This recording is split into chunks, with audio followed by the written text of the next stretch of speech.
Among countless bodies, soldiers, and comrades, he alone stands and can only watch. The giant he thought dead speaks, noting that it didn't calculate that there would be such a strong human.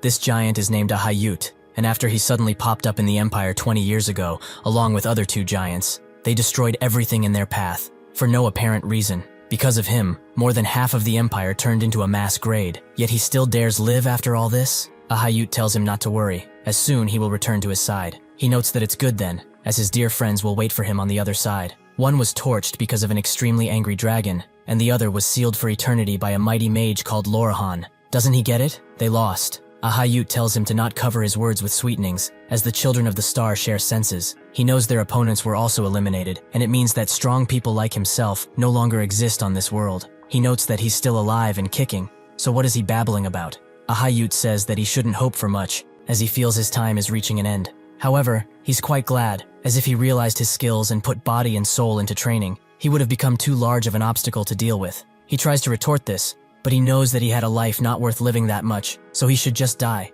With his final moments, Ahayut congratulates him for being a great human, and he should be proud. But soon, his world will be engulfed by the starlight and disappear entirely. He cuts off his head in one clean swing, leaving him alone. Things have already happened as they did. What can he possibly do now? With heavy breath, he walks around the battlefield and thinks of his comrades and the cherished memories he made with them all of this time. Among a pile of bodies, he spots one of his friends and wonders what kind of pride they had to let themselves fight to this extent. They should have noticed that they aren't on the same level and lived.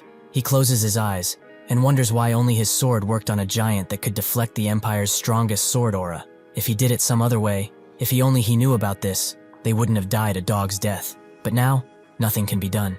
Suddenly, he hears someone talking, and he walks towards it. He is quite surprised to see the great commander, Adeshan, still alive, although barely. He tells her that for someone of her status, she shouldn't be like this. She says otherwise, and tells Ronan that he's a corporal, so he isn't keeping appearances either. But what's more important right now? Is Ahayut dead? Ronan confirms it, and notes that his body isn't far away from here. Tears roll down Adeshan's face, and she thanks him for doing this. Ronan says that if she's that grateful, she should listen to his request at least. Usually, soldiers like this are either abandoned here or buried randomly, but he wants them cleaned up and treated well. Adeshan says that he looks more alive than her, so shouldn't he be the one to do that? He begins coughing up more and more blood. He is definitely not more alive than her, as he could die at any second. He was a fool and in turn fooled around, but it still feels quite unfair that he will die. Adeshan asks what he wants to do if he were to live, and he says that he would do lots and lots of things. But now, the only thing he can think about is the academy. That big and ugly bastard kept reminding him of it, as his sister's only wish was to see him at the academy. But soon, he will be reunited with them. Adeshan tells him to not lose hope, as a search party will soon be here. But he doesn't believe he will be holding out much longer, as he's on death's door.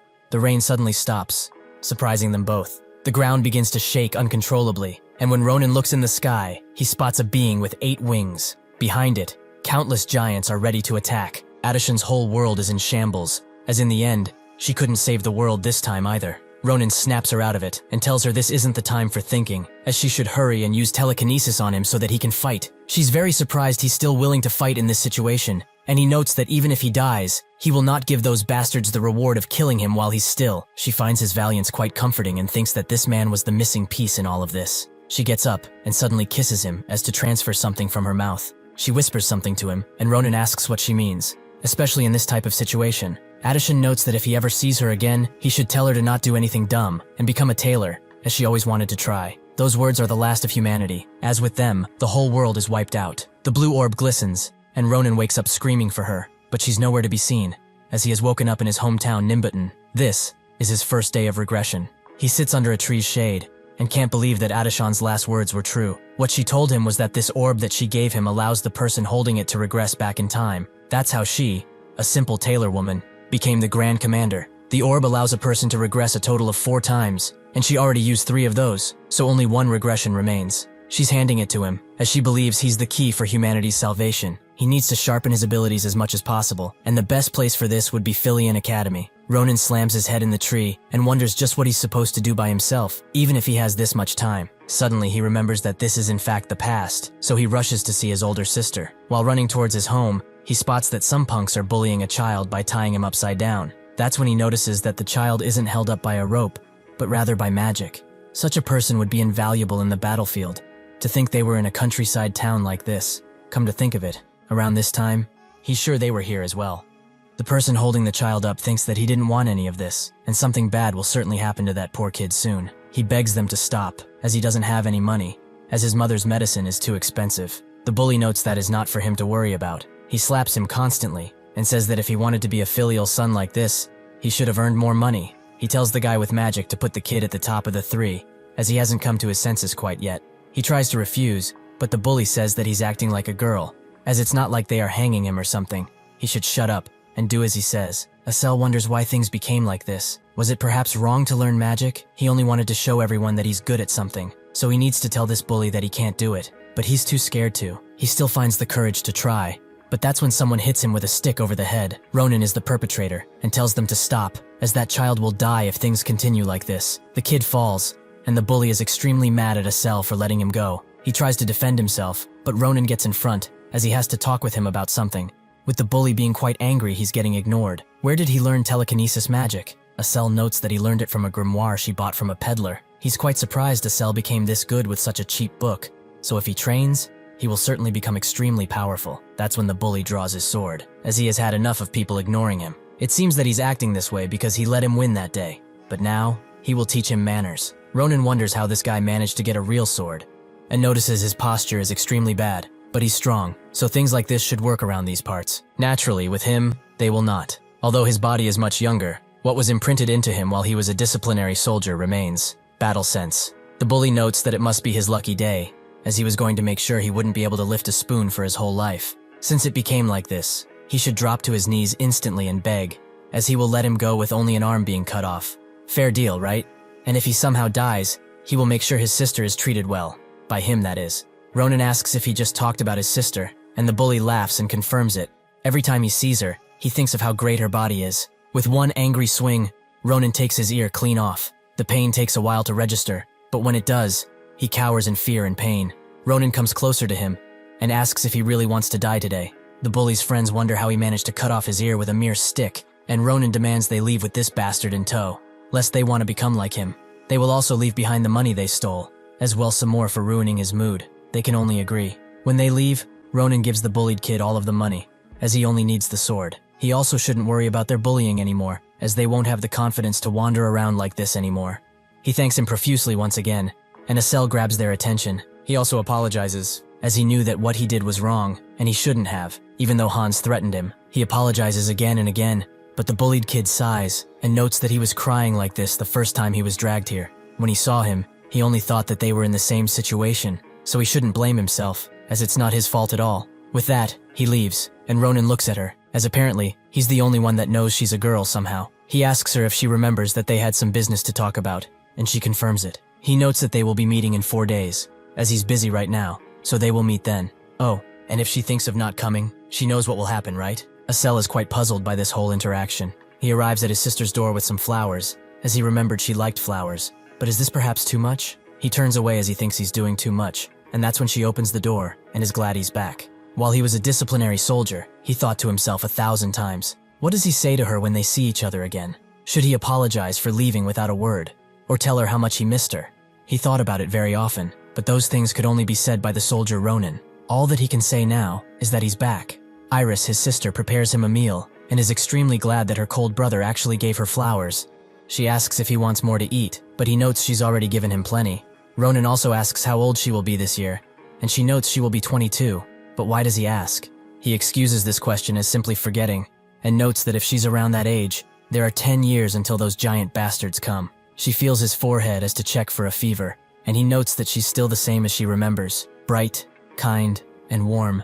She's making him wish that this moment could last forever, but he isn't allowed this luxury, as he's the only one who can protect her and the world. He removes her hand and notes that he has something important to tell her. He was actually thinking of joining the academy soon. She is extremely glad he has come too, and rushes to get something out of a hidden place. A pot full of gold, saved especially for a day like this. He finds her amazing, as this is no small amount of money, but although he appreciates it deeply, this much won't do. Iris wonders what he's talking about, and that's when he says he wants to join the Imperial School, Filian Academy. She screams in shock, which can be heard even outside. The Filian Academy is the Empire's best educational institution. It holds the continent's most outstanding teachers, And combined with the imperial family's generous funding, this place is sure to give anyone who goes there the finest education. It's prestigious enough to be called a factory of heroes, as many have come from it. Adeshan, the great commander, Swordmaster Shulafin, and the worst criminal, the Winter Witch. The guys from Philion were quite useful during the war, so he understands why Adeshan mentioned it to him. However, being so famous is also an issue, as its fees and entrance standards are quite heavy. He also didn't expect that reaction from his sister, but he will show her the results. He goes to the meeting spot he established with Acel, who came only because he said that he won't let her go if she didn't come. Ronan notes that they will be busy tonight, as there's something he wants to test her on. It's nothing much though. All she needs to do is lift him as high as she can. She's surprised he requested this, as it's quite dangerous. Ronan tells her that it's not all that, so the only thing she needs to do is listen to him. He will not die from it, so she shouldn't be scared. She begins using her telekinesis, and rises Ronan high in the air, who thinks that this is much better than he initially expected. Although its stability and height is lacking, this feeling is quite familiar, as during the battle with a Hayut, what allowed him to fight equally with that giant freak was telekinesis. It's a rare ability, even among mages, so that means she's going to become the most important thing needed for his battle against him. This start is quite lucky to begin with. Acel notes that it's becoming difficult to hold him, and he urges her to hold a little while longer, as he has something to check. He will be coming down himself, and with those words, he cuts Acel's mana, and lands perfectly. She's shocked he just did that, and asks what he did exactly. Ronan shrugs it off as it being nothing, only some acrobatic movement he's been able to do for a while. That's not what she was asking about though, but Ronan urges her to keep her mouth shut, as he also doesn't know much about it. However, this might be the reason his sword worked on that guy in the first place. He can take things slowly, however, as there's something that needs to be done. He hands Acel a bag, and says that she needs to follow him, as before the moon disappears, there's something they need to do. This adventure might become the first page of Ronan's biography, the Empire's greatest history, and in general book. Ronan tells her where they are going, and she's quite unsure about their destination. He asks if she doesn't want to, but that isn't the issue. He has talent and a knack for martial arts, but she doesn't know anything. Plus, she's quite cowardly and timid. Ronan, in turn, asks if she really wants to live like that, wasting her innate talent on humoring punks. Is that truly the way she wants to live? And yes, she does have idiotic sides too. She's cowardly and timid, easily becomes a crybaby from just about anything, and also a plain loser. But all of this is fine, as she can change from now on. She shouldn't dally around too much, as the time that passes now cannot be taken back, and one day, she will come to regret it, like he did in his past life. He hopes that changed her mind, but she finds this as him worrying about her, which she's quite glad for. Ronan notes that he won't force her into anything, and turns his back away, but she says that she will come with, as she wants to change as well. She will go to the academy with him, so he only needs to show her what's needed. Ronan smiles, and notes that this is the first time she's acting this way, so they should start her next objective. He smiles sinisterly, as everything is going just as he planned it to. They come up to something, and she's quite shocked at her first objective. Her opponent, who can bring out her true skills, is a lunar goblin, and the leader of a pack at that. Isn't it great? But they shouldn't waste any more time and get started already. The lunar goblin is a type of creature that appears around this area quite frequently, and they can be differentiated from other normal goblins by their yellow skin and disfigured bodies. But the thing about these types of goblins is that they go absolutely crazy over gold and other valuables. Due to this, they often ambush merchants to steal such treasures. And when they gather enough, they put all of their stolen goods in one area and hold a festival. On a night with a full moon particularly, just like today, Acel fears the worst, and Ronan confirms her suspicions. This night, they are going to steal of their valued treasure. She says that she's never heard a whisper about the goblins holding a festival revolving around treasure like this. So how did he know? He notes that he has his ways of knowing things, as he can't just tell her he saw them in his past life. He would sound crazy.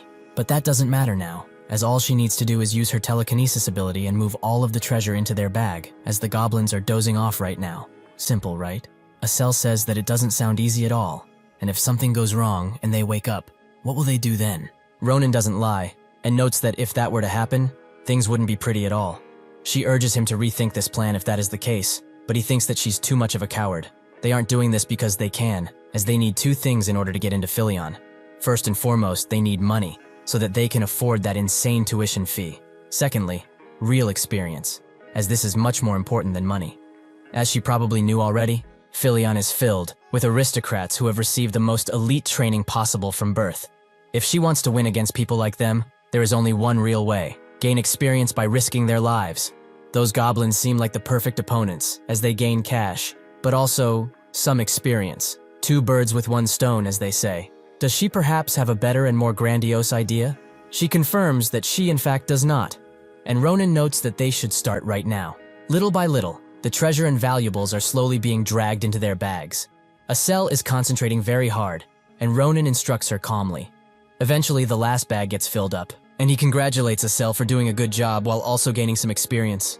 Wasn't it easy? Acel says that they indeed managed to do it, and he thinks that he wasn't that confident in her abilities, but she adapted quite quickly. She's much better at this than he originally thought. He has found a real nice minion to do his bidding. Ronan says that with these bags filled up, they should get going. As there isn't anything left for them here, they should head back before anything goes wrong. That's when two men who are chasing a bird start screaming through the forest for it, which wakes up the goblins, who become extremely mad goblins, as their precious treasure has disappeared.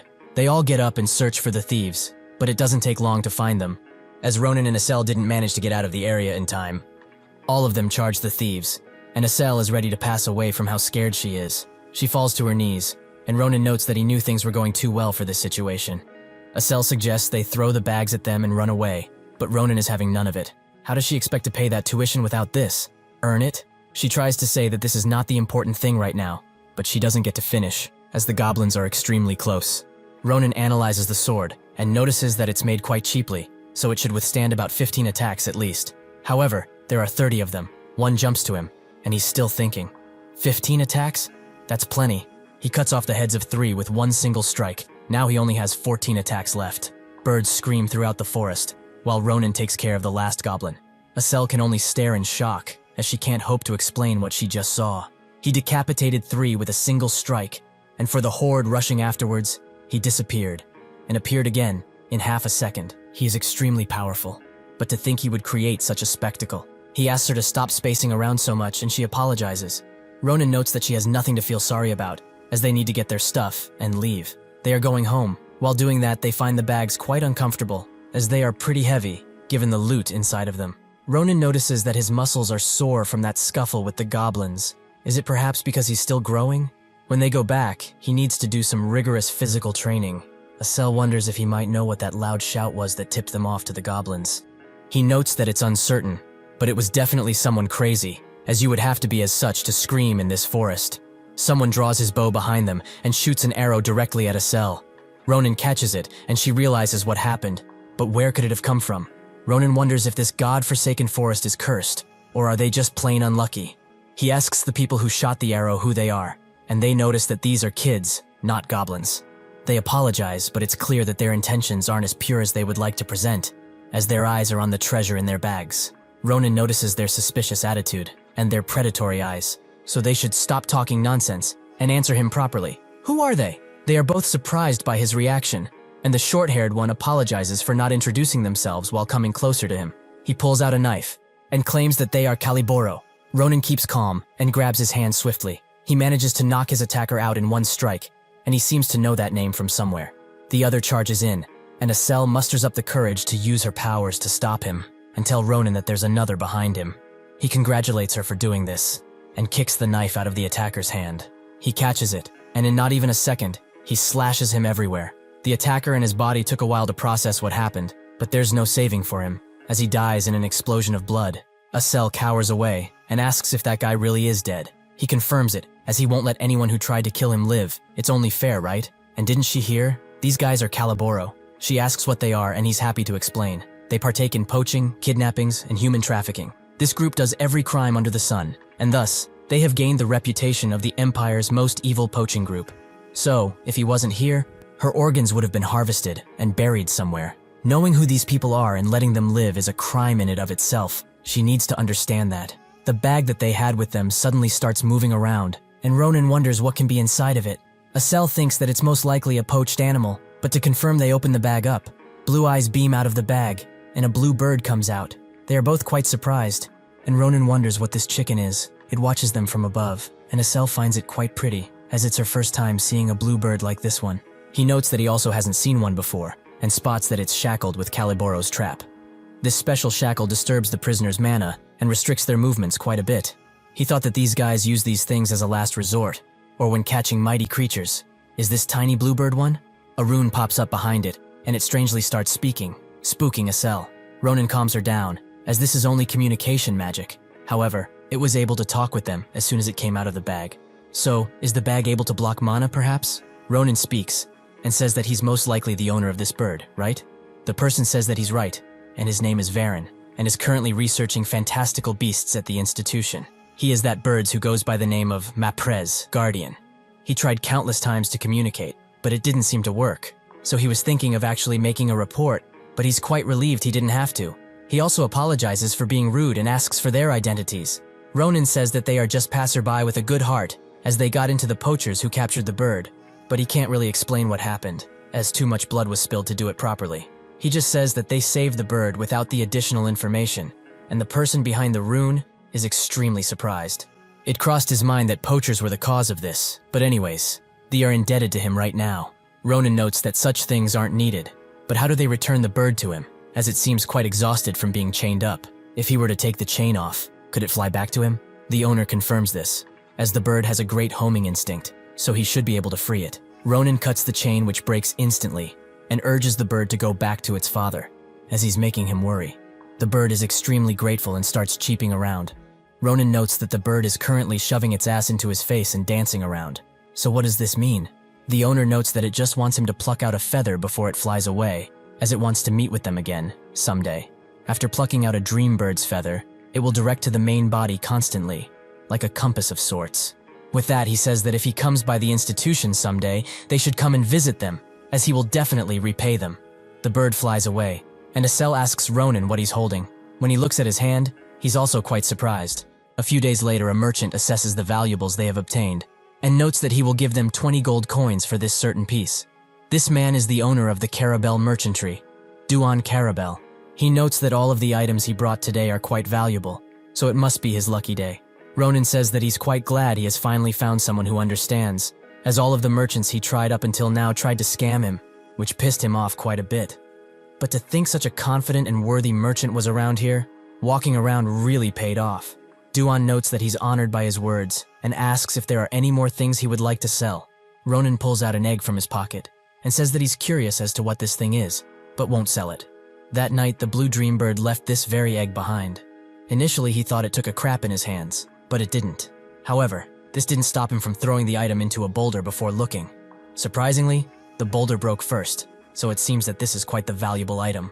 He doesn't know if it's that bird's egg specifically, but it's certainly a product made by a fantastical creature, so it might be worth quite a lot. The merchant analyzes it diligently, and notes that this color and texture can be only one thing. Ronan is now anticipating some very good news, but his dreams are shattered, as Duan says that it resembles horse crap. He doesn't know what it is, as it's quite the unusual object, so why doesn't he get it appraised in a place made for that? Ronan sighs and says that he will, but he can't sell it now, as he's quite curious about it. He also asks if he has any books about Philion, as they are planning to do the entrance exam together, but they don't know much about it. Duan notes that this is perfect timing, as his daughter is also doing the Philion exam, so he's sure she will be of some help to them. She eventually comes around and asks who these people are. Duan presents her to them, his only child Maria. Ronan looks at her, and seems to recognize her from somewhere. Duan urges her to say hello, as these are some customers he made a big deal with. Maria asks what these babies sold him, and Duan demands she be more polite. He also apologizes to them for her rough language, as she grew up in the merchantry. Asel notes that it's fine, and Ronan walks up to Maria, asking if it's really her, the same one that uses Sen as her middle name. She confirms this, but how does he know? Ronan notices that she indeed looks like that person, but something is quite strange. He urges her to come closer, as he has a question for her. Does she perhaps have that under there? A Johnson, that is. Maria wonders what garbage she just listened to. A Johnson? Ronan says that no matter how he looks at it, her having one seems out of the question. Does that merchant have a lost son or something? She slaps the snot out of him, and demands he shut his mouth already. This slap causes Ronan to have a revelation. This good slap. This familiar sensation. She really is that person. Count Maria Sen. When he was a disciplinary soldier in a place that went by the name of Armarlen, Maria was in charge of the supplies. She held a great work ethic, and also had an easygoing personality, which allowed her to get along with anyone. She was quite the impressive person. When talks about Johnsons occurred among the guys, Maria got unusually angry, and had a habit of slapping people around. He always wanted to ask when they met again, but he never got the chance to, as she died before he did. To think he would find the answer to his burning question here? She was a girl, all this time? She sees him laughing, and thinks that he didn't have enough. So she charges in for another attack. Ronan hits her in the head, and says that she's acting up after slapping him. He only let her because he was in the wrong. This causes her to get mad, so she headbutts him in the chin. They continue to fight like animals, with Acel and Duan watching in horror. Eventually, they have to intervene. A while later, Acel is surprised at this turn of events, as these two just fought like they wanted to kill each other. But now, they are seemingly getting along. They assess the things they just bought, 3 swords and a magic wand. Maria asks why he bought so many swords, as she imagines it would be quite troublesome to carry this many. Ronan notes that they are just reserves, as he uses a sword quite roughly. She asks what he thinks about the quality, and he says that they aren't bad at all, but the best one is this one, which is made with black iron. Maria agrees, as black iron is quite sturdy, so it's an item even renowned knights often seek out. She doesn't know how roughly he treats his sword, but this most likely won't break. Ronan thinks that this was one of his favorite weapons in the past. Maria explains that this wand has a good magic stone inside of it, so is it perhaps for this cute little mage? Acel confirms it and notes that she uses telekinesis magic. Maria finds this amazing and notes that she will surely get a scholarship with that type of magic. This only leaves them 2, so what technique will he show during the practical exam? Ronan asks what she's talking about, and she explains that in order to enter Philion, everyone must take a practical where one will need to impress the professors and show them techniques. They also have a theory exam, which is quite difficult, but not as difficult as the practical, to the point that it's said, if you pass that, you won't need the theory exam at all. Basically, he just needs to prove his worth, or forget about the academy. Ronan notes that a swordsman like himself just needs to show good swordsmanship. But what do people usually demonstrate? Maria says that nobles usually show their family's secret techniques, but most martial artists and applicants alike demonstrate their personal techniques. Ronan stops her for a second, and asks if kids who use swords can use mana at this age, even though they aren't mages. Maria finds his question quite weird, as being able to do that as a prospective Philion student is a given. One would constantly sense their mana anyways, so why not use it in combat? Ronan doesn't get it all, but Maria does. He doesn't know how to sense mana, right? Ronan asks if it's not similar to using aura, and Maria is shocked she's talking to this guy about entering Philion. How can he say mana and aura are similar? He notes that it's probably something he knew about already, so why is she making such a fuss? She demands he come outside now, and that she needs to borrow the swords for something. He asks if she will pay for them if something were to happen, and she explains that it won't take that long, but if that happens, she will pay the price 3-fold. So, how about it? Now they should stop the chit-chat and get to some special training. Mana is the source of the power of nature, and like air, it's natural and exists everywhere in the world. However, that doesn't mean that everyone can use it, as in order to, one needs to see and feel his own mana and be able to use their mana sense. To enter this stage, one can use training, innate talent, or other things, with various personal reason also coming into play. But it usually takes 1 year of training to even start sensing mana. Philion's prospective students surpass that stage early, and after learning their own mana techniques, they apply to Philion. Does he get it now? He doesn't have sense, and can't even tell the difference between mana and aura. So for him to go to Philion is just plain crazy. But it is true that aura is also a type of mana, but difference between them is extremely large. Ronan asks if it's really that big, and Maria explains that even those who have showed talent and trained for a minimum of 10 years find it hard to obtain their enlightened innate power. That is aura. Ronan says that he understands a bit, and thinks that he met a few people on the battlefield from time to time, who bragged constantly about being aura users, and used quite an unusual power. They were definitely annoying to deal with, but he's not surprised to find out they had an amazing ability, although one still dies if they get sliced enough. Maria says that they should stop with the explanations and get started already. He will probably learn faster by using his body, rather than his head anyways. Ronan thinks that she's a young girl, so she can't hope to do much. But she closes the gap instantly, which takes him by surprise. Their swords clash, and Ronan spots that she's ready for battle. They continue to fight, and Ronan is surprised she's exerting this much power at such a young age, and also dual wielding. He can't see it, so he's not really sure. But is her fighting style perhaps related to mana? Maria is also surprised, as she planned to finish him in one go, and make him give up on the test, because it thought this would be better than facing complete humiliation in the testing area. However, she's the one getting pushed back. Is this really the skill of someone who can't use mana? Ronan asks what she's thinking about. This takes her by surprise, allowing him to deflect her blades and charge a mighty attack. He warns her she should dodge this one. She barely manages to do so, and notes that if she hesitated even for a second, she would have been gone. He's not normal, isn't he? Ronan says that the same could be said of her, as she's quite talented with a sword. She's only a little rusty with maintaining her center of gravity, but if she fixed that, she would improve quite a bit. He starts leaving, and she demands that he stop, as the fight isn't over yet. He urges her to keep her word about paying threefold, and that's when one of her swords shatters into pieces, right before her eyes. Ronan tells her get the money ready, and Acel taps her on the shoulder, as she wanted to congratulate her. With that, they leave, leaving Maria to wonder just who these people are. The next day, they go to the market to get their money, but Maria has also gifted them some books, which contain information about the Philion theory exam. She's sure they need them, as the exam is taking place next month. Ronan notes that they indeed need them, but why would she go this far? Is she perhaps trying to mess with them? Maria calms him down and says that it's nothing of the sort. She's just taken a liking to them is all. It's a simple service because Shu wants all of them to pass for free. No additional fees needed. She would have liked to teach him personally, but because of their deals, they need to head out. So they should study hard. As if they fail even after this, she will be mad. With that, she leaves, and Ronan thinks that he needs to train his body and also study, which he has no knack for.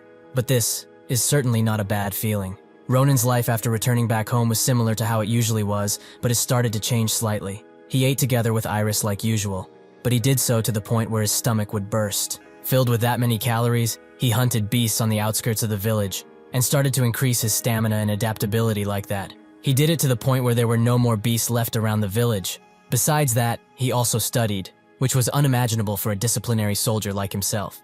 But despite that, he tried his best, and after a month, their main story is about to begin, in Valon, the capital city. At its center stood the best education institution in the whole empire, the White Tower's own small city.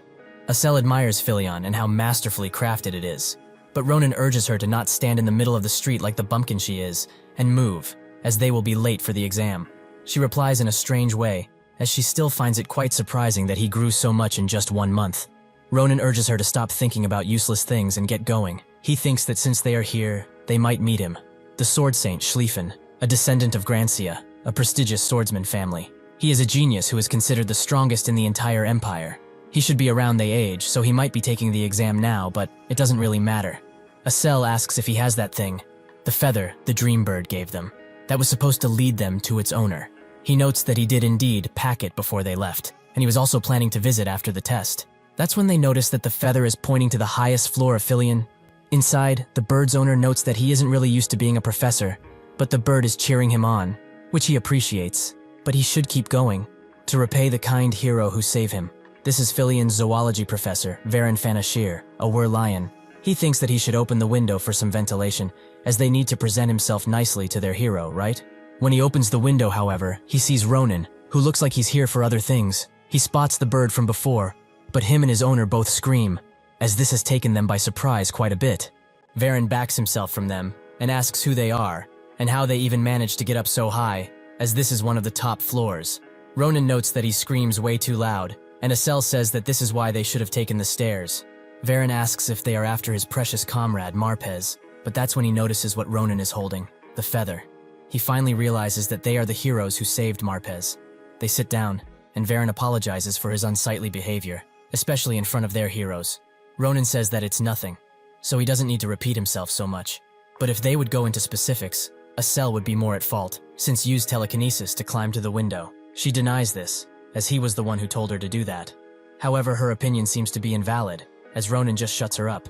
More importantly, he certainly didn't imagine for a were-lion to be the owner of the bird, and also a professor at Philion. Varen notes that he was also quite surprised, and would have written a letter of recommendation for them if he knew they were entrance applicants. Ronan notes that it's fine, and since they are here, he has something important to ask. Specifically what this is, as that bluebird just left it behind like it was too heavy or something. Varen looks a bit closer, and confirms that indeed, this is a dream bird egg. He's quite shocked that Marpez really laid an egg, but Ronan doesn't understand him, as birds lay eggs quite often. Varen explains that it's not just a simple bird, but a dream bird, and that he has absolutely no idea about what's going to hatch from this egg. Ronan again is puzzled, and says that if it's a bird egg, a bird will hatch, right? Varen notes that a dream bird is quite different, as depending on the environment surround it, a dream bird will absorb unique mana and lay an egg. In an area of lava, a mighty phoenix might hatch, or in a monster's nest, the hatched dream egg will take the appearance of a monster, and so on. There are many circumstances where it won't take the form of a normal bird at all. If he analyzes the mana that's coming from the egg, it's possible to predict what appearance the dream bird might have. However, this certain egg holds a myriad of mana, and it's going rampant. As of right now, it's hard to say for certain what this egg contains. Ronan notes that he really likes to put meaning into mere things like eggs. But where has this bird been wandering to lay an egg such as this? Marpez chirps, and Ronan finds his attitude quite shameless. Varen asks if they will take care of the egg, and Ronan notes that they will, but isn't it a precious item? Varen confirms that indeed it is, as a dream bird lays a single egg in its lifetime.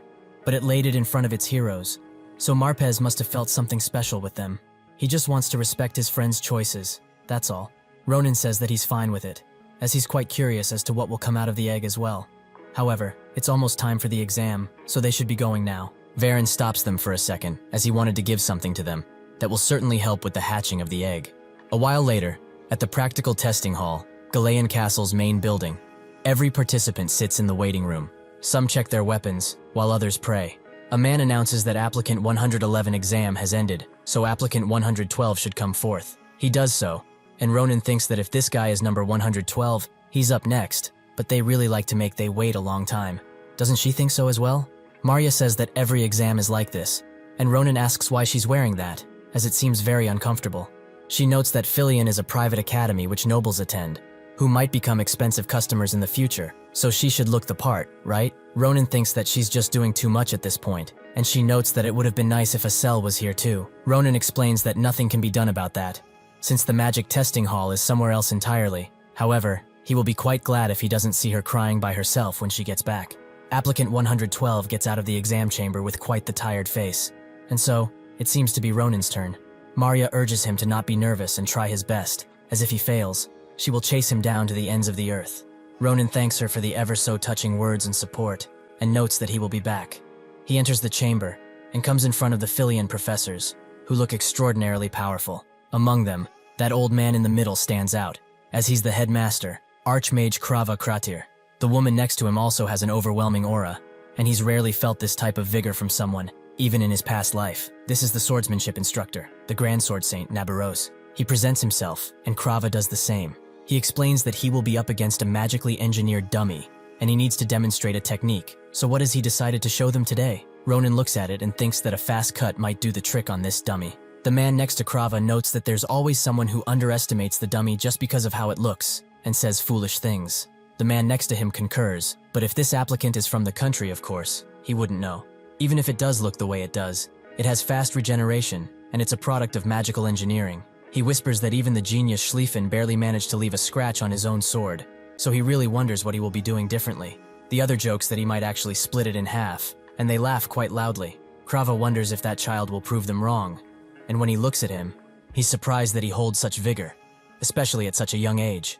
Ronan breaks the ground with his movement, and in a single slash, impresses Nabaros a lot. He sheathes his sword, and says that this is all he had to present. The two gossiping professors note that they expected this much, but when they look at Krava, his jaws drop to the floor. Nabaros puts her foot on the table and launches herself towards Ronan, with killing intent and sword ready. The sword almost reaches his neck until it stops, and she demands to know where he learned that swordsmanship from. He asks what she might mean with this, and she changes the question. Did he perhaps see her movements? Ronan says that he did, as in that instant she jumped at him. She unsheathed the sword and swung 3 times. Nabaros says that he's correct, and it's just like what he showed them with that arrogant cut. Did he really think she wouldn't notice? That foolish swordsmanship of his? He slowed down his last cut intentionally, just in case they didn't see it, like he was being considerate of them or something. He's quite arrogant for his age, but has he really forgotten where he is? Krava looks at this, and the theory professors, who now feel a bit guilty, wonder what to do. Ronan thinks that this is just a simple misunderstanding, as he only adjusted the strength because he thought the sword wouldn't be able to withstand the last cut. But judging by the current mood, it seems like she wouldn't believe him now. Nabaros sheathes her sword and says that she will remember him, and will definitely be the one to teach him. Krava looks at her and thinks that she basically called dibs on this to be her disciple already. It seems that he needs to pay more attention to the trainees from now on. He congratulates Ronan for a job well done, and notes that now they will end the test with a common question. It doesn't have a real answer, so he can answer with what he feels like. What does he want to learn from coming to Filion? Ronan ponders the question a bit, and he answers with, to not have any regrets. That is what he wants to learn first and foremost. Krava says that he can leave, and he does so. To not have any regrets, huh? He wonders how he will be able to teach him something like that, and one of the theory professors asks what's going on, as he and Nabaros are acting quite strange. What did that boy really do? Perhaps a trick. Krava notes that it might be a good way to put it, or rather, pure talent is a better way to explain. The head of the magic dummy falls off, and the cut is extremely clean. Ronan thinks about the lady who threatened his life just now, and wonders if he would have been able to win, even in his past life. He thought he went through way too many hardships for anything to surprise him anymore, but this is something very different. He thinks that he did good coming to Philion, as he feels he will be able to learn quite a bit. Now, only the written test is left, but it will be quite easy, as he memorized lots of things. However, after finishing, he's very down, and says that he's done for. Maria asks why he couldn't answer half of the test. Did he perhaps not look at the books in his bag? Acel explains that he took the things he needed to study and moved his bag. But after hyper-focusing, he forgot about the bag completely. Maria thinks that he's a real fool, and asks if the announcement will come soon. She picks him up, and notes that it's fine, as the practical matters more, and with his skills, he must have passed. The tower suddenly starts glowing from the bottom, and the list of people who passed pops up. They go to check quickly, and surely enough, both Acel and Maria are on there, with Acel being tied first in the theory test. They are extremely happy that they managed to pass, and Maria congratulates her for being basically the first, which is quite an amazing achievement. She turns around to Ronan, but he's basically dead inside, as he did not pop up anywhere on the list. Maria urges him to look closer with those tiny eyes of his, but he says that his name isn't anywhere on the list, as he messed up royally. Suddenly, a large ball of fire drops down next to them, and Maria explains that this is the entrance exam's last cannon fire for each department's salutatorian, a glory phoenix. It sends a few fireballs, and one heads straight for Ronan. It causes a pretty large explosion, but after the smoke clears, Ronan sees that he's been invited to the martial arts department's salutatorian, as he got first place in the practical, and we won't talk about his theory placement. The girls hug him tightly, and Maria notes that for someone who flunked the theory exam, he must have done something amazing to enter the martial arts salutatorian.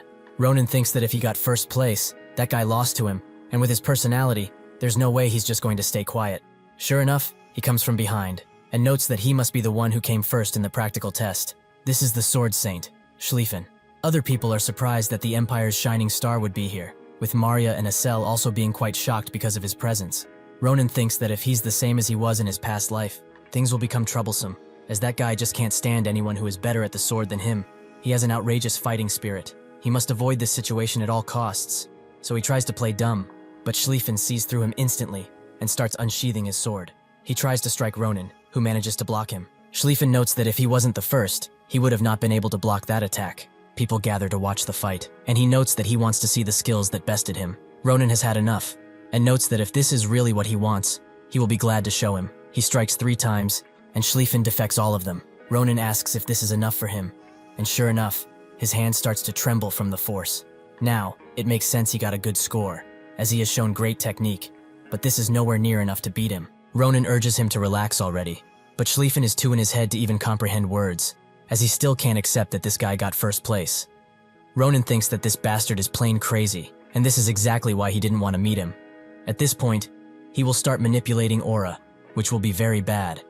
As he can't handle his aura called the Tempest Sword, he's sure that he can't. However, he has a plan, so he starts running, and Schlieffen asks how he dares turn his back to an opponent like this. Ronan grabs Acel and puts her in front of him. Schlieffen is extremely angry that he's using a lady as a meat shield. Can he really call himself a knight? Acel notes that he's a guy. At this point, I think that the author is also quite confused about his gender, so we will leave it like that. Ronan uses this opportunity to hit Schlieffen square in the face and bolts it out of there with his party. One of the teachers comes to see what's going on and spots that Schlieffen is injured. He says that he will call the guards and go after those rascals, but Schlieffen urges him to speak informally, as he's not the son of an important family right now, but just an applicant with a commoner status. And he also doesn't need to worry about this, as it was a simple, fair fight. That's when he notices that his sword cracked, a sword made with the highest grade mithril. He thought that Ronan's skill wasn't that great, but to think he would do this much with such a common sword, he will certainly remember his name. The next day, at the outskirts of the capital, in a forest called Shimo, Ronan and Acel walk around, with Ronan following a map. Acel asks if they can really afford to do this right now, as yesterday, he broke the nose of the heir of the Grancia ducal family. What will he do if he decided to retaliate, huh? Ronan notes that he shouldn't worry, as he's a good guy, just crazy about the way of the sword. He's someone who upholds principle and trust above all else, everyone's role model, one who protects the weak, basically the epitome of the perfect noble. He probably said that what happened was a simple spar, as if he hadn't, they would have been behind bars already. Acel notes that he's right, and they arrive at the mana vein Varen told them about, the Fernardo Spring. Mana that hovers around the world for an unknown reason and gathers in a single spot is called a mana vein. With its existence, mana would be absorbed by its surrounding matter. A regular plain rock would turn into the highest grade mana stone, and a random weed from the ground would transform into a rare medicinal herb. It is quite famous, and it possesses great attributes. Its value is very large, and people would monopolize it in an instant if they saw it. So the Varen is quite generous to give something like this to them, only to hatch an egg. He asks Acel if it feels any different around here, and he notes that it's his first time sensing so much mana in one place. If it's around here, he can use magic that is stronger than usual. That egg in his pocket is also doing something, as it's absorbing mana at incredible speeds. Ronan notes that they will see, but it would have been nice to also have Maria here.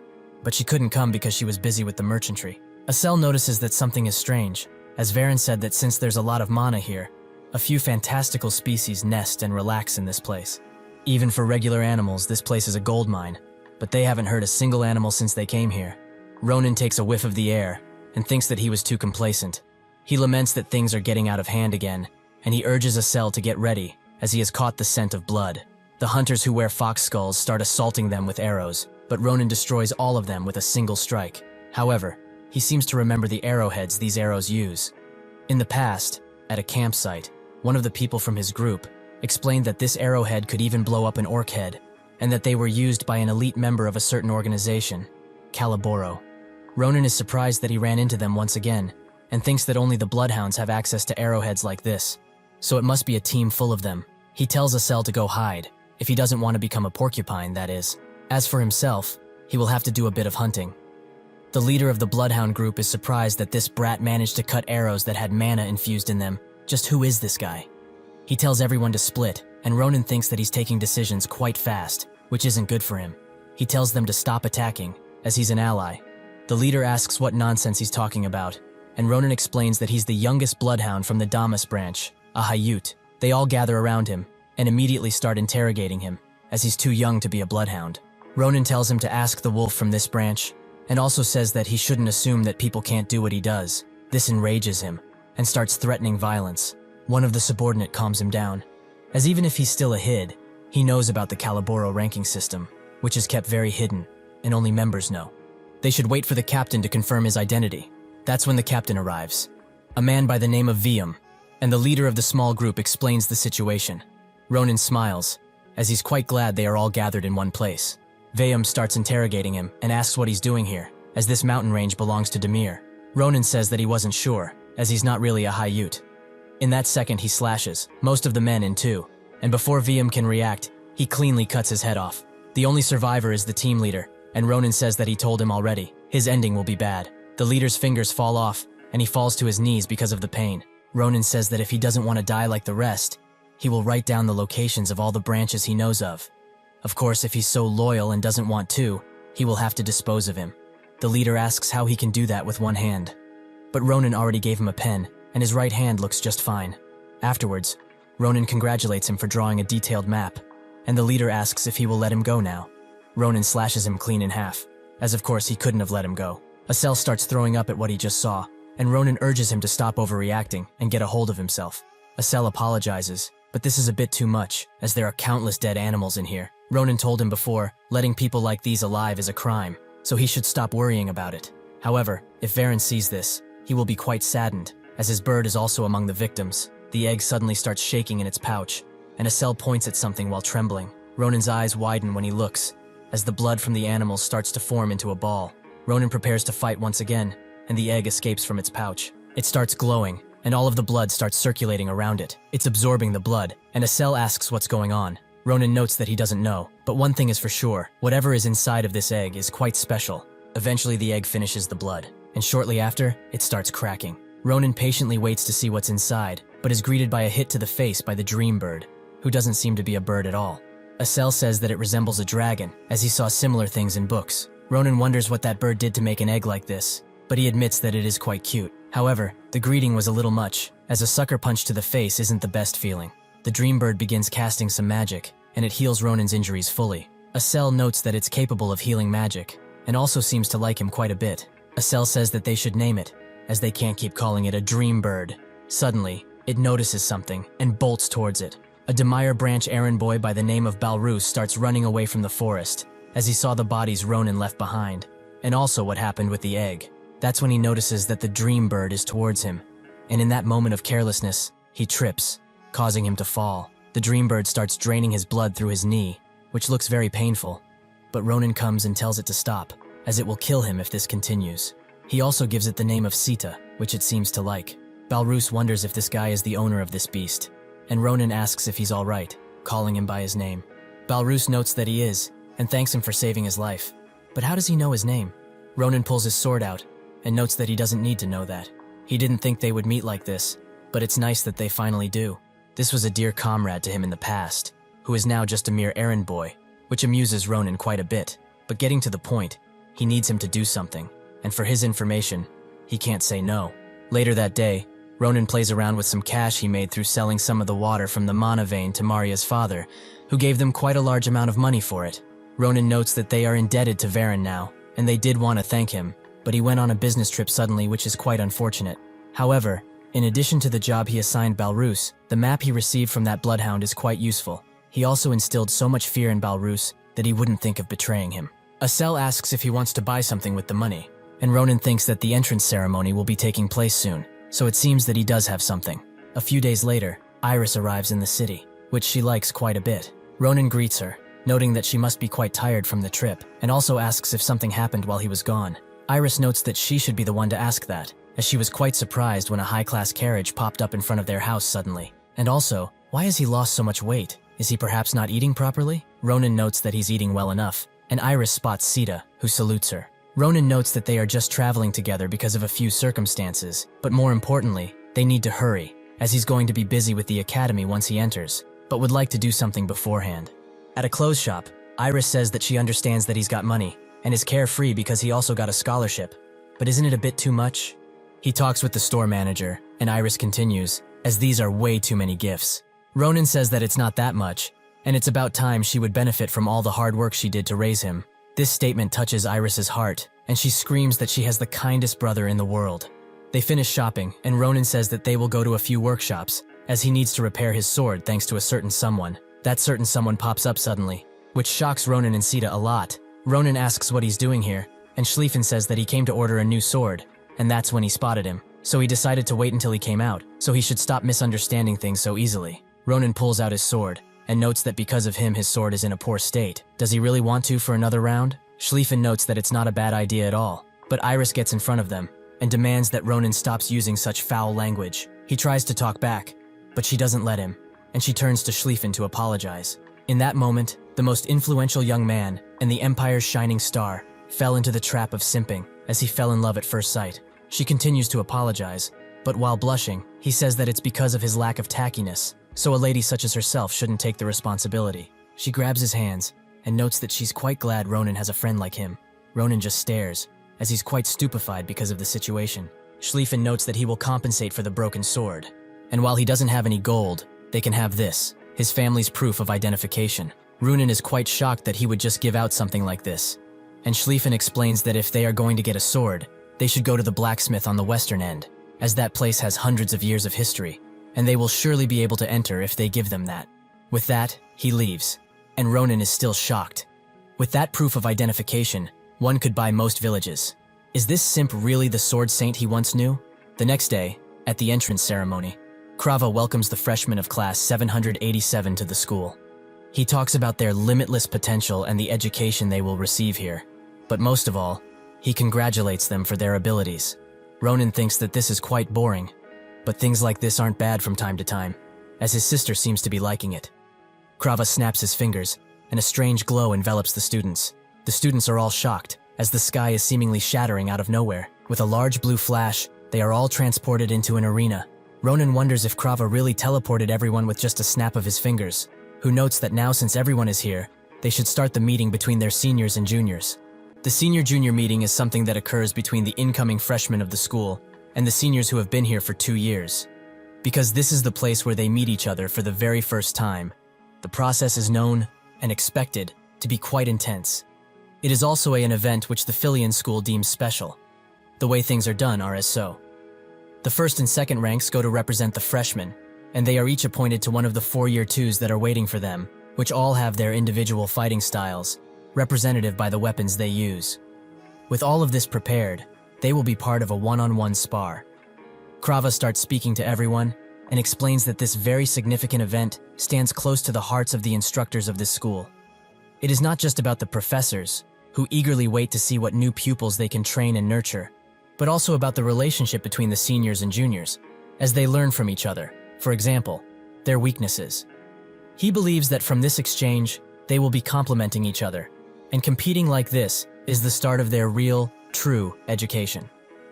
These duels are only for educational purposes, and through them, the representatives of their respective years will be able to demonstrate how they take their first step into the real world.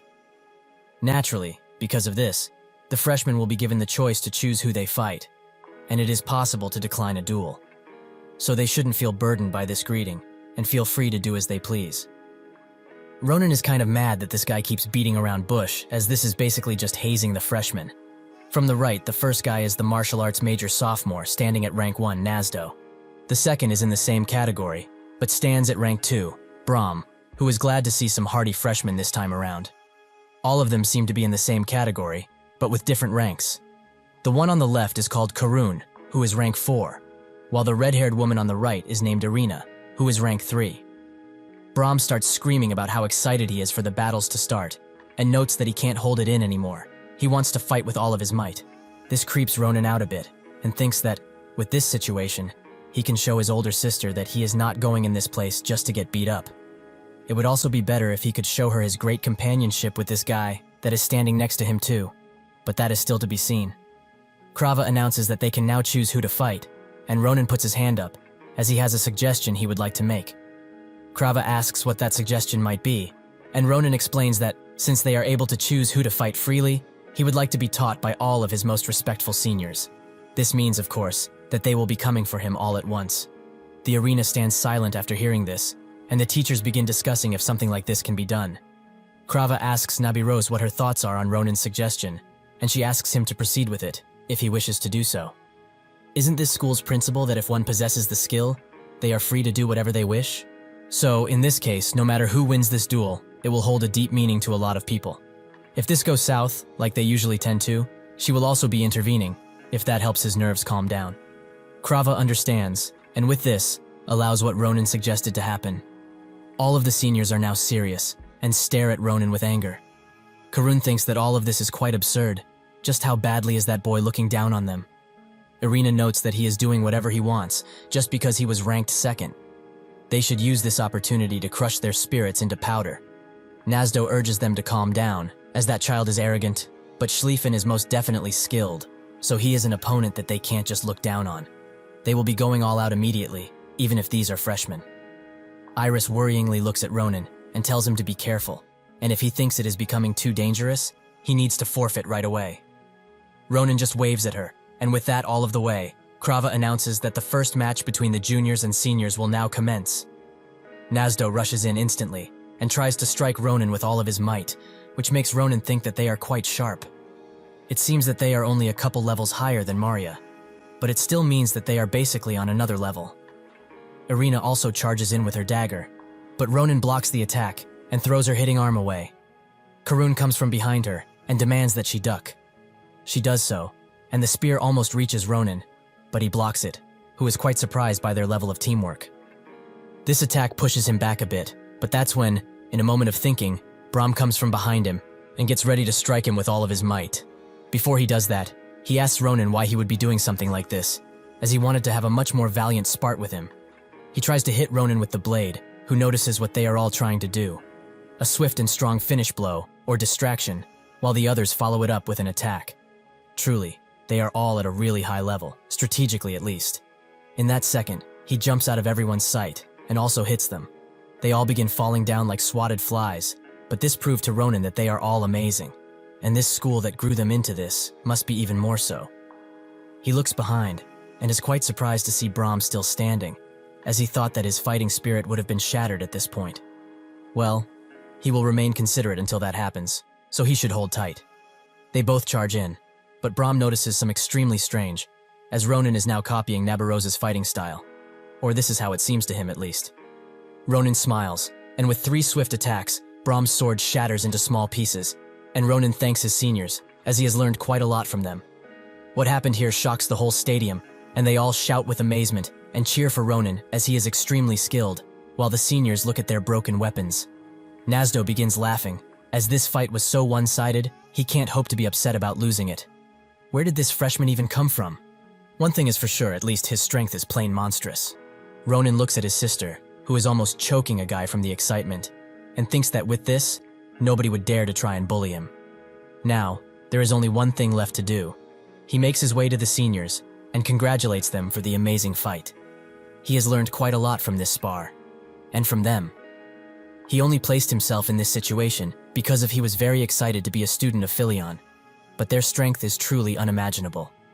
From the bottom of his very heart, he thanks them for accepting his challenge. He also pleads with them to pardon the rudeness that he displayed today, and looks forward to learn even further from them. He finishes all of this with a bow, and all of the seniors stare at each other in shock and awe. Suddenly, Brahm starts screaming that he was wrong about him. He is not only extremely strong, but also extremely polite. However, he needn't be so humble, as he fought fairly, and won just as so. He should be confident about his victory. He rises Rona's hand up and tells everyone that this is what an exemplary Philion student should be like. Brahm congratulates him on the amazing display of skills and manners, making Ronan say that he is quite the fiery man. With this, since he has shown his social skills so much, he is sure that his sister won't worry about that anymore. She begins crying about how he grew up so fast, while the guy next to her covers his chest, as she has ripped his shirt in half. A woman with purple hair watches this display and notes that this boy is quite interesting. That night, they hold a banquet with delicious food, and everyone seems to be enjoying themselves. Ronan looks around and says that he was curious, since this was the entrance ceremony banquet. But this is really grand. Maya notes this is the best institution for learning after all, so this much is to be expected. Asel asks if he met with his sister right before she left, and Ronan says that he did. It took him a good while to reassure her, since she is very worried about him. He also left Sita with her, so he doesn't have to worry about her returning home safely. Asel notes that he is truly one amazing brother, which Ronan thinks that is only natural. Well, after a long and eventful day, it is time to eat, so he should get to it. That's when Schlieffen pops up from behind him like a ghost and interrupts him before he can take a single bite out of the meat. This makes Ronan jump and ask him just what he wants this time around. Schlieffen says that he doesn't want anything in particular. He is just here to check on something important. Ronan asks what that might be, and Schlieffen begins his assault of questions. Where does Iris live, and how far it is from here? How are the road conditions there? Is the security good? And if there are any frequent bandit accidents around the area? All of these questions puzzle Ronan quite a bit, but Schlieffen continues nonetheless. He did employ some guards, right?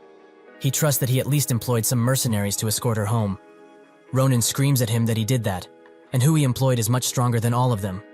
Unless a wyvern descends from its nest and lands straight on the carriage, nothing will happen, so he can just relax.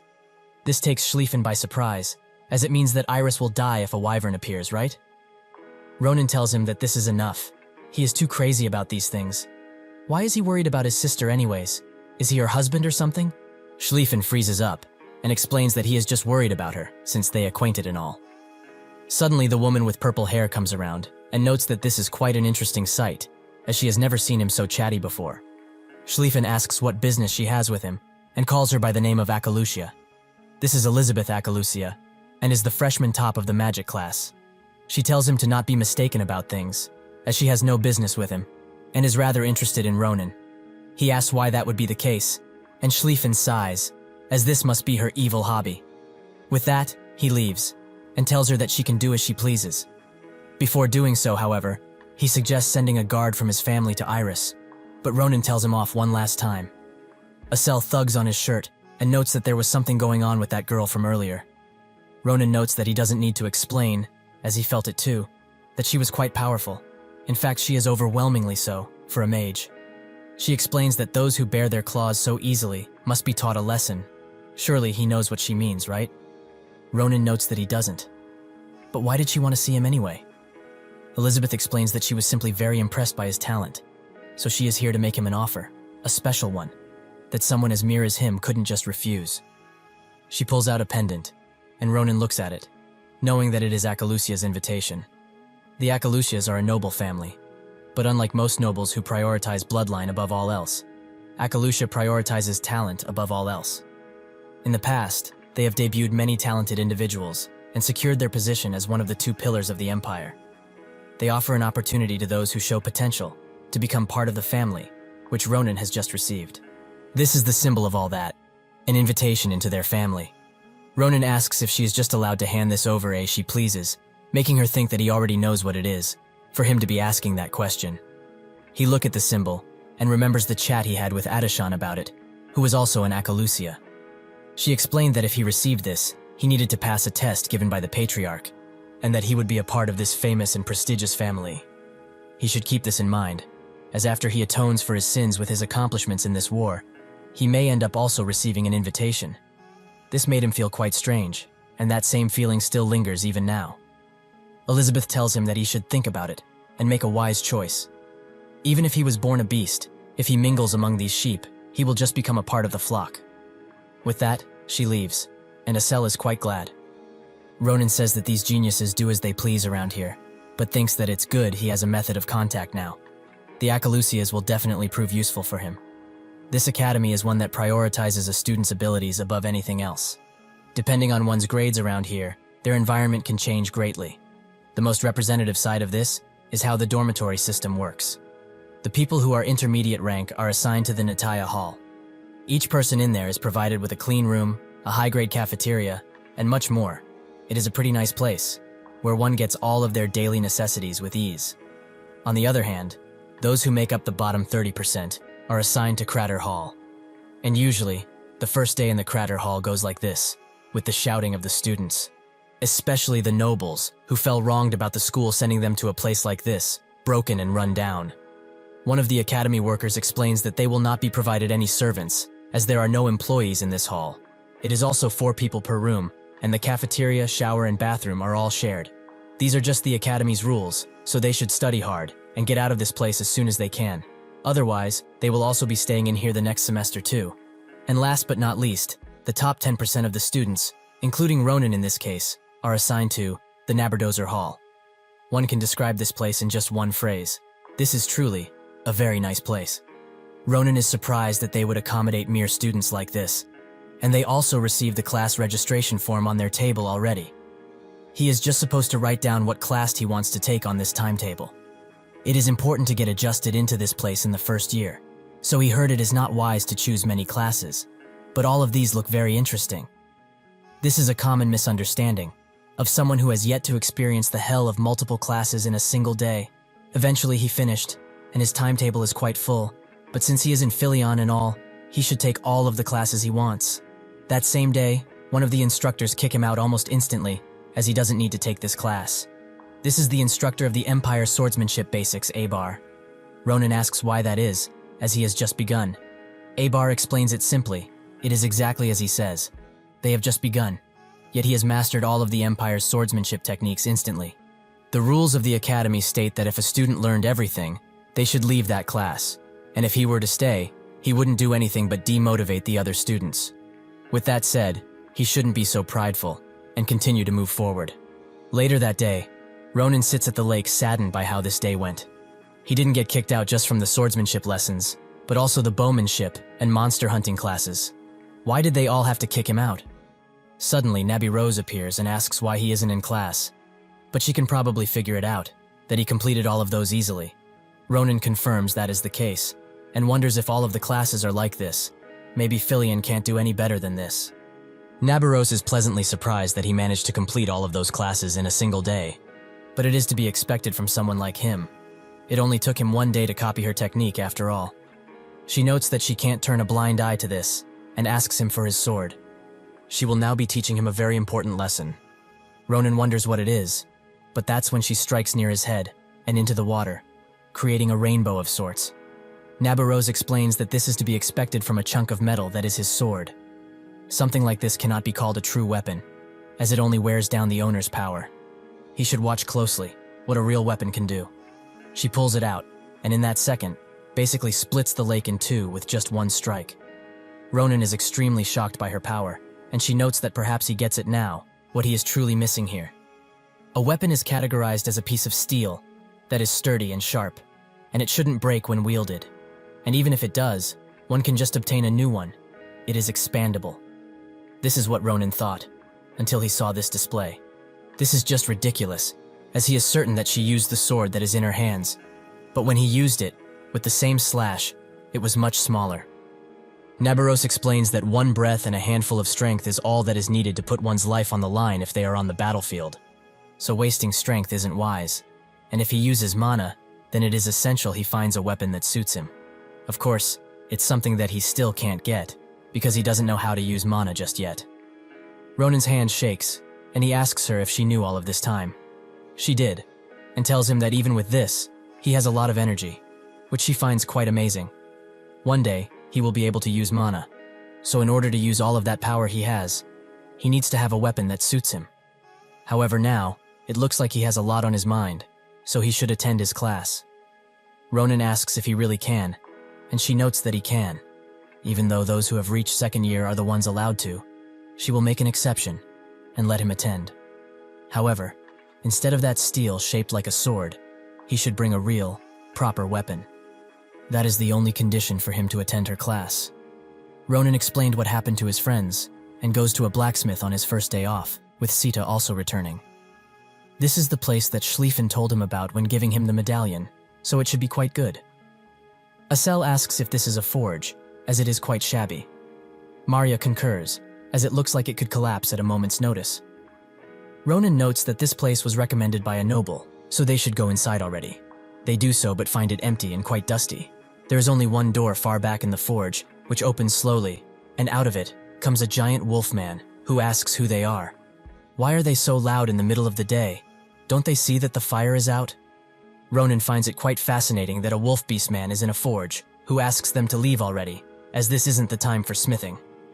Ronan pulls out the Grancia family symbol, and notes that he came here to buy a weapon, as Schlieffen recommended this place heavily.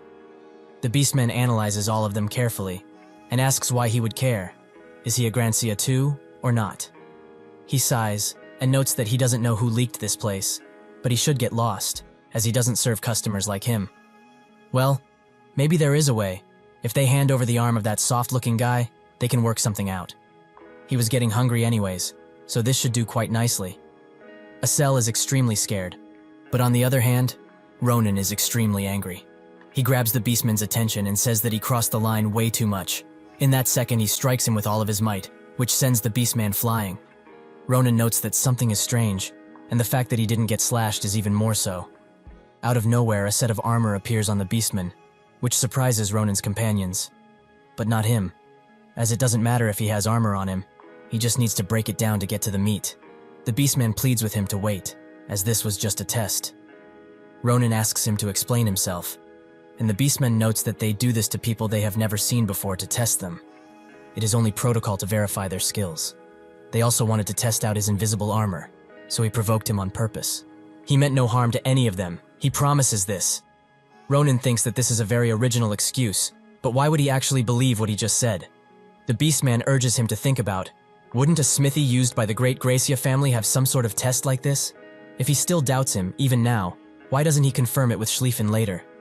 Ronan sheathes his sword, and notes that the test is quite risky, as he almost died because of it. The beastman laughs, and notes that was his own fault for going overboard. He also apologizes to Asel for scaring him like that, and notes that he shouldn't worry, as he doesn't actually eat people. With that out of the way, he presents himself. He is Didikon, and is an apprentice at this forge, and sometimes also the gatekeeper.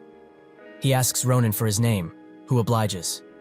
He notes that he heard about him coming for a weapon, so he should follow him, as this place is just the entrance. The real place is beyond this door. They all get into a pretty small room, which is empty, and pushes a secret button while telling everyone to be prepared, since they will be witness of something truly extraordinary. The floor starts descending, and Ronan asks what this system is. Didikon explains that it is an elevator made from magic stone and a pulley, the fastest way to get to the real forge. And what they are seeing right now, through the glass, is the largest and best forge in the capital, Grand Carpadoki. Ronan finds something so large existing underground quite ridiculous. Didikon understands why he would say something like that, but he should be excited as he passed the test, and to take responsibility, he will take him to one of the best craftsmen in the whole capital. Ronan looks at all of the blacksmiths working diligently on their various crafts, and is surprised that there were so many in this forge underneath the capital, of all places. Dikikan notes that indeed, this is something very precious, and this forge only gives items to the royal family, as well as some selected nobles. Without any discrimination of race or gender, all the skilled master craftsmen are allowed to show their talents in here. However, the best of the best, the one which everyone agrees is the best of all of them, is the elder dwarf, who lives right in this house. He is someone unrivaled in his talents, and a master that has melted metal for well over 400 years. He can also be quite stubborn, since he is so old, but his skills are worth it, so they should respect him, says Dikikan, while kicking the door open with full force. Countless weapons and armor lie on the ground, and Dikikan says that he has brought some most important guests. The old master tells Dikikan off, as he warned him plenty of times to not enter so loudly when he's working, but like the bastard he is, he just doesn't listen. Dikikan excuses his behavior by explaining that he had no choice, as there were weapons piling in front of the door, so he couldn't open it like a normal person. He should clean after himself, since he is the elder Doron. He notes that, for one that is so young, he nags like a 100-year-old hag. But besides that, he has brought guests, so he presumes that they are not bad. Dikikan explains that it's only natural. He tested this boy directly, and he passed with flying colors, as his sword skills are great and rather deadly. Doron is surprised by this, as judging by looks only, he looks like a simple child, with a strange companion. He asks Ronan to show him his swordsmanship, as he can tell a lot, just by watching him at work. Ronan obliges and pulls his sword out, but the moment he does, Doron begins analyzing it thoroughly, and eventually breaks it in two, as it is straight rubbish. Everyone from the group is extremely surprised by what just happened, and Ronan gets furious, asking why he did that. Before things can get out of proportion, Doron points to the pile of weaponry on the ground, and tells him to show his skills with one of the swords from there. With the trashy sword that he had previously, he wouldn't have been able to accurately get a sense of his true skill. Additionally, he will give him the sword he chose for free, no strings attached, since any sword he will choose now will be 1,000 times better than the trash he came in with. Ronan wonders if it is so, and looks at Dikikan for confirmation, who nods confidently. Without much choice, he picks up one of the swords, and feels that it has a completely different vibe. But will it really be so different from his sword? Ronan warns Doron that if he destroys anything, it's not his fault, but Doron doesn't care, noting that he should do it probably, by putting all that he has into that one swing. Ronan looks at the sword, and thinks about what technique to use. His mind immediately jumps to the technique Nabarose used to split the river, so he accurately copies the movements, and stands ready to strike like he is in a life-and-death situation. Doron recognizes those movements all too well, but before he can stop him, Ronan unleashes the attack forwards, and a large explosion occurs in front of the forge, which grabs the attention of everyone nearby. They wonder what is going on, as it's just midday. Did his blast furnace blow up, perhaps? Ronan stands with the sword still pointed forwards, as he just took out the whole front of the building, and asks, "Just what the hell happened?" He tries to excuse this, as it wasn't his intention, but Doron doesn't care, and recognizes that what he just used was Nabarose's technique. Is he her apprentice, perhaps? Ronan asks if he knows her, and he says that he more than knows her, as he was the one that made the blade that she uses now. Ronan is surprised that he made a sword so stupidly long, and Doron explains that the sword is a secret sword that goes by the name of Urusa. It's one of the few masterpieces that he forged throughout his entire life, and right now, he's holding something that can't even compare, but it feels nice, right? Ronan notes that it actually feels amazing, and at first he didn't think there was much to the sword. Doron says that he should be the one to tell him that, as he thought he was a newbie, who couldn't judge his skills well. But in actuality, he is a talented swordmaster, something he hasn't seen in a long time. He pats him on the back with extreme force, and tells him that being too talented is also a problem, as it will be hard to forge a sword that can truly be called his. Especially since he swung that sword only once, but it's already cracking from the immense pressure. What he needs is not normal materials, but some high-grade steel, and also special material to help it keep steady. Perhaps the byproduct of a wyvern would suffice, as that is extremely resistant. After hearing this, Ronan hands him something that he brought, as he thought it could have been useful, the eggshell, that is now in 2 pieces. Doron attempts to crack the shell with his hammer, but try as he might, he just can't get through it. He is extremely surprised, as this hammer is made out of mithril, but it couldn't make a dent in this eggshell. What is it made out of? He is now extremely excited, and asks if he can really use that most valuable thing in his crafting. Ronan agrees, as it's literally useless for him, but that's enough for him to make a good sword, right?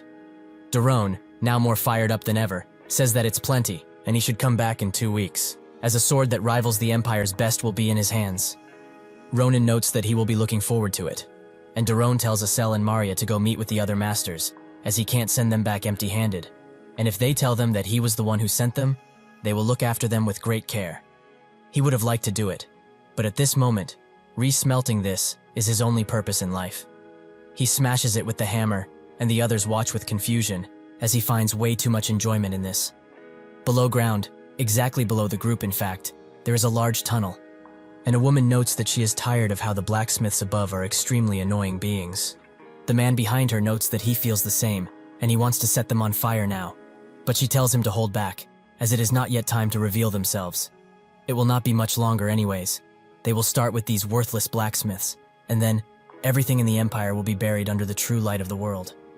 A few days later, while walking around the school grounds, Ronan thinks about what happened. Daron promised to make him an extremely good sword, worthy of his talent. Additionally, Acel and Maria put in commissions with the craftsmen there, which will be quite expensive, but that doesn't really matter to him, as it's not his money anyway. The only real problem that remains is that it will take an entire fortnight for his new sword to be completed. He wonders what he should do in that time, as both Acel and Maria must be in their respective classes, so he can't call on them. That's when he passes the Galilean building, where there is exclusive training and lectures for the upper-class students. He is pretty sure that Nabarose also has her classes in here too, and she told him to come after he got a real weapon, so he postponed it. But now, he at least has something temporary, so he should go. In that second, Nabarose pops up beside him, and he is extremely scared by this. She pinches his ear off, and notes that it has been a long while since they met. If her memory serves her right, which it does, she told him to come to class the moment he got a new weapon. So what has he been doing all of this time, skipping class? Ronan tries to explain the situation, but she doesn't listen to a word of his, and continues to pinch his ear off while walking with him towards the building. He starts screaming to let go, and a familiar face hears it, as she was besides the window. That's when someone bumps into her, and tells her to not block the path, and move already. If she has enough time to laze around in here, she should go and prepare for the lesson, like the loser she is. She says that she will go soon, and looks out of the window, as a familiar scene washes over her. In the first sparring room, Nabarose introduces Ronan to everyone else. They probably know who he is already, since he made quite a ruckus during the interview, but she will introduce him to everyone again, since they might not know. He is named Ronan, and from now on, will be attending class with all of them. Ronan bows down and also introduces himself, which makes the other students immediately judge his appearance, with most noting that he looks too frail to be able to do anything, realistically. Ronan can hear everything they are saying, and he's rather annoyed. There are also some welcome faces around here, and some rather unwelcome ones, let's say, so things will be fun. Suddenly, someone opens the door and apologizes for being late.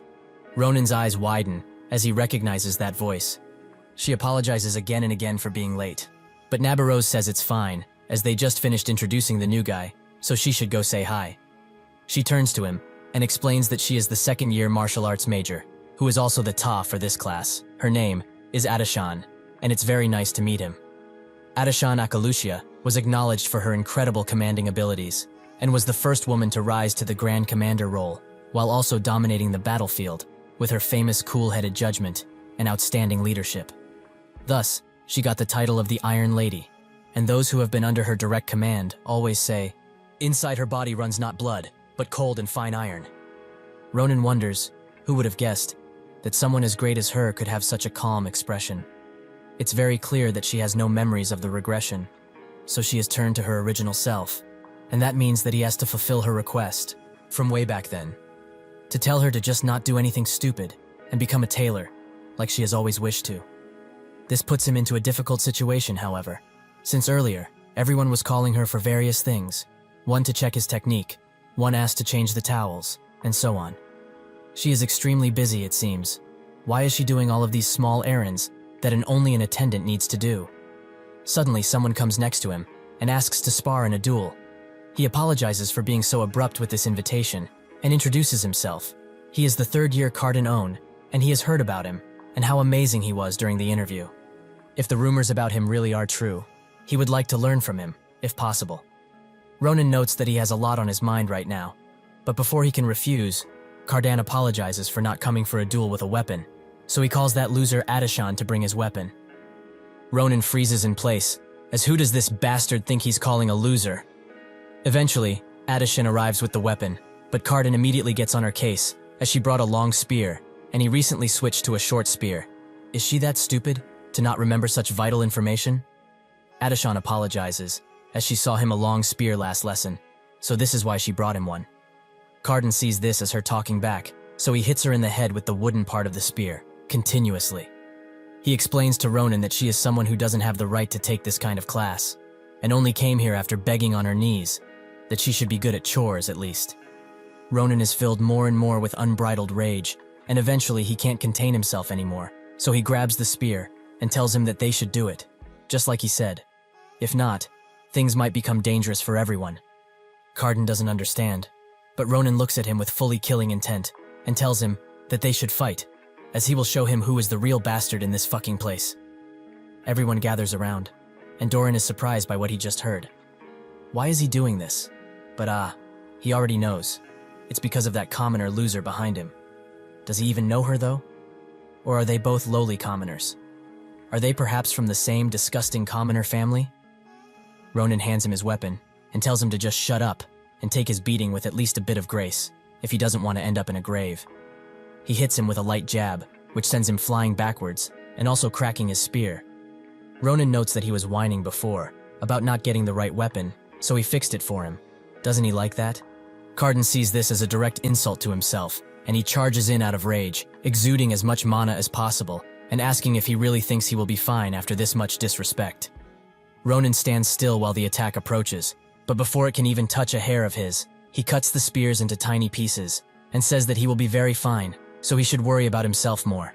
He hits him with a barrage of attacks, every move being harder and swifter than the last. Eventually, he knocks him out fully, and tells him to be thankful that they are in the academy, as if this was outside, his lifeless body would have been thrown to the wolves.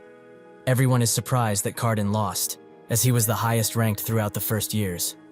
Ronan notes that it's time to move to the next target, and points at the scamp who complained about the towels. If they smell, she should wash them herself. Why is she making someone else do it for her? Is the assistant instructor her servant or something, huh? Ronan continues to move forwards, but Adeshan stops him, as she doesn't know exactly why she's doing this. But it's okay. He should just stop. Ronan tells her once to move, as he can hold back when it comes to other things, but not when she is being looked down on like this. Not by these idiots, not by anyone in this damn empire. Nobody serves the right to do that, after all that she had one.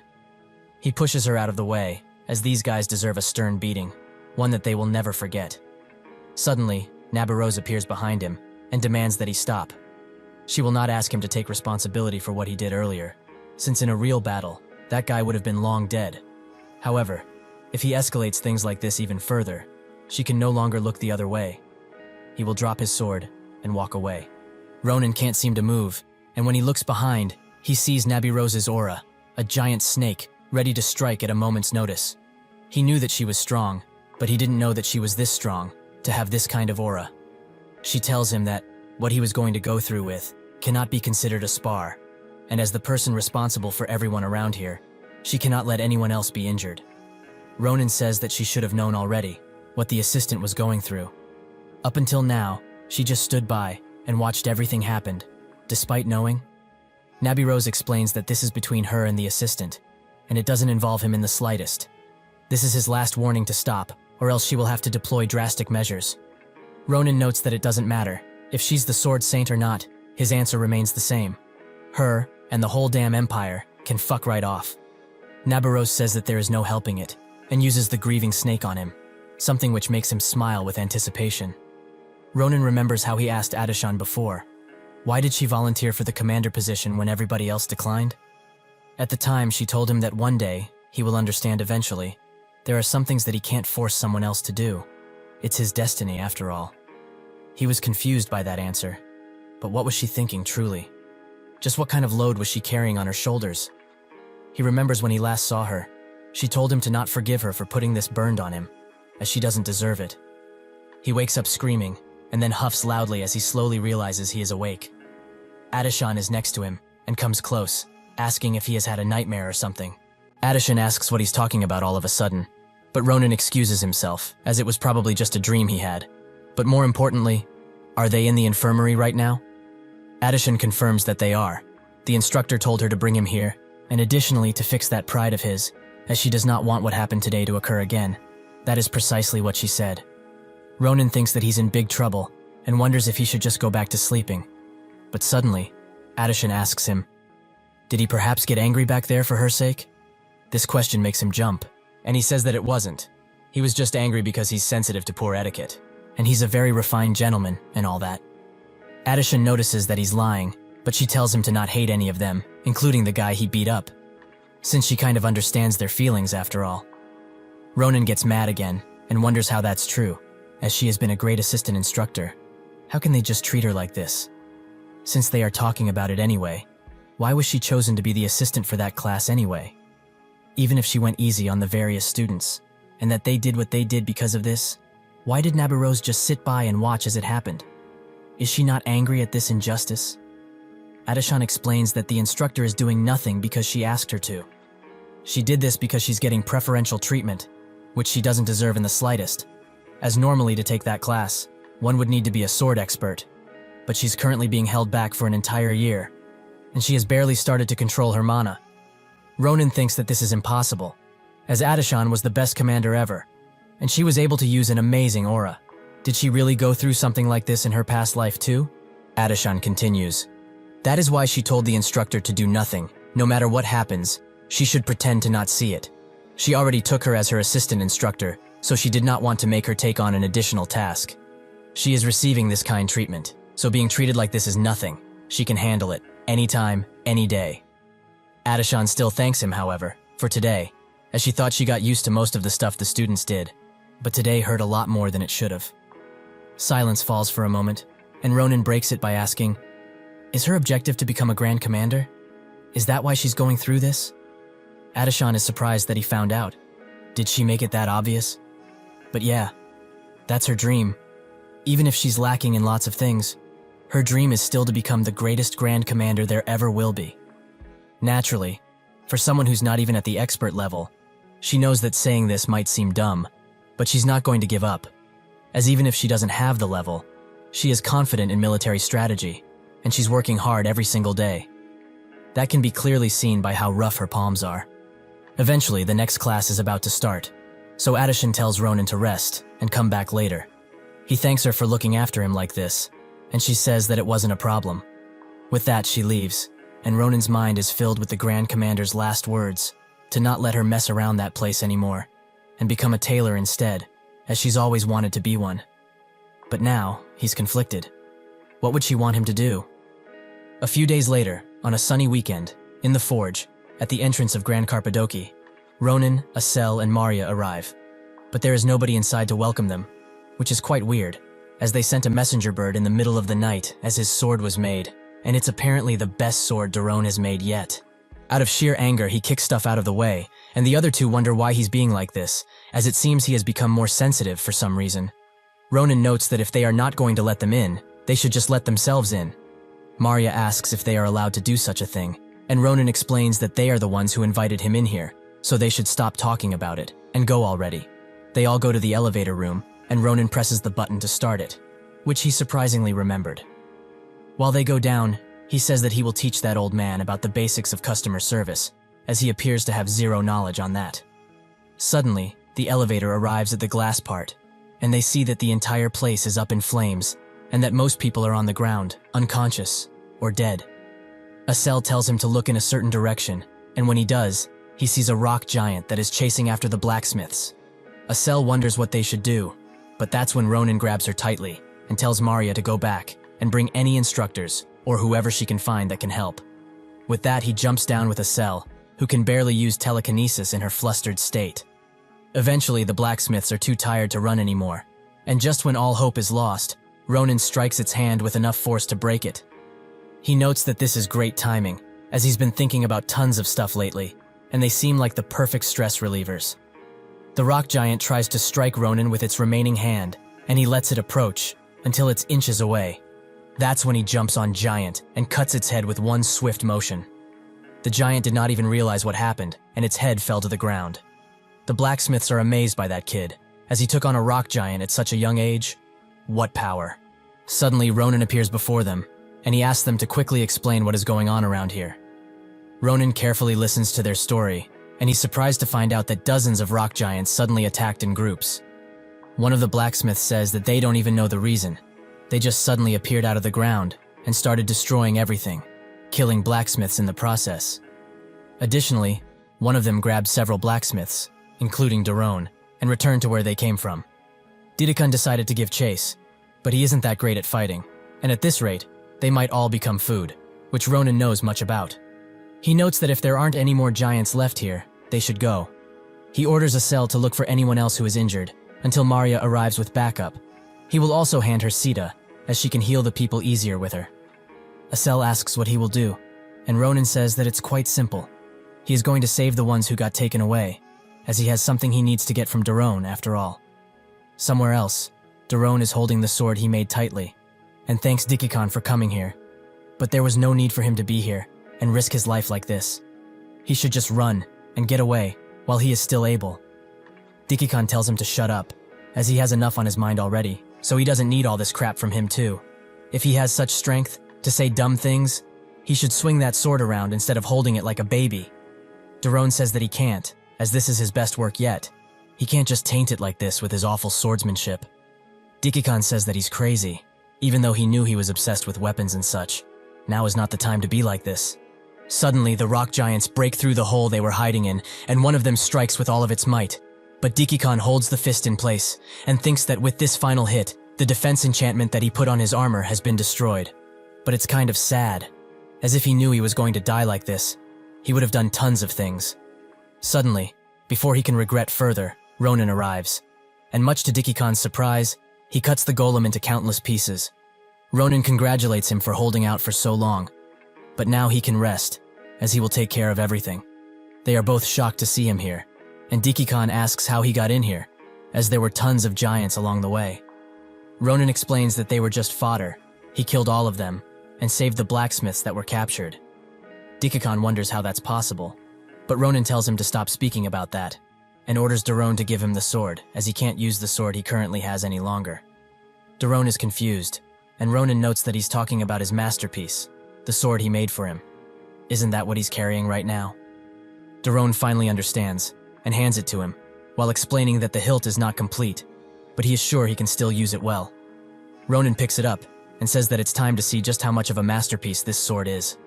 A couple of golems charge in, but with one simple swing, Ronan easily takes all of them out, which surprised all of them, excluding Daron, who is just happy to see his sword doing something.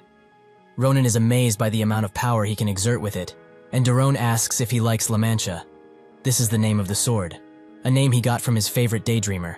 Even so, this sword is above many, as it's extremely light, and the material is extremely sturdy, rivaling mithril in fact, so it can withstand any swordsmanship thrown at it. As a nice bonus, the sword has a hidden trait, to restore any damage it takes by absorbing any kind of blood. Ronan notices that it's absorbing the golem blood, and congratulates Daron on a job well done. He really did impress with this. Dikikon says that this is not the time for congratulations, as they have to get out of here, since they are most likely the last ones around here. Ronan tells them to go on without him, as he has to check something out. It's not much, but judging by his feeling, it seems that there's a few rats hiding around here, and there's a big one among them too. Dikikon asks him to elaborate, and Ronan explains that something just feels off, as he knows about rock giants and their habits, and they are not known for gathering like this. Additionally, they are very well behaved, if one doesn't annoy them first, that is. If they need more evidence, they should see what's on the back of their heads, a suspicious mark that he hasn't seen before. Daron notes that it's a magic circle, but he's not sure about its origin, as he can only feel the reverberation of the mana, which is quite crafty. This must be the reason the rock golems were acting out, but who could have done such a gruesome thing? Ronan has no clue either, but he feels that soon, they will certainly find out, one way or another. With that, he begins sprinting across the numerous halls. Previously, he thought that he might have been wrong, but now, he's certain that there's someone here, as there are human footsteps. And there's a defense mana stone too. The people who did this really planned every single detail out. Suddenly, Ronan hears talking and hides behind a wall, as he wants to hear what they are talking about.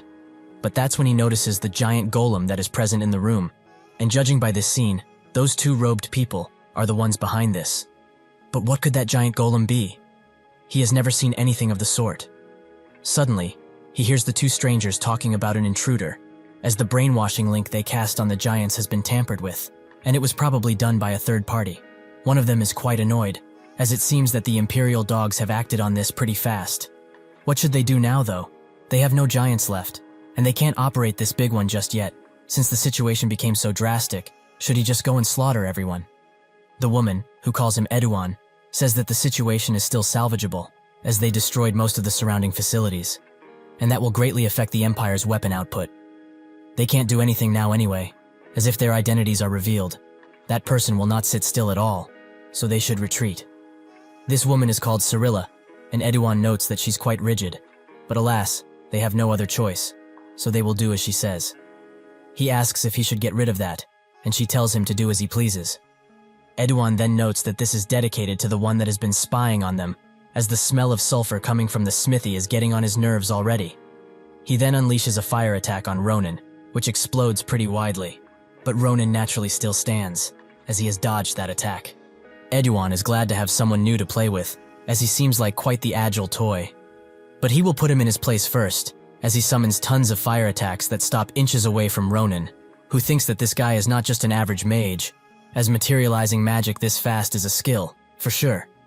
Eduan asks how he got here, as the defense system they put in place was not easy to break through. He's sure about that. Ronan notes that he wanted to ask them the same question. Just who are they?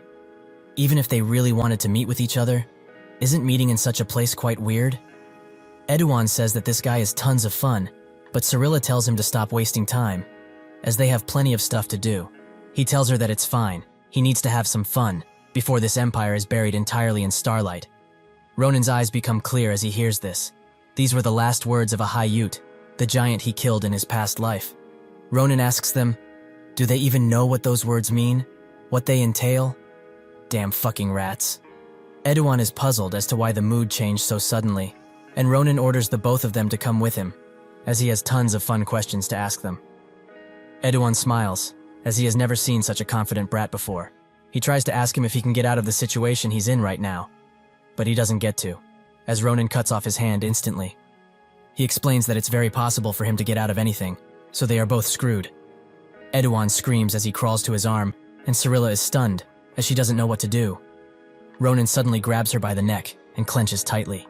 He explains that she should answer his questions obediently, and not cause a fuss, if she doesn't want to end up like her little friend, that is. Ronan continues to threaten Cyrilla, but even if she's scared, she has had enough, and activates her mana shield, which sends Ronan back.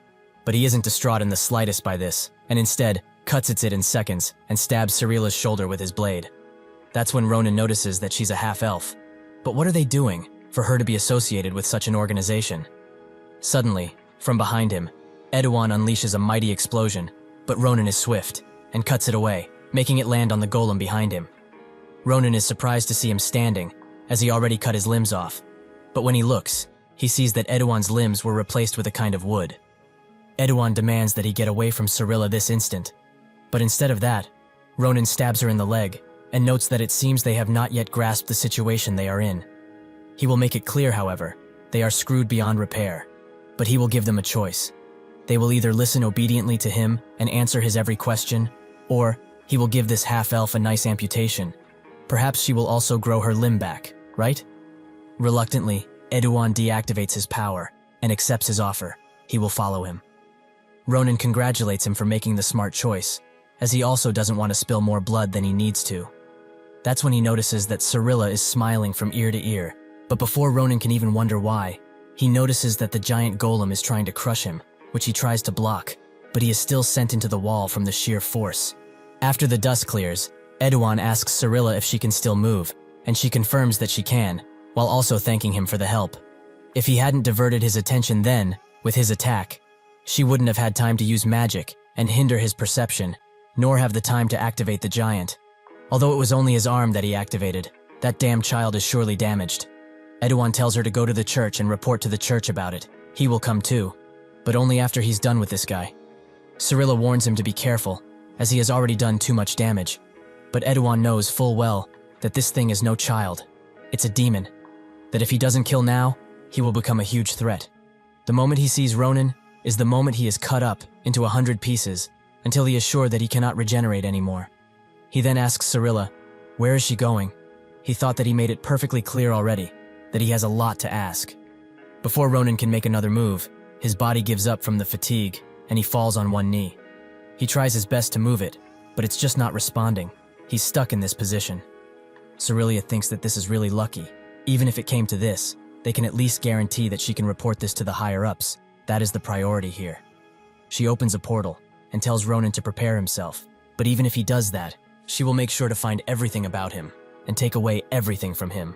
His family, lover, friends, she will destroy it all.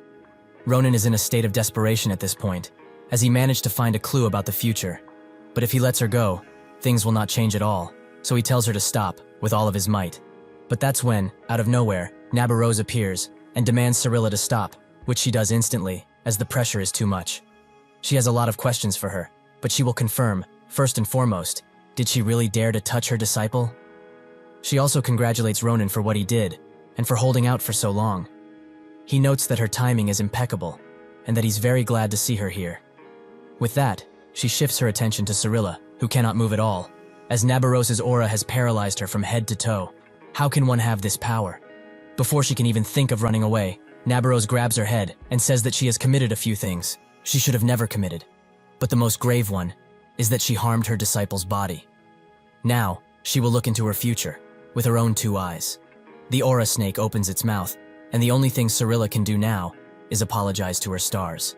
Naturally, she faints, and Nabarose congratulates Ronan once again. But now, after they treat his injuries, they will report all of this to the principal. Before she can continue, Ronan asks about the future she mentioned. Was she perhaps talking about the Laudelin prison? Nabarose confirms that she indeed was. But why is he interested? Ronan was right on the mark. Laudelin is titled the Fortress of Screams, and it's in the middle of the sea. It is famous for interrogating criminals who have dared to go against the Empire, and they use all sorts of methods in order to receive every ounce of information from someone. Knowing this, Ronan asks to observe their interrogation, which Nabarose says that it isn't appropriate, as it's a dark place. Ronan grabs her hand and explains that he only wants to go just this once. He begs her to allow him, as this is extremely important to him. Everyone around the forge, who was left alive, is now getting proper treatment, and Maria is glad that everything is dealt with. Acel also feels the same, as she and Sita are poofed. Still, she hopes that Ronan is coming back soon, as she doesn't want to think about something happening to him. Suddenly he appears, and notes that he heard the summary of what they did here. They really worked hard on this. While Maria brought more and more backup, Acel and Sita saved over half of the people who were buried. He also asks them if they are in a hurry, but they should be asking that, as he is full of wounds, and doesn't look well at all. Acel tells Sita to heal him, but the little guy can't do that, as it doesn't have any mana. Ronan tells them to relax, as he has already received treatment, and now there is something that he has to do. A few hours later, at the secret rendezvous for Laudelin's convoy, specifically at the Grengo Forest Cliff, Nabarose and Ronan wait for Laudelin's escorts, and they eventually arrive on a gigantic crow creature. They get down and announce that they have been called here by the Empire in order to escort the criminals. Nabarose shows them the perpetrators and warns that the male has regenerative abilities, so they should be careful. One of them says that they will, but the interrogator will be very happy with this, as such a fun object will be a great toy to play with. With that, they grab them and say that they will contact them after the interrogation is over. They should continue to work hard for the prosperity of the Empire. Nabarose explains that probably, in 1 week, those bastards will open their mouths, and she will let him know once they do. That should be enough, right? Ronan confirms it, and also thanks her for the opportunity. After this, time moved quickly, and the restoration of Carpadoki quickly went underway, thanks to the Empire's support. Ronan returned to the Empire, and started to train even more diligently with Nabarose. And a few days later after that, at Laudelin, the captives' torture continued. But today is special, as a special guest will arrive soon. Nabarose and Ronan arrive at the prison, and a man welcomes them, while also introducing himself as the interrogator who has been in charge of interrogating the new criminal. and the one who is in charge, Karaka. He explains that he will show them the criminal first and tell them details on the way. They agree, and Ronan notes that he did not expect such a nice-looking old man to be an interrogator in this place. Nabarose smiles, as everyone who meets him first says that, but he shouldn't judge him now, as he will find out soon why he is called the worst nightmare. While they are near the cell, Karaka gives them a summary, and the first thing he will tell them is about the Nebula Clasier. That is the name of the organization they are a part of. This is the first time Nabirose heard about them, and so she asks, is it a criminal organization, like Caliboro? Karaka confirms that it is, but it is much more dangerous, as from the great fire that destroyed the Nalanda granary to the explosion at the magic engineering facility, Ataman, it has been confirmed that they were behind these cases. Ronan is surprised, as he has never heard of them in his past life. While Karaka tries to explain further, Ronan interrupts him and asks, did they perhaps use the word starlight or star's advent in any way? He confirms that they didn't, and Ronan notes that it's just something he heard from them while they were fighting. Perhaps it has something to do with their goal. Karaka swiftly grabs his mask and slowly puts it on, while his expression changes instantly. Ronan is shocked by this, as the kind old man that was in front of him just now transformed into a maniac. Karaka opens the door to their chamber and notes that he's quite ashamed by this, as it seems like he was not able to show them the sincerity of his actions. Ronan looks inside and is shocked to see Edouan and Cyrilla in extremely poor states. Karaka explains that Edouan is quite an amusing toy, as he regenerates using his specialized dark magic. But if he gets burned, he can no longer regenerate, and after that, he cut his limbs off and put effort into the torture. That is how they became the bestest of friends. That is what he believed anyway. But friends don't hide stuff from each other. Did they not agree to be sincere with each other? Edouan notes that he told him everything, he swears. So Karaka asks him about the star's advent. For his information, he would like this conversation to stop with him, as Cyrilla does not possess regenerative abilities. So if he doesn't comply, he will focus his attention on her. Does he really want that? Softly, Cyrilla begs for death, but this makes Ronan think, can Edouan really withhold information in that state? That's when he tells everyone that maybe it's not that he's not saying it, but maybe he can't. There are methods used on soldiers to protect secrets, to be able to withhold information, with a forbidden magic cast on the respective soldier. Karaka lets him go, and notes that he can't believe he missed something so obvious. They should also wait here a bit, as he needs to get something. Eventually, he comes back with a cursed eye, a monster that eats curses. It's quite useful for people like Edouan, who cannot say certain things. After explaining, he puts it on Edouan's head, and the monster crawls under his skin, and directly into his brain, which consumes the curse that has been put on him. Karaka asks again, who is the star's advent? Edouan explains that the star is an eternal entity, the only grace that will save them, the lowly beings, from Earth. As the small lights, who are waiting for the star's advent beyond the skies, they work to ensure that nothing interferes with their wish. Cyrilla tells him to shut up, and Karaka notes that from what he understood, something will fall from the sky soon. But what is it? That's when Edouan says it. The star's children, which makes Ronan clench his whole body, as a Hayyut was one of those too. Ronan walks next to Edouan and asks, the children of the start that he is talking about, is he talking about a Hayyut? Edouan asks how he knows of such a thing, but before long, his body starts to swell, and Karaka protects Ronan with his magic, as the explosion was quite volatile. Karaka did not expect this, and Ronan asks if this is a usual thing for him. Karaka explains that it doesn't happen often, as it's rare for things to get to this point, but it was probably because the curse was cast in two parts. The first part was to not reveal anything about the organization and the star's advent, and the second, when the word he said was mentioned, the curse would explode within him. So, he will have to ask now, what is a Hayyut? If his theory is correct, that information is secret even within Nebula Clasier, so how did he get it? As the interrogator, he must know, so he will have to answer now. Ronan explains that he coincidentally came to know it, as he heard it when he was eavesdropping on them. At first he thought it wasn't important, but upon coming here, he changed his mind. So, he apologizes for interfering. Is that enough to please him? Karaka knows full well that he's hiding the truth, but he doesn't think he's of any danger to the Empire, as his eyes are filled with something. Willpower, maybe, or better yet, it's anger, directed at these prisoners. Nabirose swiftly puts her blade at Karaka's neck and tells him to stop, as she doesn't believe he dared to question her disciple in front of her. Karaka apologizes, as he is double-checking everything, Ronan says that it's fine, but he's glad that he got out scot-free this time. Karaka says that it's a shame they lost a cursed eye, as they are very hard to kill. Ronan asks if it really is that powerful, and Karaka explains that it is. But that's when he notices that its eye is glistening. Did it absorb a curse? But from who? That's when he remembers that he touched Ronan's shoulder, so he grabs the eye and puts it on Ronan's hand. Before long, the creature explodes, meaning that inside of Ronan there's a curse that it cannot handle. So Karaka tells him that he's cursed. He also asks him, has he ever felt restrictions regarding day-to-day movements?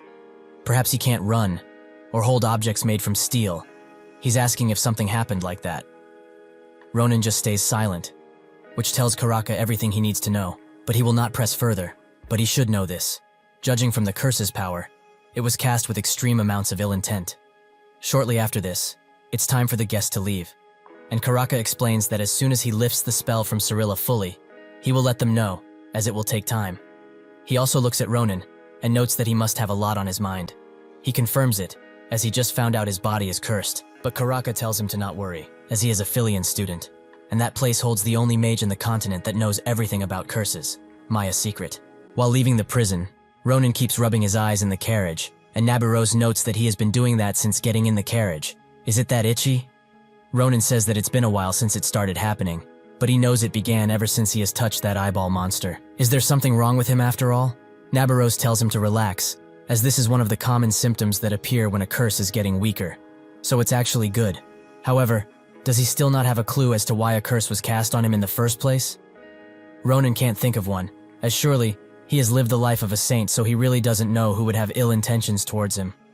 Nabarose finds it hard to believe that, but her thoughts are interrupted by Ronan thanking her for what she did back in Lodolan.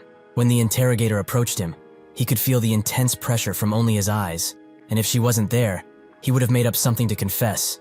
Even though he didn't do anything, he was that scary. Nabarose tells him that she was just doing what every instructor should. There is no need for thanks. Ronan looks at her and thinks that she is not only extremely skilled, but also a good person.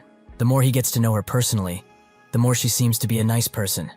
But something is really strange about her, as even if she is so great, he didn't hear a single thing about her in his past life. Could Nabarose have done something unforgivable to the Empire? If not that, then who really knows at this point? The next day in the training area for magic students, the Sherry Forest, there is a location called the Pillar Park.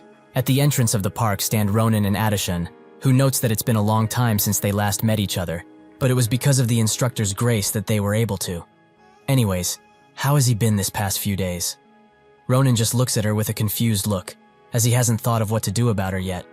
Actually, he just didn't have the time to think about what he should do, but for now, he will just pretend like everything is normal and laugh it off. He says that it has truly been a long time since they have met, and asks how she's been doing. Adeshan explains that after what happened, all of the guys who were scared of Cardan became much more friendly, although she is quite concerned about Cardan himself, as he gets scared every time he sees her and starts screaming. She must say, it's really not that bad of a feeling though. They walk inside of the park, and Adeshan seems to have heard from the instructor that he has a curse that needs undoing. Ronan explains that it's true, as it just kind of popped up, but he heard that he would have to meet one professor's secret. So he came here to do so, but this place is quite strange, so he wouldn't be surprised if secret was also the same as this place.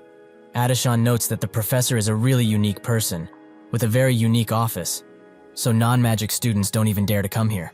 So that is why she asked a younger magic student for guidance. She must have been here by now though. Suddenly a shadowy figure appears in front of her and charges to grab her.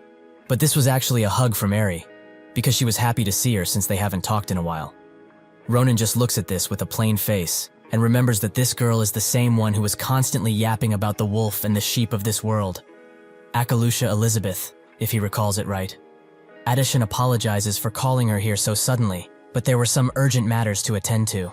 Akalusha Elizabeth tells her to not worry, as she is always welcomed here. But why does she need to see Professor Secret so suddenly? That's when she notices Ronan, who is locked in and sweating bullets. She stares back at him with a defeated expression. To break the awkward atmosphere, Ronan explains that he was the one who asked to see the professor. Also, it has been a long time since they have met, so he greets her too.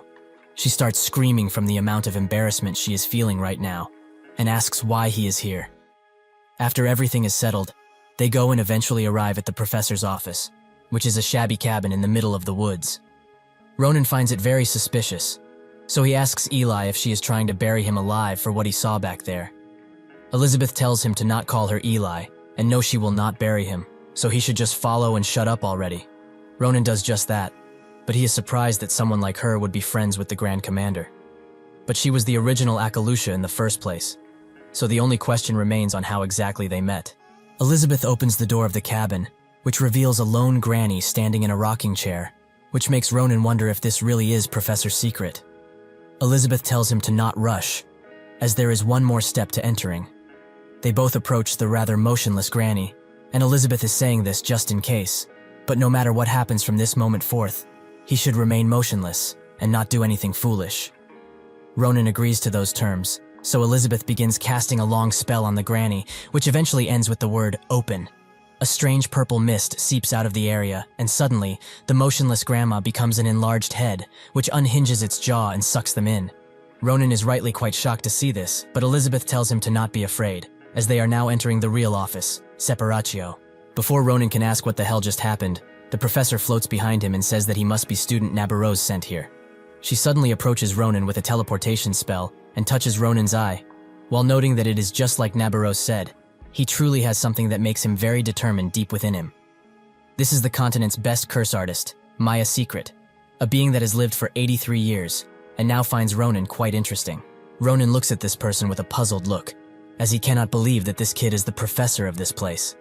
Maya tells him to not be so surprised, as there are some personal circumstances to her look, but besides those, her body is over 80 years old. Ronan is even more surprised by that, as there is a limit to how young a person can look once they get older. Yet she would fit as one of this academy's students quite easily. Maya says that they should talk about her beauty routine another time, as there is something more important at play here. With one snap of her fingers, Ronan is engulfed in strange runic lines that seem to seep out from inside of him. He asks what these are, and Maya is quite surprised to see that there are so many curses inside of a single body. Their origin is also strange, as it's closer to ancient magic than anything else. This situation is quite dangerous. Even a person with tons of great skill wouldn't dare to touch this. Ronan asks if this whole meeting is pointless if that's the case, but Maya tells him to relax, as even if the amount of curses are beyond what she anticipated, she naturally came prepared for anything. Suddenly, a large symbol appears at Ronan's feet, and Maya explains that right now, she is going to materialize the curse within his body into his mind realm. What he does then is up to him, but he must do one thing in order to be free of the curse: find its source and slice it. Ronan understands her words, but how is he supposed to know what to cut in the first place? Maya notes that he will know instinctively. She taps his head with one of her fingers and wishes him a safe trip. Ronan is pulled below into a dark realm, but eventually, it changes, and he is sent to a forest area. However, when he looks behind, he spots his house. Does that mean the source of the curse is inside of there?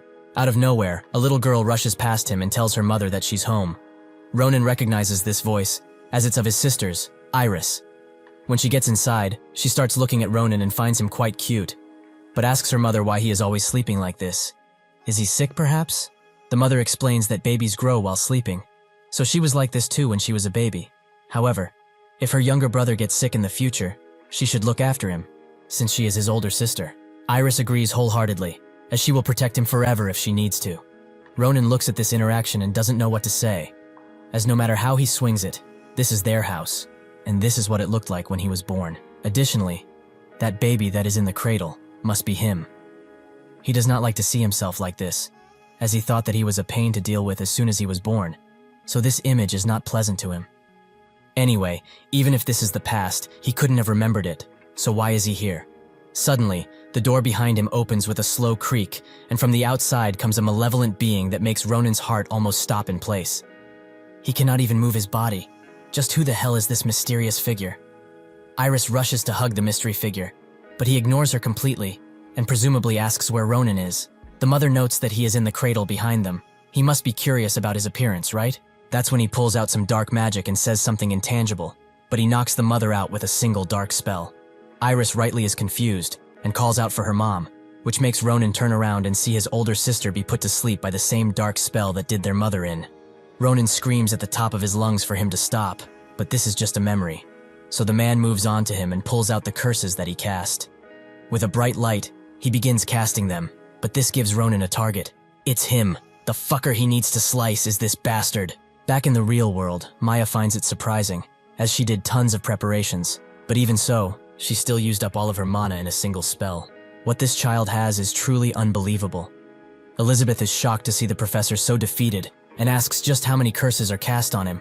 Maya can't say for sure, as there may be hidden ones somewhere, but for now, there are around 10 curses on him.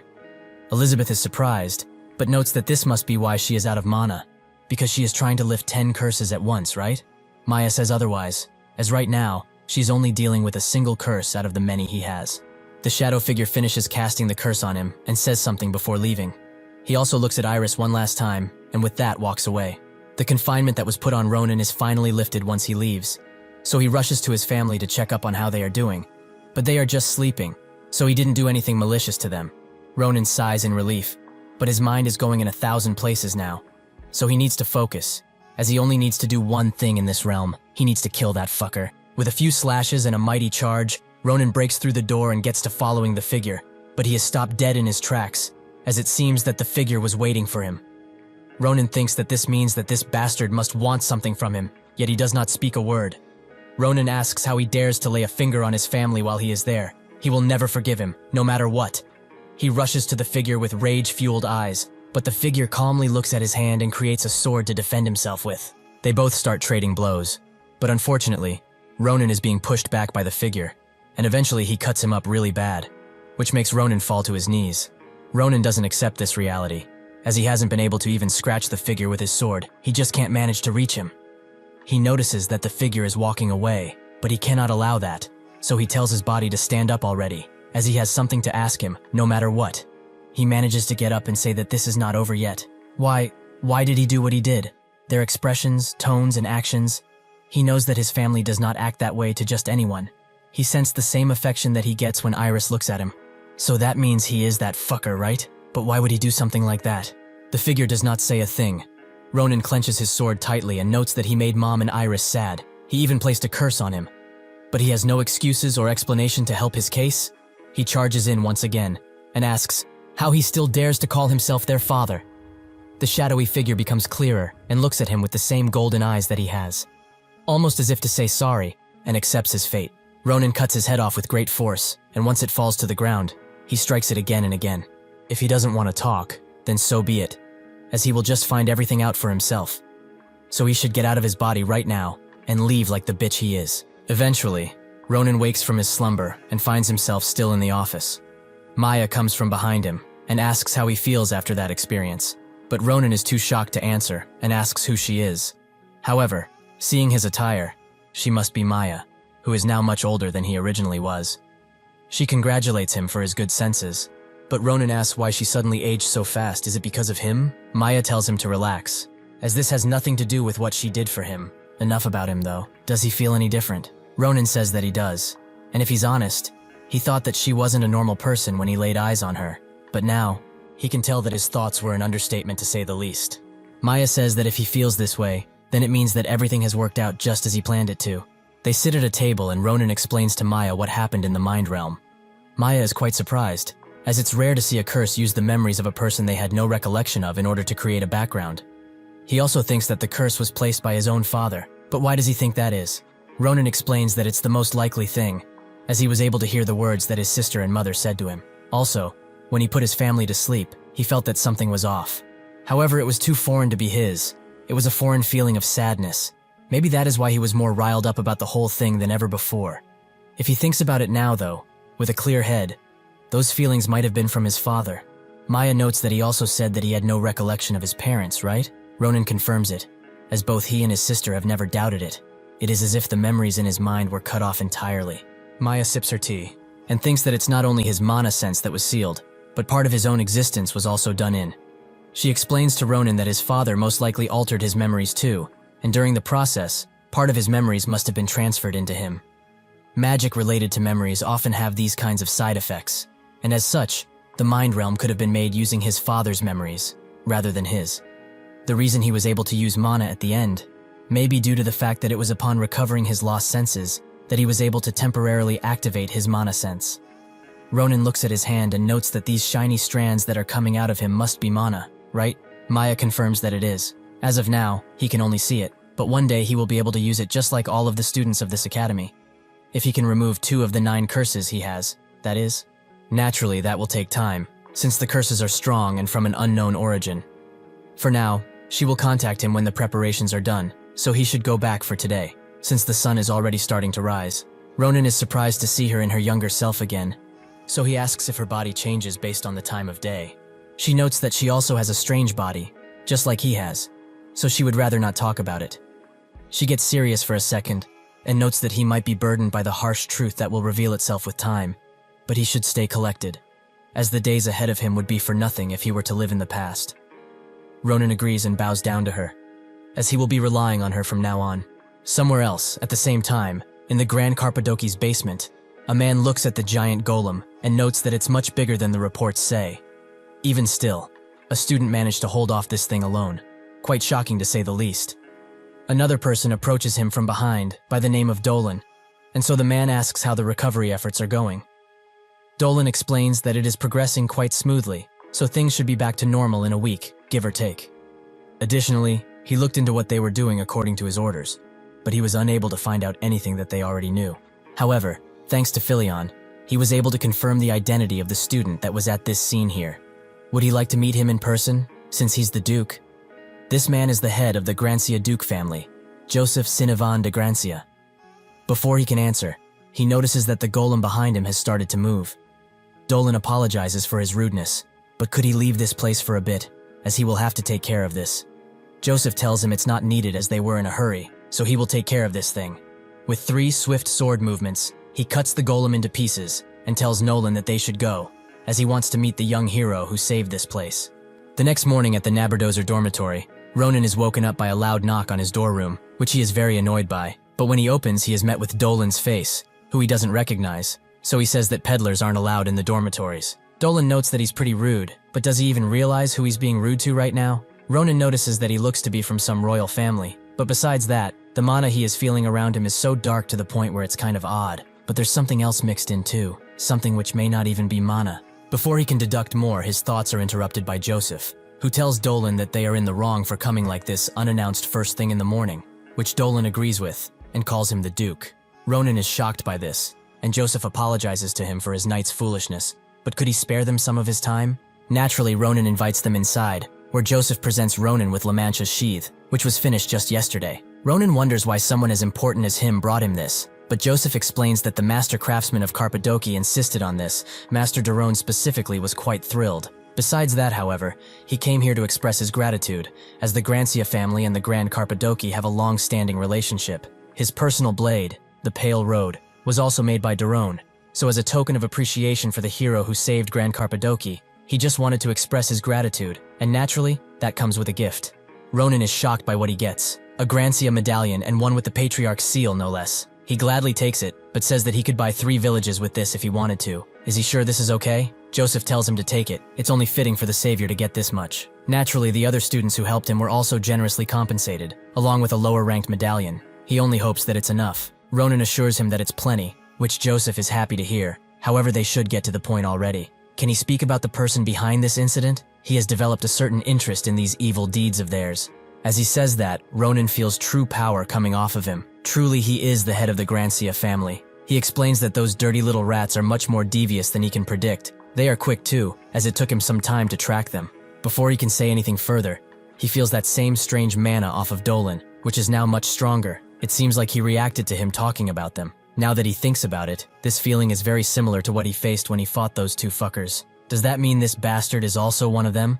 Joseph asks why he suddenly stopped talking, which allows Ronan to find out that Joseph doesn't seem to be feeling what his subordinate is emanating, but he is one of the strongest people in the entire continent. How can he not see this? Perhaps only he can feel it, but if that's the case, he needs to test the waters, and so he asks Joseph if he knows about the star's advent, something which immediately gets a reaction out of Dolan, so he must try to provoke him further. He begins saying that their organization, Nebula Cluster, consists of children of the star. Joseph did not expect for such an organization to ever exist, but how did he get all of this information? Ronan says that before the instructor had arrived, he lightly cut them up, and so they started to talk. But he can't deny those idiots and the sight of them begging for his mercy were entertaining, but he must want to get into specifics here. Joseph stops him and says that it's fine, he will confirm the rest with the interrogator. As if he hears any more of this, He won't be able to have breakfast this morning. Ronan gives up on telling him, but there was no reason to tell more in the first place, as Dolan can't even control his aura at this point. Joseph says that it's time he went, but Ronan thinks that if they infiltrated the Garcia family, he must take some urgent measures against it. Before Joseph can depart, he stops him and says that there is something else he must know about these evildoers. But since there's a lot to discuss, and he doesn't want to keep him further, he will write a summary and send it by email. He is sure he will find it interesting, especially the part about a certain Ahayut.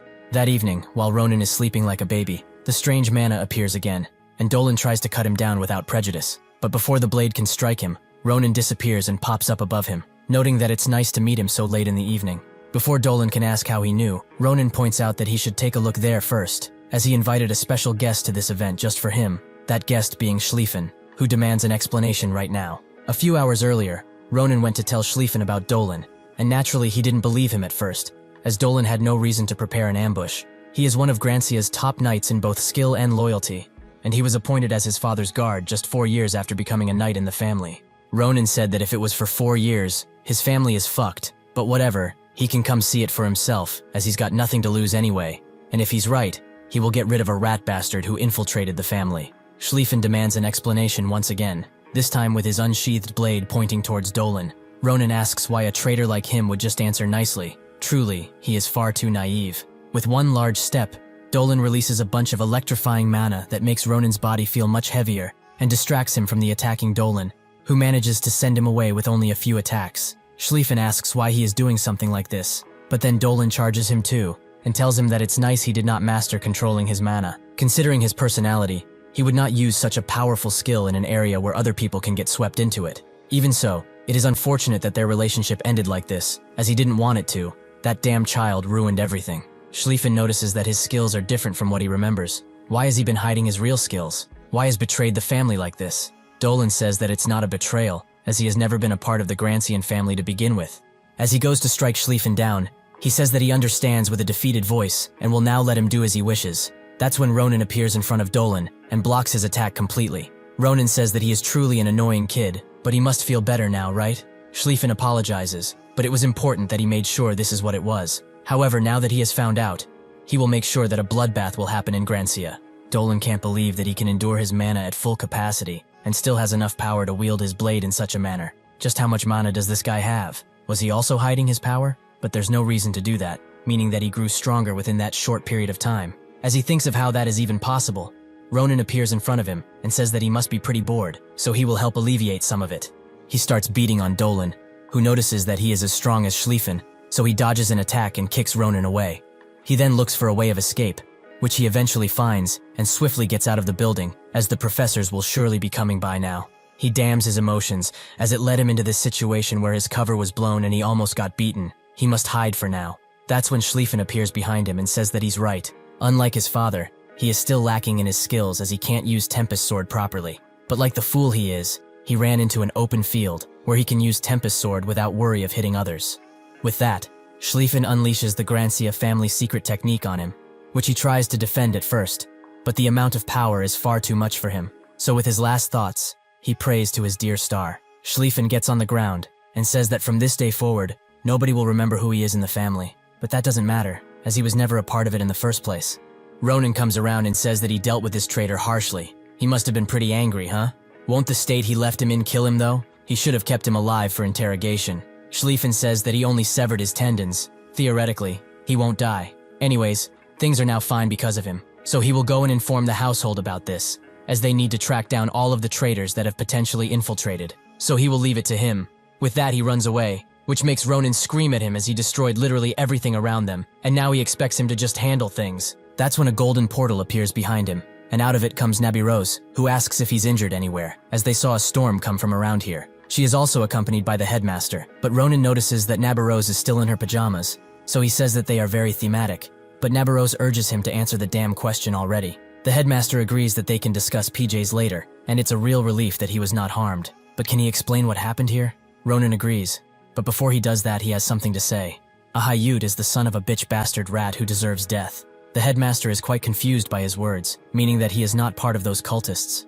The next day at the headmaster's office, he gets the information from Ronan that Grancia had traitors inside of it. This issue is much more dangerous than he thought, but again, thanks to his service, he kept the situation from becoming even worse. Ronan says that it's nothing, while also thinking that he can see special mana hidden from them, as he can't be certain it is what he thinks it is. And if this information were to leak out, everyone around him would be put in danger.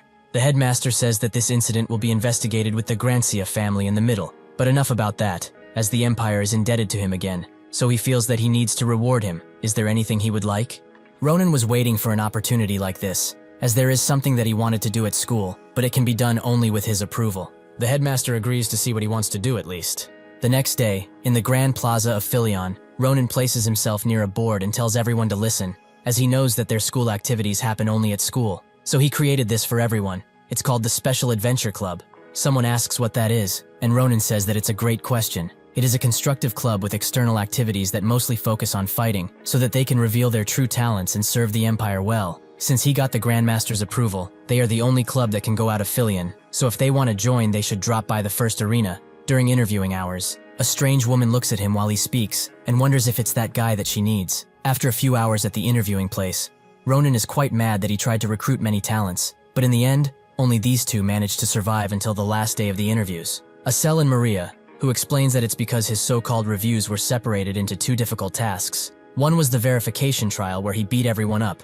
and the second one was that those who survived had to sign a contract, pledging their entire life to the club. Acel says that she heard rumors about their club already, that if one joins they would need at least 10 lives to do anything worthwhile. Ronan says that they are just weaklings, but it's fine, as what he needs is some real promising individuals, like this one in front of him. It appears that Ronan had one last candidate, who wanted to fight him even though he would have been accepted, but he tells the guy, Brahm, that he passed this too. However, he will let him know in advance that the club activities will be quite tiring, so he hopes that's fine with him. Brahm says that this is what he is here for in the first place. He wants to grow stronger. With that, he tells the others to leave and rest before their first activity, as he will stay here and wait since there is still some time left. Someone might actually come. Day turns to night, yet nobody shows up. Only the crickets are here. Ronan gives up, and thanks Adeshan for coming here when she had time, as she was a huge help, which she was glad to do. But it's a shame, as if she wasn't the assistant instructor she would have tried to join too.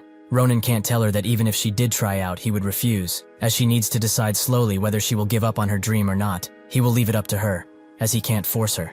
That's when the strange woman appears, and says that it's a relief he is still here, making Ronan think that this person is here for the club tryouts. The woman says something in a raspy office which Ronan doesn't understand, so he asks her to repeat. As she uncloaks herself, she asks, if she joins the club, can she touch it? Ronan is confused at first, but then said that he will not let her conduct shameful acts on his body. She wasn't referring to him, however. She was referring to the little creature on his shoulder. As Ronan pets Sita, he notes that he misunderstood her at first, but this little thing is always with him no matter what, so if she joins the club she will be able to touch him. Ronan also thinks that she's a strange person, as he did not sense her approach until she got too close. She's not a normal student, that's for sure, so she must be the real deal. The mysterious girl ponders for a second, and then asks what she needs to do for the interview. So Ronan asks her to show what she can do on that magic doll, and also say her grade and name. As she unleashes her mighty power, she introduces herself as a Magic Major Junior, Ophelia DeKnight, and with that she begins. Adeshan is shocked to see dark attribute magic, with Ronan also being surprised that she can control that dark mana almost perfectly. Besides that, there is something else. He can feel a red energy coming out of her mana points. From the center of the mana, even Sita feels it.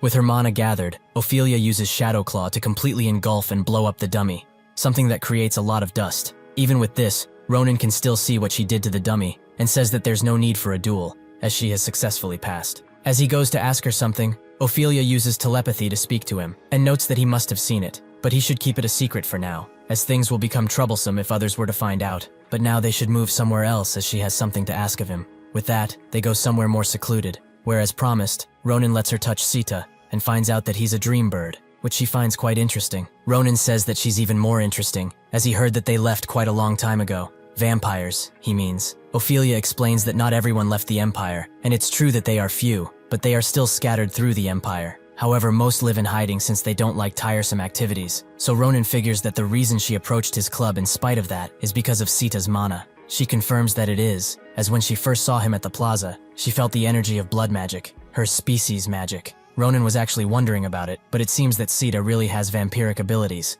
However, the first thing he did after getting out of the egg was absorb blood, so yeah. Ophelia is extremely shocked to find out that he used magic like that from the get-go, but then wonders how many years it's been since he was born. 3 years, or at least 5, right? Ronan says that it might have been 2 months at most. which Ophelia is amazed by, as he is already exuding blood mana of very high density. If that is true, then what she really wants might be possible. She instantly starts hyper-talking and says that she wants something from them. She was going to just leave after seeing Sita, but if she has her request fulfilled, she will work hard. Though now she needs to do some research. After that, she promises to be included in all group activities. Ronan stops her and asks, what research is she talking about? The next day, at Nest, the Philian clubroom area, Ronan and the others arrive at the Special Adventure Club, which is quite a big building. Ronan is pleasantly surprised by this, and says that the headmaster was really generous. But he also notices that something changed with Acel and Maria, as they both have things from Cappadocia. Joseph must have sent them, right? They confirm it, and Maria notes that she got a great sword, since she wanted to switch up her style from dual swords and see how it goes. Acel got a magic bracelet, made with materials from the Magic City, Delpium. It also helps her mana and power increase. Ronan is glad for both of them, but says that they should get inside, as they will have a pretty important conversation. Inside of the building, he explains that they have only one goal, to improve their latent abilities as swiftly as possible through real-life experiences. But he's the only one that needs to know it's actually for that day. He points at a map and says that this is their first exploration zone, as this mountain range hasn't been fully discovered by the Empire. So the Vadian Mountains will be a good place to get experience, since it will be unusual. Additionally, he also has some personal things to do there, but that isn't the most important thing, as there's a problem with these two that needs solving. Instead of explaining what it is, Ronan tells them to come outside, as they will have a sparring session. As they walk to the training room, Ronan mentions to them that the problem they have is that they haven't completed their modules yet, something which they need to do. If they leave, they will do so for about a week at least, but they have classes, and it will be difficult to juggle both of them. He is also sure that the headmaster will not allow it, so the solution is pretty simple. They need to finish their classes early like he did, and become as free as a summer bird. When they arrive at the training room, Ronan notes that before training them individually, he will assess their skills, so they should come at him, as he promises to only use the sheath for them. However, it won't be fun if they are relaxed, so they better do their best, or else. Maria doesn't feel too comfortable with him, but this is an opportunity to test that out. They should show him just how much they have grown. Acel understands what she's trying to say and promises to do her best as she uses magic to support Maria. With that, she charges in with a heavy attack, which pleases Ronan, but why did she hit the floor with it? That's when he notices that Acel is using her magic to pick up the rubble and starts to throw it at Ronan, who is pleased with her telekinesis control, but he will not allow himself to be hit. As he removes her attacks, however, Maria appears behind him and tells him to dodge if he knows what's good for him. Ronan does just that as the attack lands to the ground, with him also being amazed at the amount of power she put into this one attack. She isn't finished, however, and starts to swing at him, but he starts pushing her back with his heavier blows. Before he can do anything else, however, he looks above and sees Acel, who just ripped a huge chunk of the arena out and is now throwing it at Ronan while telling Maria to dodge. Instead of dodging the attack, Ronan meets it with his unsheathed sword and cuts it into tiny little pieces, but he is amazed by their growth. They have really improved quite a lot, meaning that they weren't just playing around all of this time. Especially Acel, her new abilities are simply amazing. It's like she's a whole other person. With that, he ends the test and notes that 2 weeks should be enough in order for them to be ready, so they should begin right now. They both say that they just finished sparring, but Ronan doesn't care, and immediately starts whipping them into shape. From that day onwards, Acel and Maria have commenced their special training, something which caused them to lose a lot of sleep. 2 weeks later, as promised, Ronan hands the headmaster all of their early completion certificates. He explains that it's not for all subjects, but this should be enough to let them go out. The headmaster is surprised that they managed to do it, but as he promised, they are allowed to leave, so he wishes them a safe journey. The next day, the first activity of the Special Adventure Club starts in the Vadian Mountains. Maria is surprised by how pure the mana is out here, and Brahm feels it too, but he notes that this will make training easier. He also asks Ronan what they will do, who says that they are still far from the core, so when they arrive, he will let them know, but he will tell them this, that they need to find a little something. Somewhere deep in the forest, the wind whispers to an elf that there are visitors, so he decides to greet them, as he hasn't had guests in quite some time. Eventually, the party arrives where they wanted to be, at an orc encampment. Brahm finds it amazing that the orcs actually managed to create a village, which Ronan confirms that in these secluded areas, things like this can happen. Even though this is just a village now, these bastards are pretty fertile, so soon enough the entire mountain range will be covered in orcs. The people in the vicinity will suffer when that happens, so to nip the problem in the bud, they will fight them. Pretty simple, right? Acel is surprised that they are actually going to fight them, since they are so many. But Ronan assures her that everything will be fine, while noting that there is a variable to think about, that being the dominant species of this place, the ogres. These guys will not do anything to those giants, and especially the leader of the bunch, the twin-headed ogre, was so strong that even he had trouble with him in his past life. However, it's not like he will appear now, so he shouldn't be a problem. Before they can jump in, the elf appears behind them and says that even with pure intentions, they should not go and do that. It is not the right time to do that. Ronan is extremely surprised that he didn't feel him until he spoke, but the elf tells them to not be on guard, as he is a simple priest that stays in the mountain. Ronan asks what kind of priest, and so the priest explains that he serves an ancient spirit with the divine name Suicidal, though now they should move somewhere else so that they can converse properly. Before he can even finish his sentence, Ronan pulls out his sword and aims it squarely at his neck. He apologizes for his behavior, but he needs to make sure of something, so he should copy what he says. "Aha, you dog bastard!" Naturally, the priest is struck with confusion.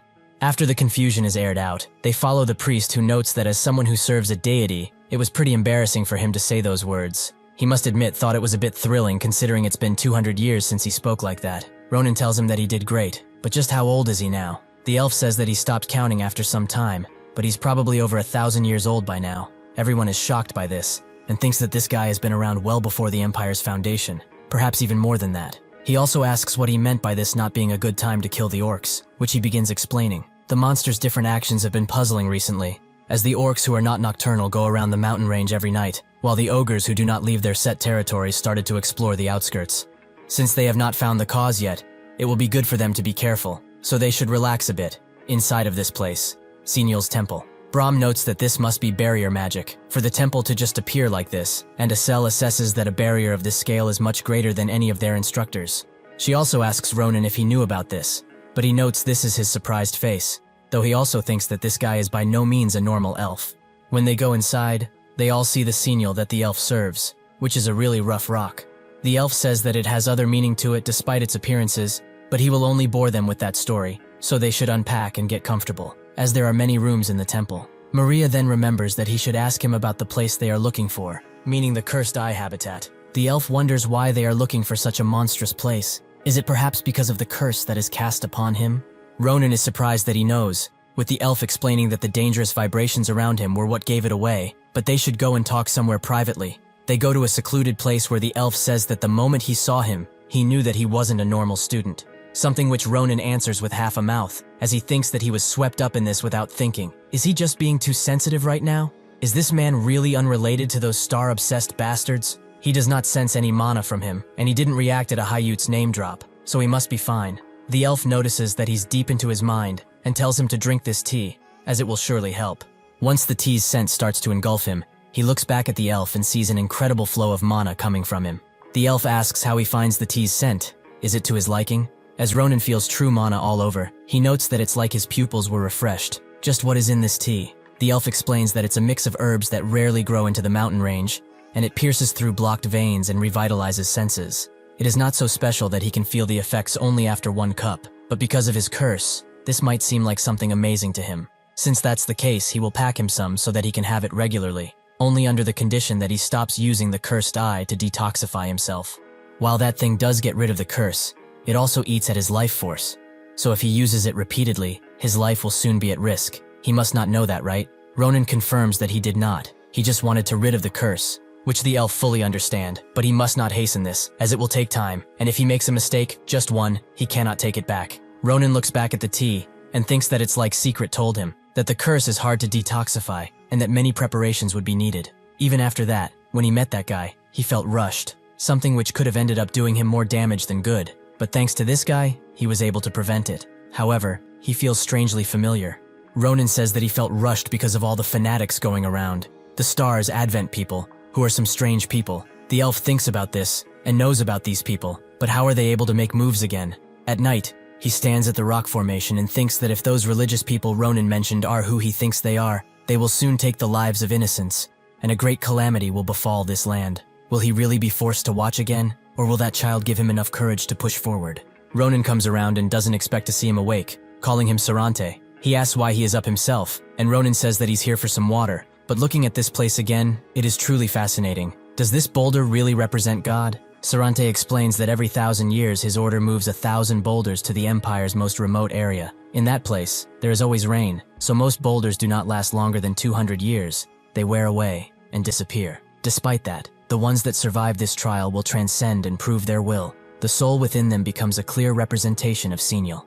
Ronan is surprised that it's so deep, but if that's the case, where are the other priests of this place? Sarante explains that everyone has circumstances, and devoting one's entire life on a god that will never answer is hard. Even he had his doubts, but something made him stay every time. Perhaps it was the will of Senial, or the hope that one day someone will come around and save the world because of her. That to him is like fate, something which he couldn't just pass out to someone, and that time is very near.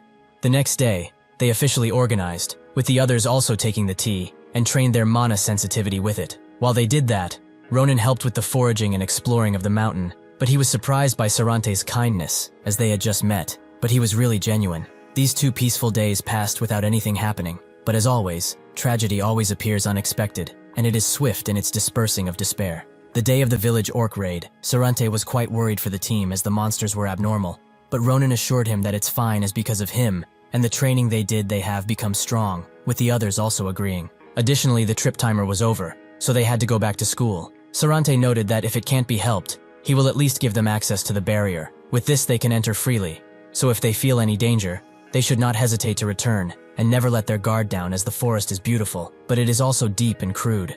In a dark place, hundreds of orcs are dead, as a woman with a sharp blade walks around and says that person is hard to find. But she can't rely on dumb beasts anymore, so she will go meet that bastard elf herself. Eventually, Ronan and the party arrive back at the orc village, where the orcs are relishing in their spoils with newly acquired clothes and jewelry that they know nothing about.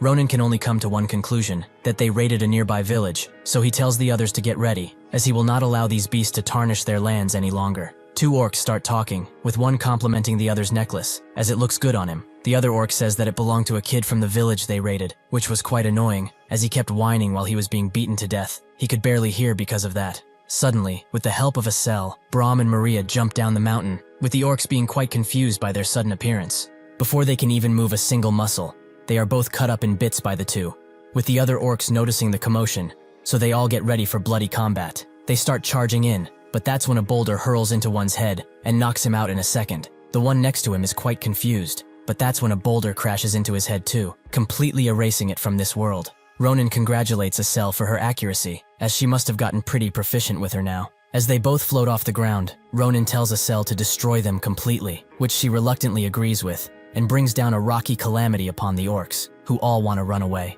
After that is done and the dust clears, Acel looks at what she did, and thinks that she will surely receive divine retribution for this awful sight.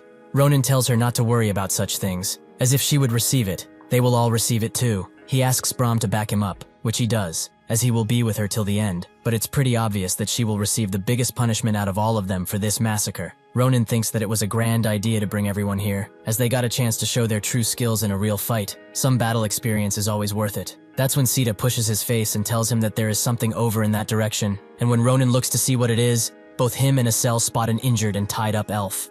Ronan immediately goes to untie her as he orders Sita to use healing magic on the elf, which slowly wakes the elf up, who is surprised by the mana she is feeling around them. Before she can do anything though, she starts to cough up blood, with Ronan being surprised that Sita's healing did not work. The elf, with bated breath, asks if they are from the shrine, and when Ronan shows an ounce of approval, she grabs him and tells him to take her to that man. As they are coming, they do not have any time left. Sarante and the shrine are in immediate danger. Before she can say anything more, she passes out completely.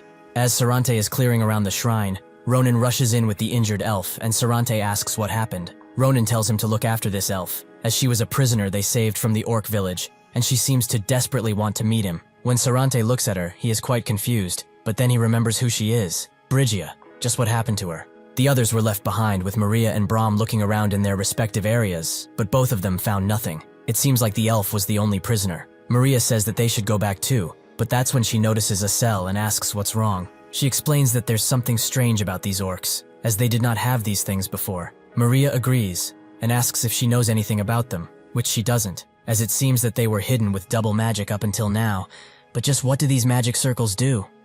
Sarante eventually stabilizes the mysterious elf with basic first aid and some potions. Ronan wonders if she really is okay, as even healing magic does not seem to work. What if she's been poisoned by something? Sarante notes that he took care of that first thing by giving her an antitoxin, so she will be fine in that regard. However, he is in debt now, as if it were not for him, he would have lost another one of his precious siblings. Ronan asks what he's talking about, and so Sarante tells him that she is one of the few senial believers that still exist in this world. She once had the deepest faith out of everyone. She is a true sibling in his eyes. since he has saved someone so important to him. How can he repay him now? Ronan notes that he didn't do anything special, but if he wants to give him something, then he wants a question answered. When he first met his sister, she was constantly rambling about and warning them. Is his life perhaps in danger? Just what is going on? He and Sarante go back to Senior Rock, and he starts explaining. If he is honest, he does not know much. All he knows is that they are a religious group that worships an unknown being, whom they have deemed to be the one true God. They have been so intricate in hiding their identities that even he does not know who they really are. But one thing he knows for sure is that they commit all sorts of evil deeds. They call themselves the religious order, Nebula Clasure. Ronan can't believe that those bastards are after him, with Sarante being surprised that he knows about them. But they have sent some people to him several times in the past. He thought that they gave up, because it's been something like 100 years since they tried, but it seems that they are back. Ronan screams that this is not something that he should be so calm about. He needs to run away from this place with them. Sarante refuses, as he cannot leave this place while evil spirits meddle about, and if he really moves, innocent people will start to be harmed. He does not want to be responsible for pain, so with this in mind, he wants him and his friend to hurry and leave, as he really does not want to bring any other harm to anyone else. He hopes that he understands why he is doing this. Before leaving, Ronan tells him to wait patiently, as he will bring the strongest person he knows and come back, so he should hide until then and wait patiently for them. Sarante is amused by the words of this youngling, but says that he will do as he said. However, he should take this as payment for saving Brigia, the elf. Ronan is handed a ring, an item that can be used as an entry pass to the Mage Tower. If he ever has the chance to visit the Mage Tower of Dawn, he should show this to the librarian, as they will most definitely have some information about how to help him with the curse that is on him. With that, he wishes him to be safe and healthy, as these past few days that he has spent with him were truly a blessing. Ronan notes that he's speaking like they won't see each other again, which is not true, so he should wait patiently as he will be back soon, with reinforcements this time. After Ronan has left for a while, Sarante sits at a doorway and speaks with someone, saying that it would feel nicer to meet her after such a long time, as they are long-lost siblings. However, that title does not befit her anymore. She is the religious order's assassin, Brigia. The elf suddenly changes form and notes that he shouldn't be complaining about that with their relationship in mind. How has he been anyway? Sarante tells her that if they really chose her out of all the people as an assassin, her religious order must be seriously violent. Brigia notes that he's not exempt from violent actions, as he fed a paralysis potion to her, and even lied that it was an antitoxin, which amused her quite a bit. Sarante says that he did not have a choice, as Roheim's shadow has been putting up a facade, her being captured by mere orcs. What a joke. Brigia notes that it couldn't be helped, as meeting him is not as easy as it seems. Even though she tried getting his attention with the monsters she gathered, he didn't seem to care much. That's when she stumbled upon something, or someone, very interesting. A boy and his playmates, who all looked like fun toys to break. They had his energy on him. So at first, she thought of cutting them into small pieces, and throwing them around the forest to get his attention. But since she is an old believer, she held this primordial urge inside. Isn't he happy? Sarante says that if she would have done something like that, she wouldn't have been alive right now. Brigia notes that it was a simple joke. Is he so senile that he can't recognize that now? Anyway, they have chatted for far too long. She will tell him the orders that she was given, to win him over to their side. If he refuses, however, she has every right to kill him. As soon as she finishes that sentence, they start to trade blows, something that shakes the entire mountain with energy, with Ronan feeling some of it come down to his level. That's when his friends arrive, with him asking if they have checked their surroundings for anything. Maria confirms that they have, and they found nothing weird, except Acel, who stumbled upon something quite scary. Acel explains that after he left, she found something strange on the orc corpses, some kind of magic circle that she has never seen before. Ronan tries to ask what she is talking about, but that's when a flurry of dark and green energy explodes behind them, with Ronan knowing that something bad has happened to Sarante. He does not have enough time to worry about that even, as a mighty beast treks through the forest, smashing everything around it with great rage. The two-headed ogre has arrived. At the once peaceful worship temple, Sarante is now fighting Brigia with everything he's got, as he summons a large gust of wind to protect himself, something she likes very much. She starts to retaliate with her expression changing slowly into that of a killer. She stabs the protective barrier he cast with a large amount of dark energy, something that manages to break it. As the dust clears, both of them stand looking at each other, until Brigia rushes in with a blinding attack that Sarante barely manages to block with another barrier. But this too is swiftly broken. They both stand opposite each other, and with Brigia noting that he is as cunning as he is old. Wouldn't it be better to just join them already? His talents will just be wasted if he dies. He could also get an executive position and order people around and stuff. It's very fun. Sarante refuses, as he is too religious to serve a mere cult. From what he has seen though, she has gotten quite rusty with her abilities, as she was never this slow. Does her little cult not teach her anything besides worship? Brigia notes that it's not like that. She's just a bit bored. as she has noticed for a while now that he's just buying time to let those kids escape the mountain and hasn't been paying attention to her at all. He puts on that kind and rather pathetic act so that black-haired kid wouldn't get caught in this situation, right? So he could leave with an unburdened mind and soul. But that makes her even more curious. Why is he, who has denounced the world and all it stands for, protecting a child of the world? Sarante explains that they are his guests who he stumbled upon, and she shouldn't even think of laying her grubby hand on them, as if she crosses that line, it will be difficult for him to be as gracious as he has been up until now. Bridgia notes that he's quite scary, but what can he even do, as that has already happened without him knowing. That's when a large thump happens, right in Ronan's direction. Sarante turns around,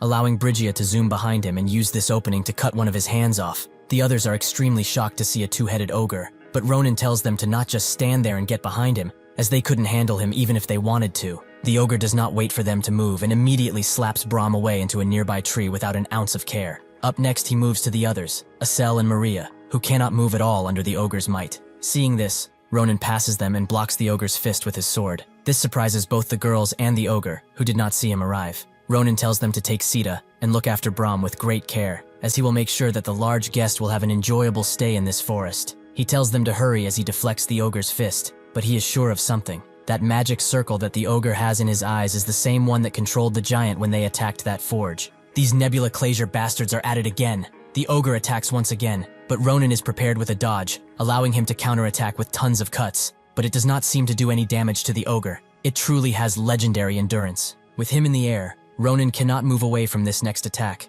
which sends him flying through the forest. He manages to shove his sword into the ground and stop himself from going any further. He notes that he didn't miss this amazing strength either, but the ogre does not stop there, as it picks up a large tree and throws it directly at Ronan with reckless abandon for the other orcs next to it. Ronan stands still and says that he would have been really happy about a fight that he couldn't finish with one blow. But this ogre dared to do something that is deserving of death. It hurt his precious comrade, right in front of him, so he can promise that it will die a gruesome death. As soon as the hurdled three appears in front of him, Ronan cuts it down in half and jumps on the other trees nearby to arrive at the ogre, who screams out as it sees Ronan. He thinks that the only reason he couldn't defeat one of these fuckers in his past life is because he didn't have a way to pierce through its skin and land a deadly blow, but things are much different now. He has this sword, and the techniques that he was taught by his instructor. With this in mind, he uses the Nabarose-style fourth form, revolving sword. He instantly slashes the ogre and gently lands on the ground. As soon as he sheathed his weapon, the ogre fell into dozens of pieces instantly. Even with this victory,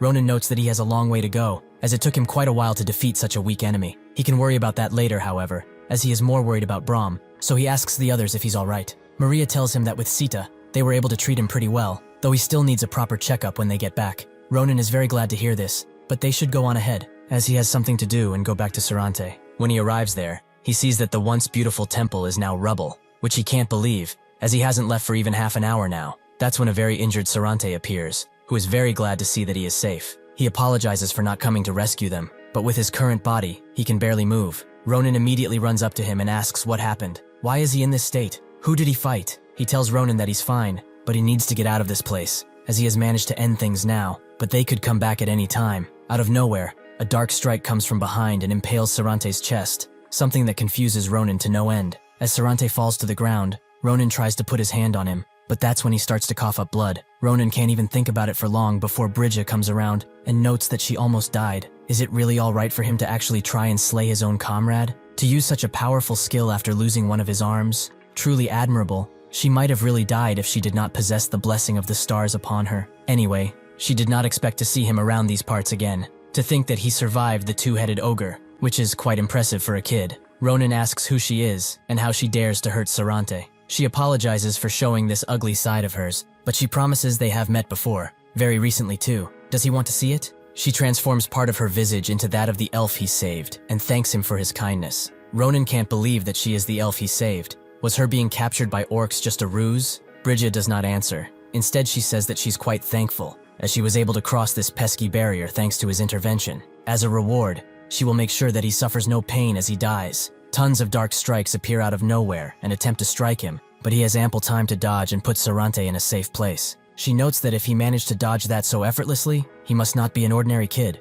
Ronan looks at the injured Sarante with a gloom on his face and tells Sita to heal him as much as possible. After that, he turns around to face Bridgia and starts speaking. They are like fucking rats. Not only have they destroyed a beautiful smithy, they also dared to spy on the duchy and worst of all, they dare to crawl with their dirty fucking feet to where he is. Bridget notes that if he's acting in this manner, he must have met her children. She heard that there was a man going around killing believers. Before she can ask if it was him, he instantly goes for her neck, but she has ample room to dodge. She notices that his movements are very swift for someone his age. He must be the one who killed her children. So since he has made her curious, what else is he hiding in that flabby body of his? Ronan notices how strong she is as she strikes, and she's reading all of his movements too. He must finish this while she still has her guard down. He goes to strike her once again, but they just start trading blows. Bridget says that she really enjoys playing with him. It would be a waste to kill someone as powerful as him. Does he not want to join the order? He will be treated like a prince. Wouldn't he like that? Ronan tells her to stop speaking crap, but she says that he doesn't really have a choice. She starts to harm Sarante with a few spikes and says that if he refuses, she will kill his little elf friend in the most gruesome way she can. So his life is in his hands. What will he do? Ronan does not give up, however. Even in the face of adversity, his only decision remains to shred her into 1,000 pieces and feed her to the wolves. After he pushes her away, she says that if he continues to act this way, it will make her want him even more than before. They start to trade blows with much more force this time, as they create gusts of wind with every blow. The barely conscious Sarante looks at Ronan, who seems adamant on winning no matter what. Bridget smiles and thinks that it's been such a long time since she fought someone so strong. It would truly be a waste to kill him now that he has made an awful mistake. After she catches his fist with ease, she tells him to be a nice boy and not move, as he might die if he does. With that, she stabs him in the chest with her dark arts, allowing her to have the complete advantage. The last message she leaves him with is that when he opens his eyes, the starlight will greet him and everyone else around him. As Bridgia lunges her sword forward towards Ronan, he desperately tries to move, but at this point he is completely defenseless. That's when a green mana shield protects him, with this shield being deployed by Sarante, which makes Bridgia even madder than before. He notes that he already told her once, but he will say it again. If she dares to lay a hand on that child, she will never be forgiven or allowed to leave. Ronan tells him that it's far too dangerous for him to do anything in his state. He will be the one to take care of this woman. Sarante notes that he has done plenty. He has stalled enough so that he could prepare. Now all he needs to do is leave him and stay far away. He blasts Ronan away with a gust of wind, but Bridgia refuses to just sit back and watch while he does as he wishes. As she tries to strike, however, her hand becomes electrified, knowing full well what it means, her eyes opening wide at the realization. She looks up, and sure enough, Sarante has stacked spell after spell onto her, which she never expected, as he seemed far too injured to unleash something like this. Sarante charges up the spells, and notes that this is where her life ends, and even though he is saddened that he couldn't do anything for her, he will at least not let her old self experience the atrocities that she is doing now. With that, he unleashes a mighty strike on Bridgia that seems to fully engulf her. Ronan can't do anything but just watch, as this is a battle he cannot hope to intervene in. Sarante continues to put his energy into the attack, and thinks that he will have to end everything here, even if he runs out of mana, even if it takes life force to continue. Bridgia refuses to give up, however, especially in front of some idiot who still believes in ghosts. She will never yield to him. This surge of power makes Sarante's spell stop, and Bridgia explains that they are the disciples of the Great Star. As long as the blessing is upon them, nothing or nobody in this world can hope to stop them. Since he has shown that he will forever rebel against his rightful rules, she has no choice but to kill him. Sita stands in front of Sarante, who wonders if this is truly how it ends. He starts communicating with Ronan telepathically and tells him that there is no longer any time. Bridgia can nullify attacks with a skill called the Blessing of the Stars. Fighting her would be meaningless, but her movements are restricted because of the injury he caused her, so he must run away and prepare for the day she comes for him. What happened here, everything, was his fault, so in his last moments he wishes to apologize. As Bridgia's sword falls on him, however, Ronan tells him that there's no need for goodbyes, while he attempts to strike Bridgia,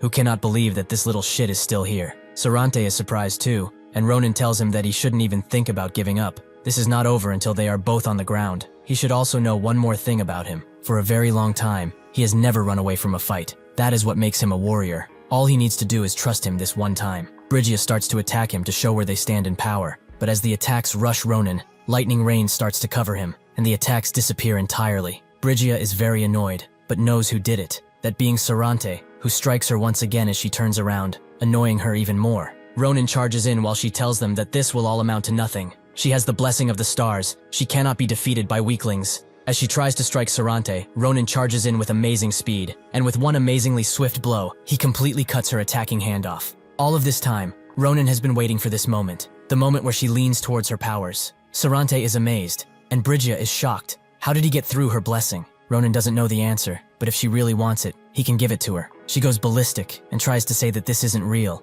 but with more than a few cuts all across her body. Ronan defeats the woman who has caused so much harm. He explains that if she really wants her answer, maybe she should go ask her stupid fucking star and see if it even answers. As Bridgia's consciousness fades away, she wonders if this is really death. She only needed a bit more time to reach the truth. It was something she has sought after for an eternity, it seems. Now, in her eyes not filled with hatred and control, she wonders if Sarante has reached that truth. Ronan catches his breath as he looks at Bridgia and thinks that if she hadn't let her guard down because she had that blessing or whatever it was, he would have been the one lying there in cold blood. In his past life, people other than him couldn't lay a finger on the giants, as they also had a nullifying ability. It seems that the higher-ups of the nebula can also use the same in the form of a blessing. Sarante barely has any strength to ask if he's alright, but Ronan immediately forgets about any possible injuries he may have and asks if he's alright. And he also orders Sita to use her healing magic on him already. He tells Sarante that it's fine, and he will be back on his feet in no time. Sarante grabs his hand and tells him that truly, he is fine, but he wants to ask one last favor from him.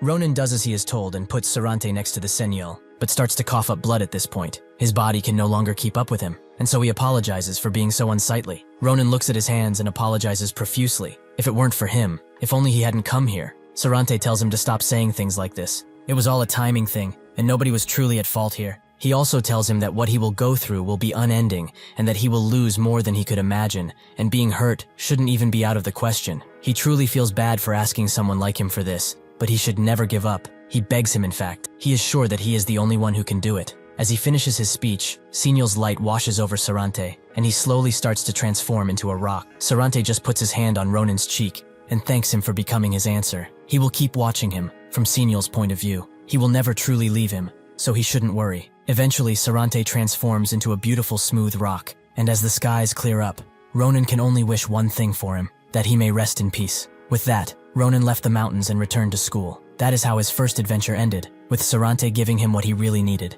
At the principal's office, the principal reads the report written by Ronan about their first adventure, which makes him think that it was quite tough for their first adventure. Doesn't he think so? Ronan desperately explains that it was because of that angry and rather crazy woman. He swears he won't be this bad all of the time, so he asks that he doesn't ban their club abilities. The principal wasn't referring to their injuries or anything similar, even if he did not know that man for a long time. The death of a close one is not a light matter even to the toughest of soldiers. Is he truly okay now? Ronan clenches his fist and notes that he would be lying if he said yes, but he would probably be sadder if he was just sitting around crying about the situation. So there is no need to worry about him, though he thanks him for his concern. The principal closes his eyes and notes that he understands, so he will let this matter go. They also raided an orc habitat, and even took down a dangerous criminal. He cannot punish them for achieving something so great, though he would like it if he would promise that they won't do anything too hasty if they encounter that group again. As the school principal, he cannot stand idly by while his students are getting hurt. Ronan immediately agrees and bursts out of the door as he has something to do,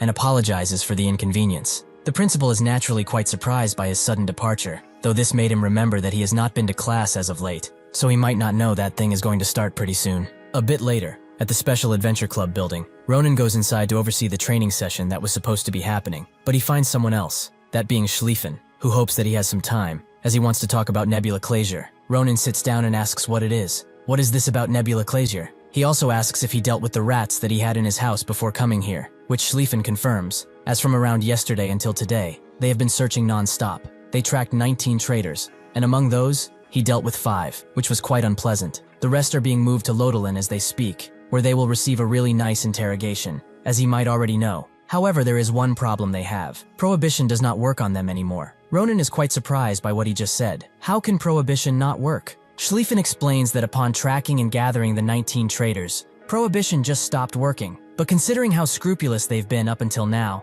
they might have already dealt with Prohibition, something that Ronan was also thinking. He notes that this is a real piece of work, and wonders if the only way to detect this bastard is to look at their mana. Schlieffen gets up, as this is all that he wanted to say, but he will expect a lot from him, as they will face each other once again in the approaching midterm exam. Ronan doesn't get what he is saying, as surprisingly enough, nobody told him. 2 days later, Nabiros's midterm exam, the real battle with high-ranked word techniques, took place on an island that was under Filian's control, promptly named Philand. When everyone has gathered, Nabiros gets to explain the exam instructors to them. As they may know already, her classes are focused on real battles. If she could, she would have dragged them to some battlefield somewhere, but according to school guidelines that's dangerous and unprofessional. Dumb aristocrats. Ronan is also kind of sad about it, as it would have been fun, and Nabiros tells them that instead of that, They will disperse through this island and begin a limitless real duel. Naturally, they don't need to worry about dying, as she has prepared safety gear for all of them. These bracelets will ensure that as soon as a wearer becomes incapable of fighting,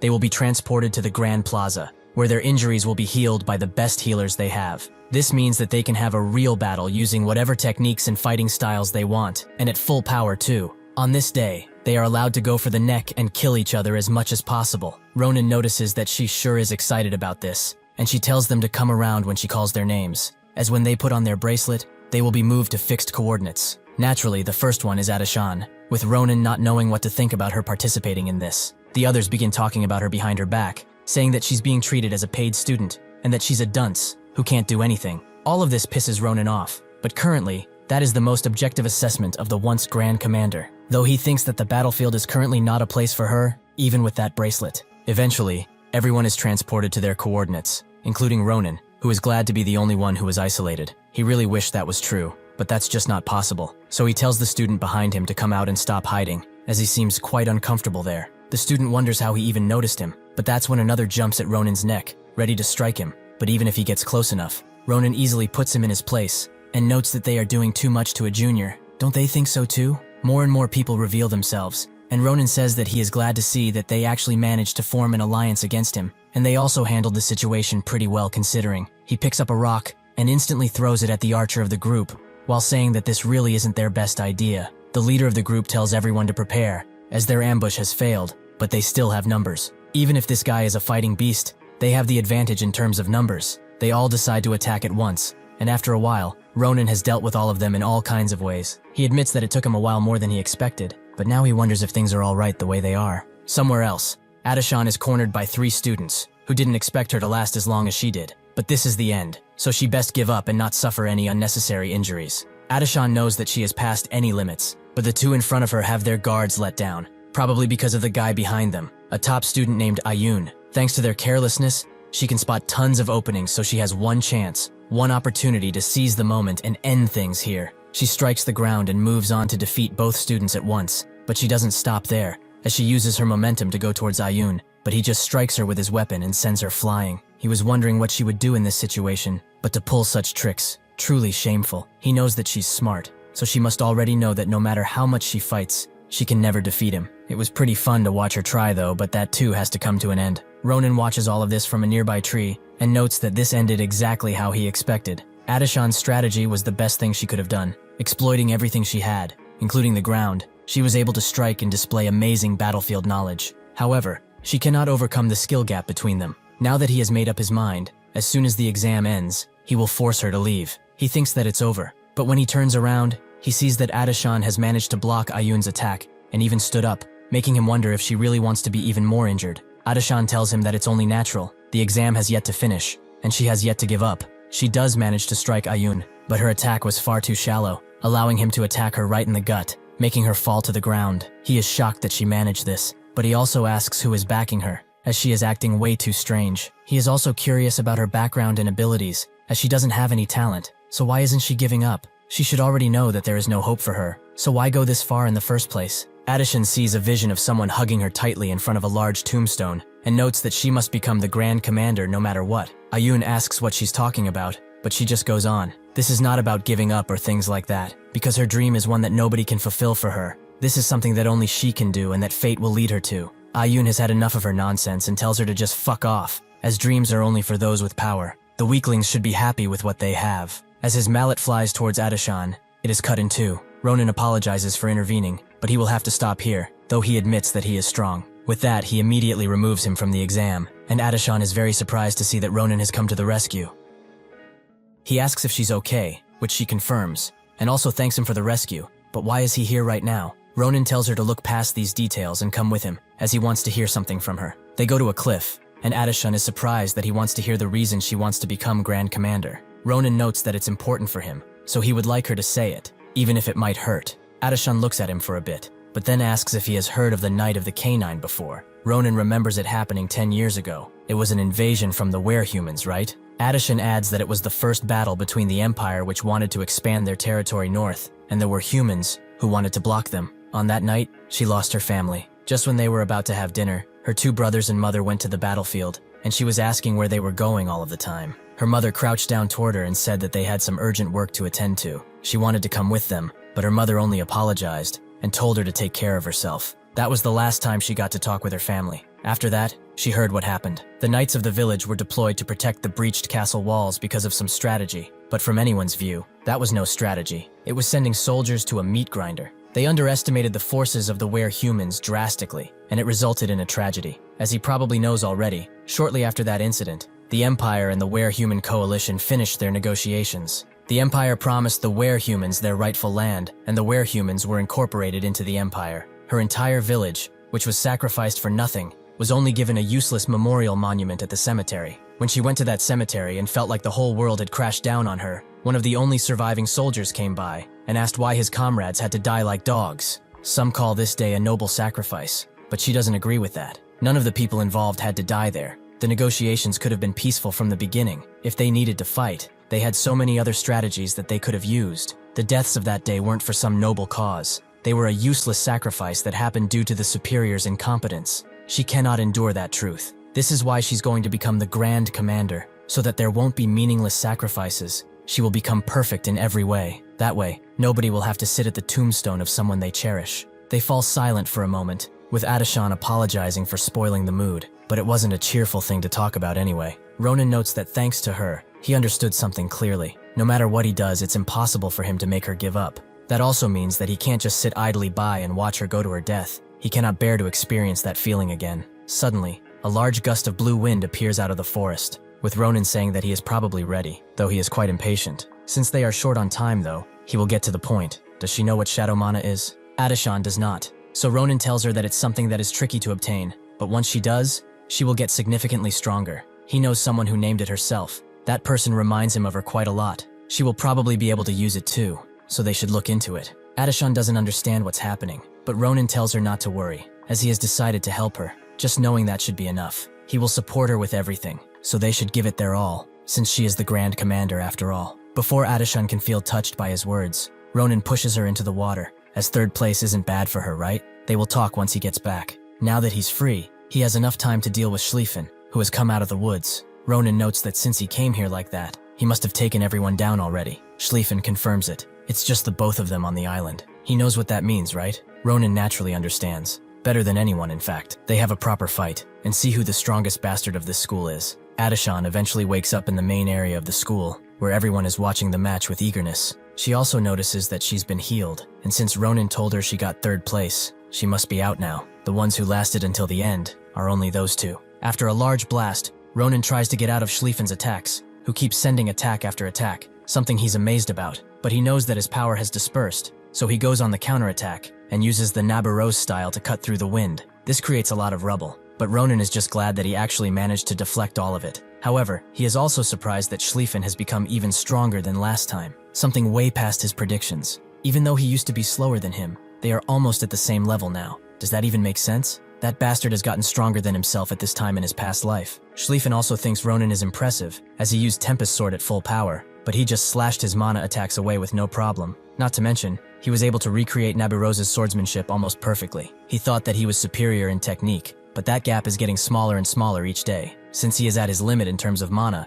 he must end things now. Ronan also thinks that he cannot drag this on for longer, as his technique is starting to fall behind. He gets out of the shadows, and they both attack each other at the same time, creating a flurry of light before they dash away. Ronan charges in again, making Schlieffen use Tempest Sword to clear the way, something Ronan takes head on. After the attack is finished, Schlieffen starts breathing heavily. He expected him to dodge the Tempest Sword, but also use it as an opportunity to set up such an attack. He keeps surprising him again and again. Ronan asks why he is smiling if he got cut, and runs in again, but Schlieffen uses his superior technique to attack at the same time, making them both bleed. After that, they clash swords once again, and everyone watching is amazed by their abilities and the way they fight. Adeshan is worried for Ronan, and Nabirose is quite amazed by how much they have both improved, but anyone with a keen eye can see that they are at their limit. The next clash will decide the winner. Schlieffen says that he is glad that he came to Philion, as he was able to meet such a good rival. It was the best decision ever. He must feel it too, right? It's about time to finish this fight. Ronan tells him to stop with the pleasantries, as he will get attached to him. After they dash away, Schlieffen charges up all of his power, as he will leave without any regrets. So he should do the same, and come at him with everything. Ronan notes that he's a crazy bastard, but thinks that he must bring him to his side no matter what. Before that though, He must make the hierarchy clear to this bastard. He charges in with amazing speed, and Schlieffen barely has any time to block the attack. He is shocked at Ronan's abilities, as even with his injuries, he got even faster. He doesn't have the energy to use the same speed. However, if he goes on to use this much speed, his body will soon crash, and that's when he will strike. He notes that he keeps learning from him, so he should try and see if he can get past this. As soon as he puts his sword in the ground, Ronan is blasted with power, as the bastard in front of him is scattering his mana all around him. Due to his injuries and mana precision, he is getting injured too, but that doesn't seem to stop him. Ronan doesn't just give up, however. He refuses to move aside, and since they are both at their limits and can't have a boring conclusion, he will put everything into this one attack. He thinks that it's over as soon as he has his blade over Schlieffen, but this is what he has been waiting for all of this time. He notes that he met all of his expectations. He will put everything into this, even if it injures him. He uses the entire aura of Tempest Sword, creating an attack that breaks everything around them and leaves both of them bleeding and almost passing out. Ronan didn't expect him to use Tempest Sword at full power. This was enough to almost kill him if he wasn't careful. He truly is a crazy bastard when it comes to swordsmanship, but now he's thinking that coming here was also the best decision. Ronan charges in one final time, as this is the final stretch to the finish line. Everyone watches with bated breath as the match ends, and Nabirose already sees it concluding. They both strike their blades, creating one final array of light, bright enough to light up the forest. After the dust clears, they both stand in front of each other, but Schlieffen is the one who falls first, as he has nothing left to give. Ronan notes that he shouldn't have used all of that power since he got more injured than him, but he also falls to the ground, unconscious from everything that has happened. Everyone is silent at first, but then the crowd erupts in a giant cheer. With this, the real battle of the midterm exam has ended. After a while, Ronan awakes in the medical room, where Nabirose and Adeshan sit beside him. Nabirose tells him that the exam is over, and although the aftermath was something to deal with, because they both wreaked so much chaos, it was truly an incredible fight that made it all worth it in the end. However, considering that he awoke first, it means that he is better in terms of stamina. Ronan asks if this means he pummeled that bastard into the ground, but Nabirose notes that it's unrelated to who won. Both of them were judged to have returned at the exact same time, so it's a tie, with both of them in first place. Ronan is a bit surprised, but understands. Nabirose is shocked that he's taking it so well. She imagined that he would throw a tantrum and start flailing around, with Adeshan thinking the same. Ronan notes that just thinking about the fight, this result makes sense, as that guy is extremely strong, much more than he anticipated. It's obvious what that means to everyone. From this moment forward, he plans to train even harder, so that he can win more easily next time. Nabirose is happy to hear something like that. It's not just his abilities that have improved, but also his mentality. Nabirose agrees that it's nothing to be mad at, as it was a good experience for the both of them, since he got to use mana too. Ronan asks when he did something like that, and Nabirose explains that he used it in the final collision, real sword chi. Ronan tries to remember, and he did actually feel something different at that exact moment. Was that really mana? Nabirose confirms that it was sword chi, something that can only be used with mana. Compared to the internal chi he has been copying up until now, the depth of it is on a completely different level. Judging by his expression, she can say that he has not yet claimed this sensation as his own. They must take action, since unlike the other students, they do not know when his body might spring up with new restrictions. She tells Adeshan to bring Ronan to that useless bastard early tomorrow. She doesn't get who the useless bastard is, but she remembers that she calls Professor Jared in Stonesong that all the time. The next day, Adeshan does as she is told, though she notes that it's been some time since she last saw Professor Jaredin. Ronan notes that if Nabirose herself wants to introduce him, it means that he must be amazing. Adeshan explains that he's the best in the mana utilization sector, which is why others often seek his counsel. Rarely during classes that use mana, a student's mana will become entangled, and their core will harden. Whenever that happens, they go to Professor Jaredin, who easily fixes them right up. Ronan asks why Nabirose seems so annoyed by such a person, and Adeshan herself does not know the circumstances, but they seem to have different personalities. He will find out when he sees him.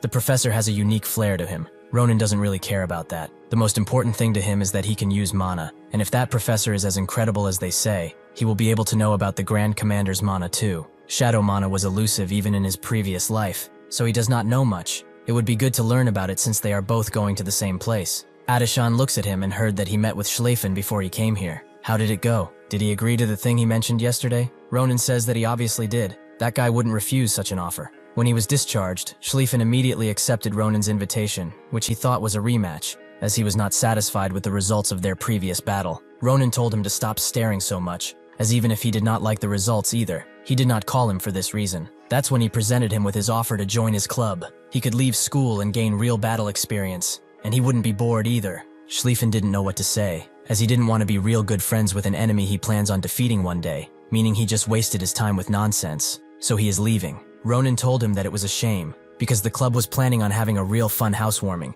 and he timed it with his sister's arrival on the island too. Schlieffen was shocked to find out that Iris was moving to the islands, and began asking all sorts of questions about when and if he had hired any bodyguards. Ronan refused to tell him, as he wasn't a club member, although he would be more lenient if he joined. In an instant, Schlieffen pulled out his pen and spread ink everywhere as he wrote his signature. After that, he wanted to know every little detail. Ronan is worried that Schlieffen will one day become Lord, and what that might entail, but he doesn't have time to think about it, as they have just arrived at Professor Jaredin's place, which is creepy as hell. Ronan feels the eeriness around the place and wonders what kind of guy he is, but that's when he comes from behind and asks what she wants now. Adeshan explains that she is here with Ronan, who is having a hard time manifesting his mana, so Nabaros advises they come and seek his help. Jaredin notes that he must be a promising student for Nabaros to recommend him. Ronan tries to introduce himself, but Jaredin tells him to cut it short and asks how much he has prepared. He does not do charity work. He must pay a fee for work outside of his working hours, though he is sure that he has prepared quite a sum for him, right? Ronan asks if he's really asking for money now, and Jaredin notes that his understanding is that of a scholar. Additionally, it's 10 gold per hour, per person. Ronan thinks that he must be joking, but when he sees the greedy look in his eyes, he realizes that he's serious. But how can he just rip off students with such confidence? Ronan tells him that he has no money on him right now. Perhaps they can do something else, but Jaredin swiftly moves around him and tells him to go back, and while he's doing that, he should ask Nabaros for some pocket money, since she's the one who made them come here in the first place. Suddenly, Jaredin notices something about Ronan that changes his mind entirely. Perhaps they can do something else. He will offer him a deal for it. Ronan answered every question about the ring Sarante gave him, which allowed them swift entry. But now when he's inside, he is quite surprised to see how desolate this place really is. Additionally, the moment the door closed, they stopped anything coming from the outside. Perhaps this is some obstruction magic at play? It must be so, because the door locks are strengthened with magic. But what can this do that requires such secrecy? Jaredin sits down with them and tells Ronan to hand over the object so he can examine it.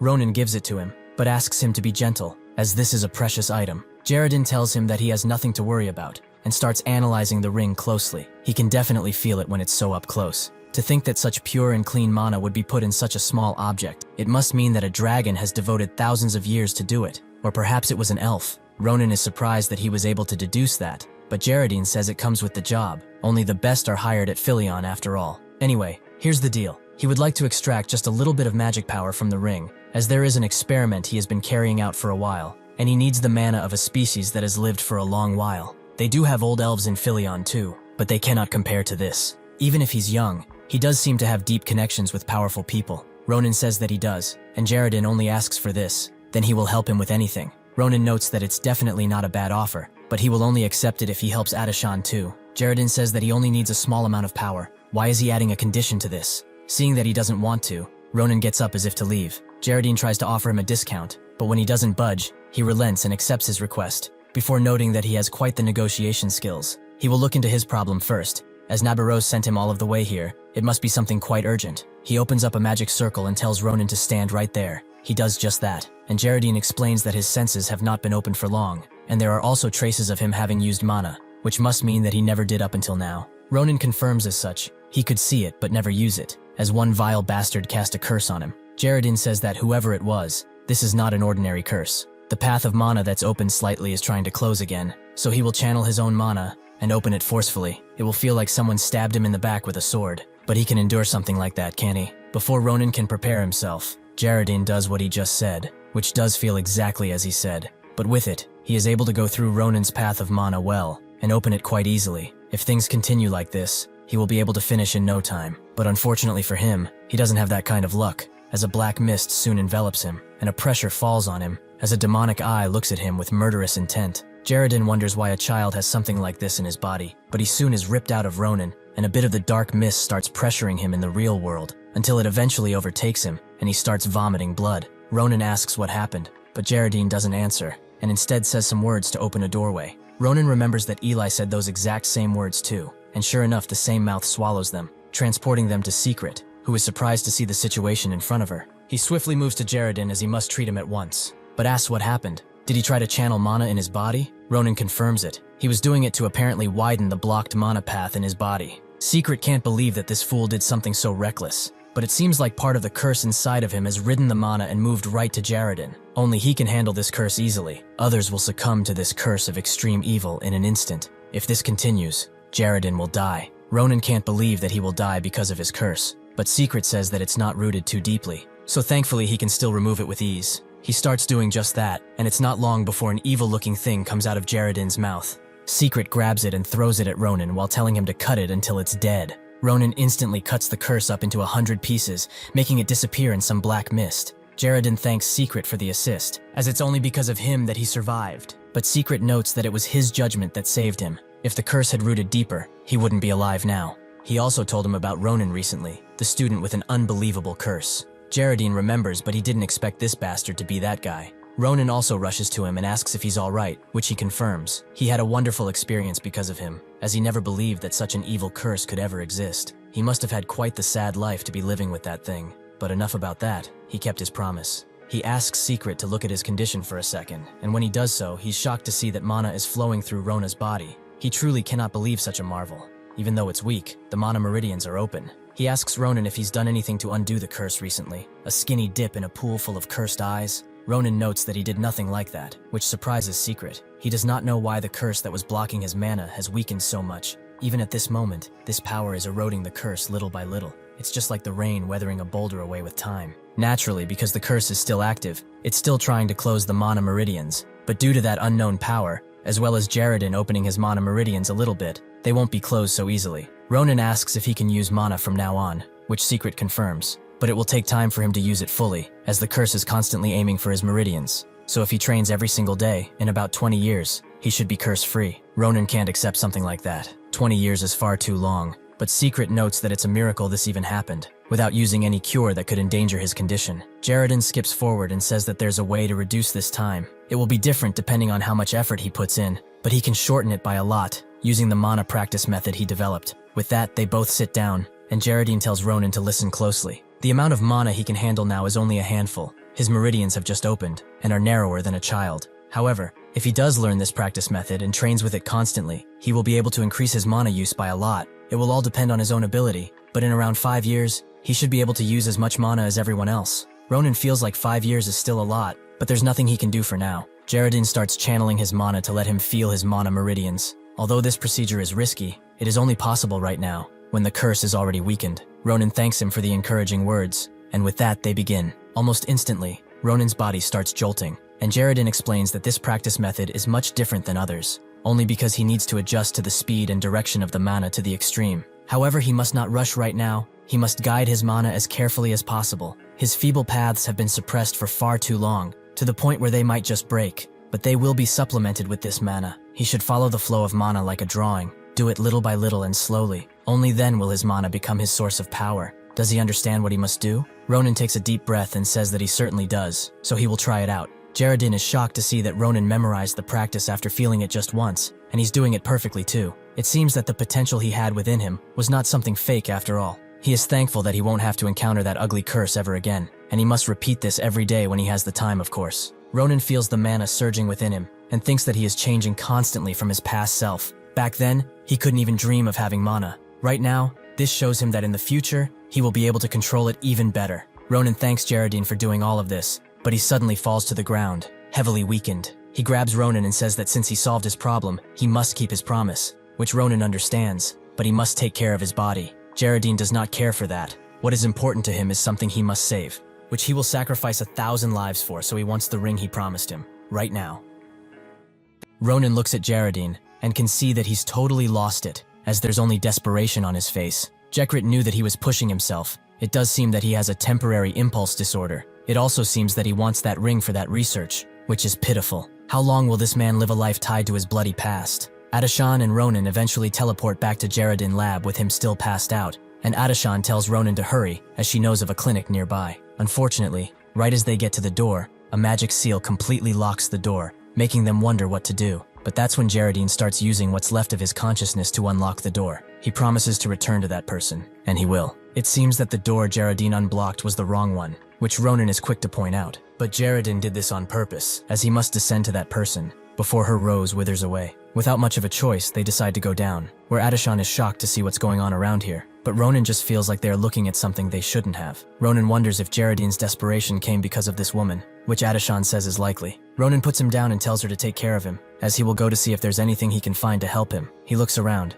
and spots countless awful ingredients and traces of experiments on the goblin's body. He knew that this guy was weird from the moment they met, but he didn't expect him to cross such a line. Just what has he been doing here? Even in his delirious state, Geraldine still thinks of his beloved, whom he begs to wait a little bit more, calling her Sunya. In the past, he was able to preserve her body before decomposition fully started. He thought that the body was like a cup holding the soul, so as long as he could maintain that cup, he firmly believed that he could bring back his wife Sonya to life. Even though he fully knew that nobody else had succeeded in resurrection magic, it didn't matter to him. He refused to give up, and he tried again and again without stopping, recording all of his attempts. On attempt 54, he tried to use an ogre heart, which still had no effect, and he was having difficulty balancing mage tower work and his experiments. On attempt 76, he got kicked out of the magic tower because he was barely attending, but without pay, he had no way to continue his research, meaning that he had to find a way to make money. He eventually found a job, with the help of Headmaster Kratir, as a professor, and he also managed to transfer Sunya to Filian's magic tower basement. He hated teaching children,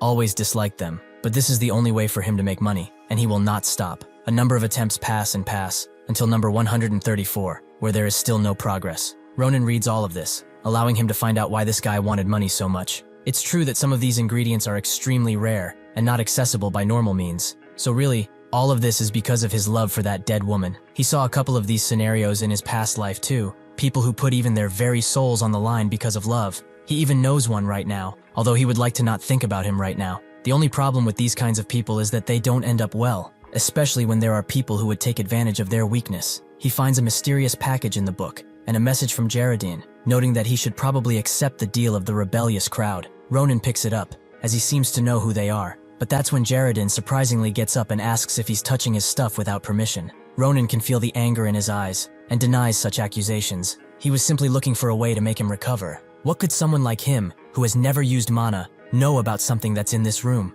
He managed to steal the strange package, meaning that he has access to the rebellious crowd. Somewhere else, a lowly servant reports to his lord that they were able to meet with their target with no hiccups. At first he was hesitant, but the deal being accepted is only a matter of time. He saw the desperation on his tired face. He will soon want the essence of fresh blood, which only His Highness can provide. The vampire he was reporting to finds it amusing that the Geraldine would be ruined by a mere woman. Humans truly are effortlessly stupid sometimes. After a while, Geraldine gives Ronan back his ring, as the extraction was successful. Ronan doesn't feel the ring to be that different, and asks what he did to it. Geraldine explains that he only extracted a really small amount, not to mention the sheer amount of magic in that ring in the first place. Still, this will be a great help to his research, so he has his thanks. Ronan says that he should be the one to thank him for releasing his mana like that, and Geraldine knows that they have some feelings of their own about what they saw in the lab. Even if it's shameless of him to ask, he would like them to keep it a secret. Ronan tells him that there's no need for this, as he doesn't want to get involved in other people's business anyway. Geraldine thanks him,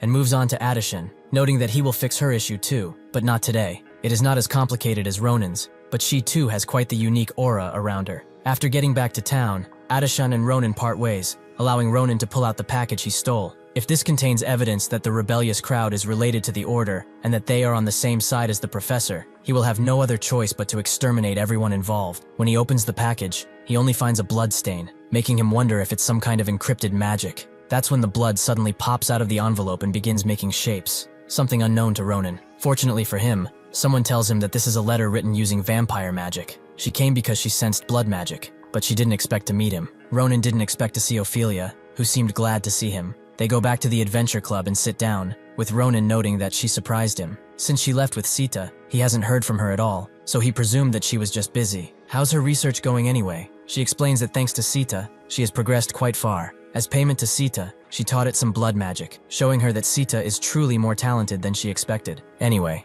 enough about her. Why does he have a blood letter with him? Ronan asks if he's referring to the envelope he was carrying, and Ophelia confirms it. Guess she has to explain what it is. A blood letter is one of the basic spells of blood magic, which allows a person to compress a ton of information into one single drop of blood. So vampires use it to write letters. All they need is to imbue magic into the blood, and the message pops up. Ronan analyzes the message, and wonders what the essence of fresh blood is. He finally remembers that it was one of the ingredients written in Geraldine's journal, that he needed for his next experiment. Perhaps the rebellious crowd isn't related to the Nebula bastards. That's a weight off his shoulders. But now he wonders who the Bloodhooks are. Ophelia seems to know them. so Ronan asks for an explanation. Ophelia goes on to say that the Bloodhook is an organization consisting of young vampires, who are not even 200 yet. They are immature children, who wish to revive the vampire's prime years by doing a myriad of awful things. Anyway, this is quite strange, as this essence of fresh blood is quite rare even in the vampire world. She asks Ronan to share who the owner of this paper is,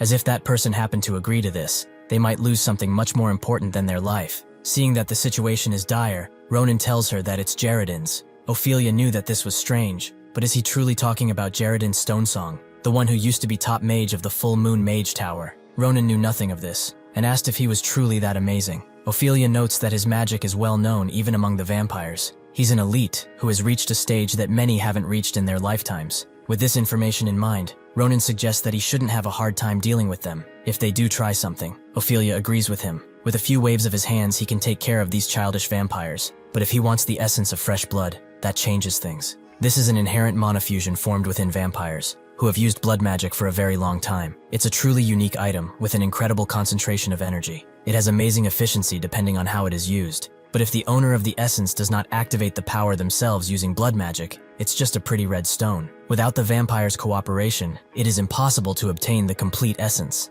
Ronan finally understands that Jaredin has no choice but to accept whatever offer they make. Ophelia is glad he realized this, but seeing how they approached him, she can assume what their offer was, giving them enough information to do something. Later that night, a few vampires eagerly waited for the new kin candidate that the master spoke about, Jaredin Stonesong, who arrived while cloaked. The vampires are suspicious of him, since they don't feel that much powerful energy from him, but one of them tells everyone to stay vigilant. Even if that man is what he is now, in his prime, he could go toe-to-toe with the sword Saint Nabaros. Jaredin arrives and asks where their master is immediately. The vampires explain that he's waiting inside, but first he should take his cloak off, so that they can see that it's really him. Jaredin notes that their name does not fit their fearful attitude while taking his hood down, and asks if this is enough. The vampires say that it's plenty, and want to escort him inside, but that's when they see a sword at his waist, something that a mage shouldn't really have. Suddenly, Jaredin grabs it and says that they saw it already, before cutting up most vampires into tiny pieces, leaving only one. This person is actually Ronan in disguise, who has come to deal with this mess. A few days ago, Ophelia handed Ronan the shape-shifting potion he requested, which lasts up to 30 minutes, so he would be able to transform into Jaredin for that long. Even if the effect is not that great and doesn't last long, it should be good enough to fool the Bloodhook. Ronan thanked her for making this possible, but she wondered if he would be okay doing this alone. Even if immature, these are still vampires who have lived hundreds of years. Ophelia wanted to come with him, but Ronan refused, as he didn't want her to fight with her own kind. That would cause trouble in the future, right? He assured her that nothing would happen, just a few dead vampires. The last remaining vampire is in shock, allowing Ronan to grab him and smash him into the wall. This allows him to threaten the vampire. From now on, he will answer all of his questions, unless he wants to be skewered like a pig, that is. After getting enough information, Ronan goes inside, noting that there really are traps along the way, and that the doorkeeper was really more honest than he seemed. Oh well, it's not like he can bring him back to life after what he did. He looks around, feeling strange about this entire area. These patterns on the walls give him a sense of déjà vu, like he has been around here before. Suddenly, his nose is attacked by the smell of blood, meaning he has arrived at his destination. This place reeks of blood, but what are they even doing for it to permeate through this thick door? When he opens the door, he sees a shocking sight. Vampires are feasting on the corpses of innocents left and right, and at the center is their leader, who notes that he must have had a tiring journey to this place, but he should feel welcomed. He introduces himself as the leader of Bloodhook, Zwei von Arnstaffel. He apologizes for welcoming him into such a mess. He arrived much later than expected, so they were having their evening meal. Would he like to join them? Ronan would like to cut them up right now, but he must remain calm and focus on his original goal. He says that he will pass, as he's a bit queasy. Besides that, this is quite the crowd for one meal. Zwei tells him to not feel burdened and to welcome such talent. It's only natural they put in this much effort. It's been quite a while since the entire Bloodhook group gathered like this, but he hopes this will show him how serious they are. Ronan notes that as long as he gets the fresh blood, he doesn't care. So what's the deal? Zwei knows that he might have guessed already, but it will all be done through a blood pact that stakes his life. He will basically become one of them. Ronan notes that they are really asking something ridiculous. Does he really want him to become their slave? Zwei says that the way he thinks is really shameful. This is something much more than the offer to become their slave. This is an opportunity for him to shed his humanity and gain the honor of becoming a vampire. They are going to bring new life to the clan, and in order to do that, they need to overthrow the older generation, which is very pacifistic in nature. He's just offering him a chance to be at the forefront of this historical moment. He will be a proud warrior in the holy war to revive their kind, Is it not such an honor? Ronan doesn't know what to say about that, but he knows that he's amazingly insane. Zwei is glad that he understands, although it still might be difficult for him to understand their intentions. However, he should understand that this is his only chance to obtain this item. If this deal is broken, there will be no other way to get this item, because of how rare it is. Ronan knows from just the atmosphere that they are not planning on letting him refuse, which Zwei confirms, and is glad that he noticed. With a snap of his fingers, the vampires all surround him. Zwei tells him to not resist, as they have magical tools, top quality ones, which completely nullify his magic. Even if he does force himself, his mana core will burst, and he will never be able to use magic again. He should think positively about this. He wouldn't want his wife to become a tasty frozen blood bag, right? Like the corpses they feasted on tonight. Now he should just stay still and accept this gift of theirs. Ronan notes that they really went all in with the preparations, but it's quite fortunate that he came instead of Geraldine. Zwei is quite confused and asks who he is. How did a human get here? In an instant, Ronan cuts the vampires behind him and says that it doesn't matter. He's just here to take care of some bloodsuckers who are way in over their heads. Zwei asks who he is, and how he dares to come here in this sacred place. Ronan instantly rushes to him and cuts his hand off before he can summon any magic. This allows Ronan to cut all of his appendages off, making him scream out in pain. Despite his injuries, Zwei is still threatening him, making Ronan throw him into the wall with full force. He should shut the fuck up for a bit, as he will leave him for the grand finale. The other vampires are shaken, as even if he was being sloppy, Zwei shouldn't have been defeated so effortlessly. Now that they know that this man in front of them is no ordinary human,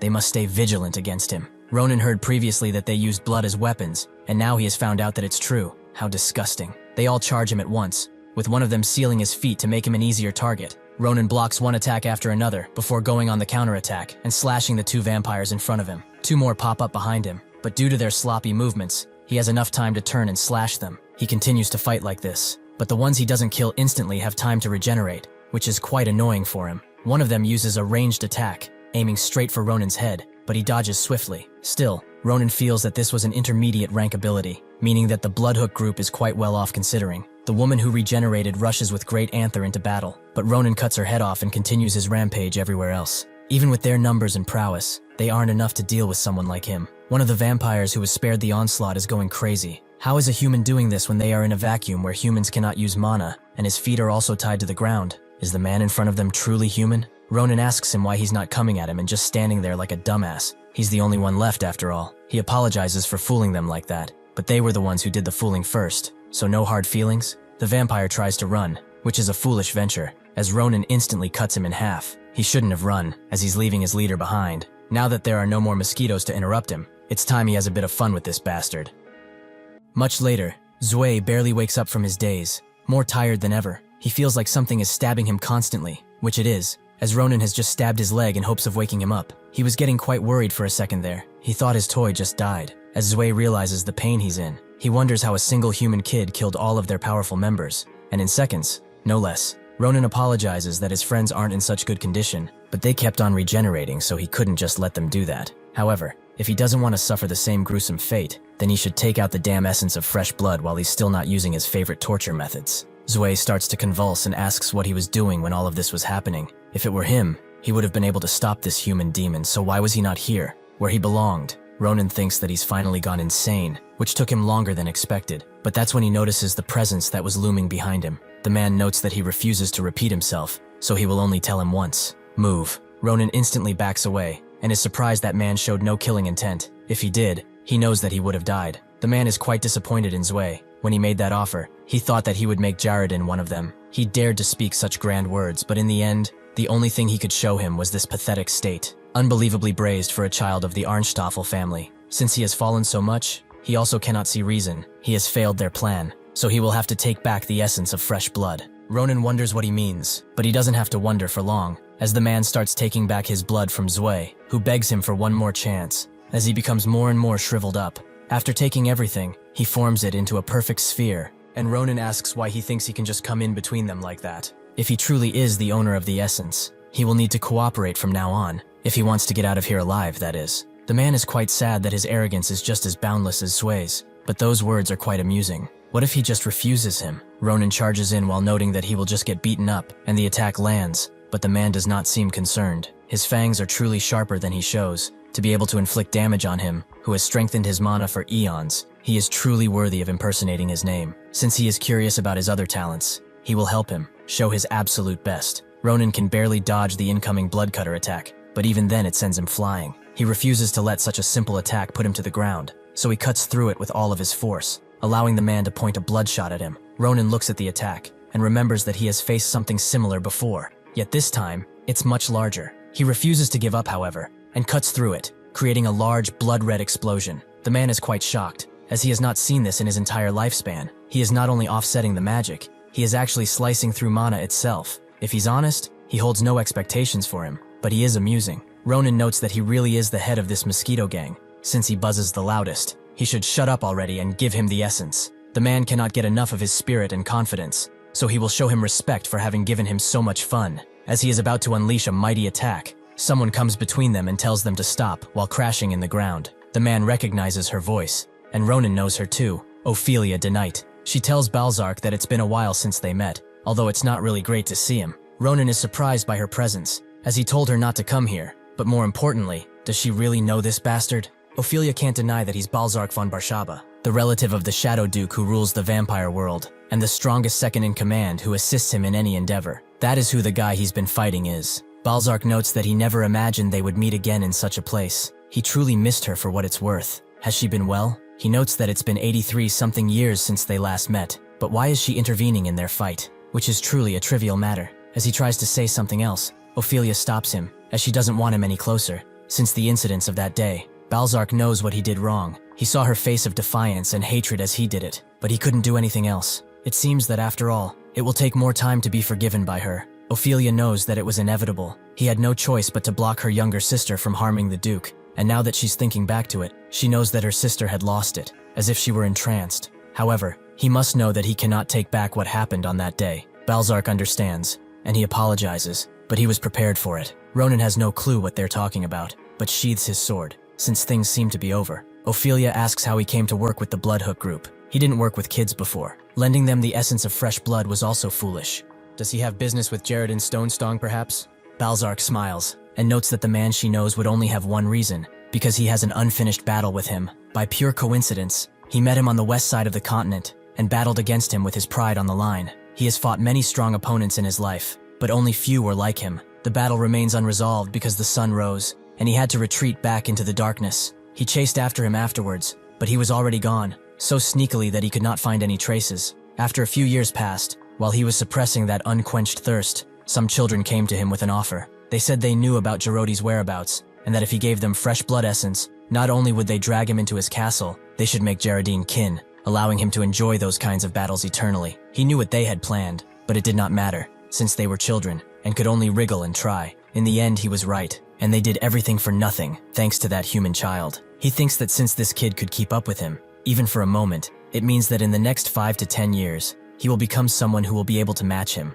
and the strange energy he possesses is something he has never felt before. His blood boils at the thought of enjoying him now, but he must be patient, as he cannot hurt Ophelia a second time. Strangely enough, he gives Ronan the essence of the fresh blood he wanted, which confuses him, as this was supposed to be something quite precious. Balzark notes that most vampires will never be able to access such treasures in their entire lives. However, he needs to give that much to the future prey he will hunt down, and as a present for a friend he has not seen in 80 years. As one last gift, he hurls a bunch of blood orbs into a nearby wall, and notes that they should look there. He has sensed strange energy coming from there since earlier. With that, he will take his leave. He hopes that he will grow big and strong. That way they can have a lot more fun. As he disappears, Ronan says that he's quite flashy, and wonders what that strange energy he's feeling now too is about. Perhaps it's what he fears. Eventually they go back to Geraldine, who is amazed that he managed to obtain the essence of fresh blood. But more importantly, why is he giving it to him? Ronan notes that he worked hard to get this. He would be astonished at the story he's about to tell. Before he can, however,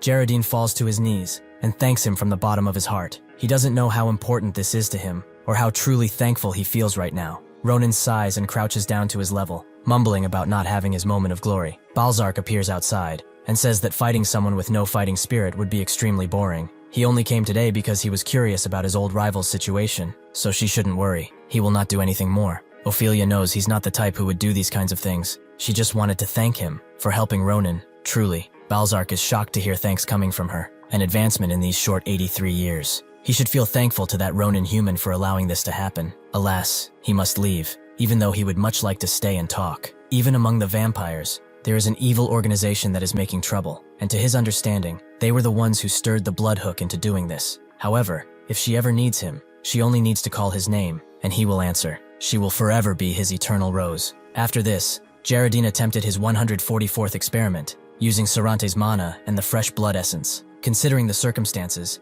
it will take a while for this experiment to produce anything, but that waiting seemed like hope to this broken man. Geraldine notes that he did not mention it earlier, but he has changed. That mysterious energy that was cutting away at the curse in his body is now stronger. Perhaps something happened during his fight with the vampires? Ronan tells him that lots has happened, but in truth, he just got lucky. When Ronan inspected the cave, he was pleased to find that the energy he was feeling was something else. Something quite pleasant, actually. An idol of Senial. He approached it while noting that the Bloodhook probably didn't know about it, but he also wondered if this was an abandoned shrine. Suddenly, the idol's energy surfaced, and it all entered Ronan, who assimilated it slowly into his body. Geraldine doesn't know what happened, but he is indeed lucky, as thanks to that energy getting stronger, his mana meridians are also enlarging, which still needs some tidying up. But he may be able to wield mana now and use it pretty well. Ronan is surprised by this, but Geraldine feels like he spoke for no reason, since he must be feeling it himself. Ronan confirms that he can sense it way better than he does usually, but as he unsheathes his sword, he wonders if he will be able to use sword chi now. 4 days later, in the mountains of Ramira, in front of the Marba city, people are getting ready to evacuate, while armed forces are also coming in. Ronan and Schlieffen, accompanied by Acel, also arrive, with Ronan noting that there really must be a wyvern here. The reason they came to this random town is because 4 days ago, he received news from Schlieffen, who said that monsters surrounding the Ramira mountains were in a state of frenzy for an unknown reason. He said that the damage did not reach Nimbuton, and even some knights were sent, but that is not enough to appease him. Since this morning, more witnesses have popped up saying that a wyvern came by. Due to their flying abilities and deadly claws and fangs, even top-grade mercenaries are afraid to battle them, so if a pack gathers, they cannot guarantee his sister's safety. This is why they decided to prepare for her move a bit earlier than expected. Schlieffen is in full rage mode, as he cannot forgive those who dared to inconvenience Iris, who had all her plans set up. As soon as they get her to safety, he will end the bloodlines of the wyverns until there is none left on this earth. Ronan tells him to stop whining and split up here. He should go ahead with the knights while he and Acel follow behind. Schlieffen asks why they split up, so Ronan explains that he's going to look around. There's just something that's making him uncomfortable about this whole ordeal. He also shouldn't try to hit on his sister while he's there, if he doesn't want his head cut off. Schlieffen says that he would never do something so absurd, but since he has something to check, he will graciously accept the task of keeping her safe, and go first. Ronan lets him go this time, but Acel asks what's wrong. Does he feel anything strange? Ronan explains that the monsters who were all peaceful suddenly started to act up, and large-sized monsters have begun showing themselves too, which is a familiar pattern. When they visited Grand Carpadoki and the Vadian Mountains after that, this exact thing happened, because of the actions of those freaks. Acel finally understands. He suspects that the ones behind this are the Nebula Clasier. Ronan confirms as such, although it is a guess now, so they should investigate the area and find the main cause. Since Prohibition isn't working now, the one who can find those with special mana is him, and only him. Later, in a deep part of the forest, a bunch of orcs, big and small, stand ready to strike, under a man who notes that all of the monsters have been subjugated.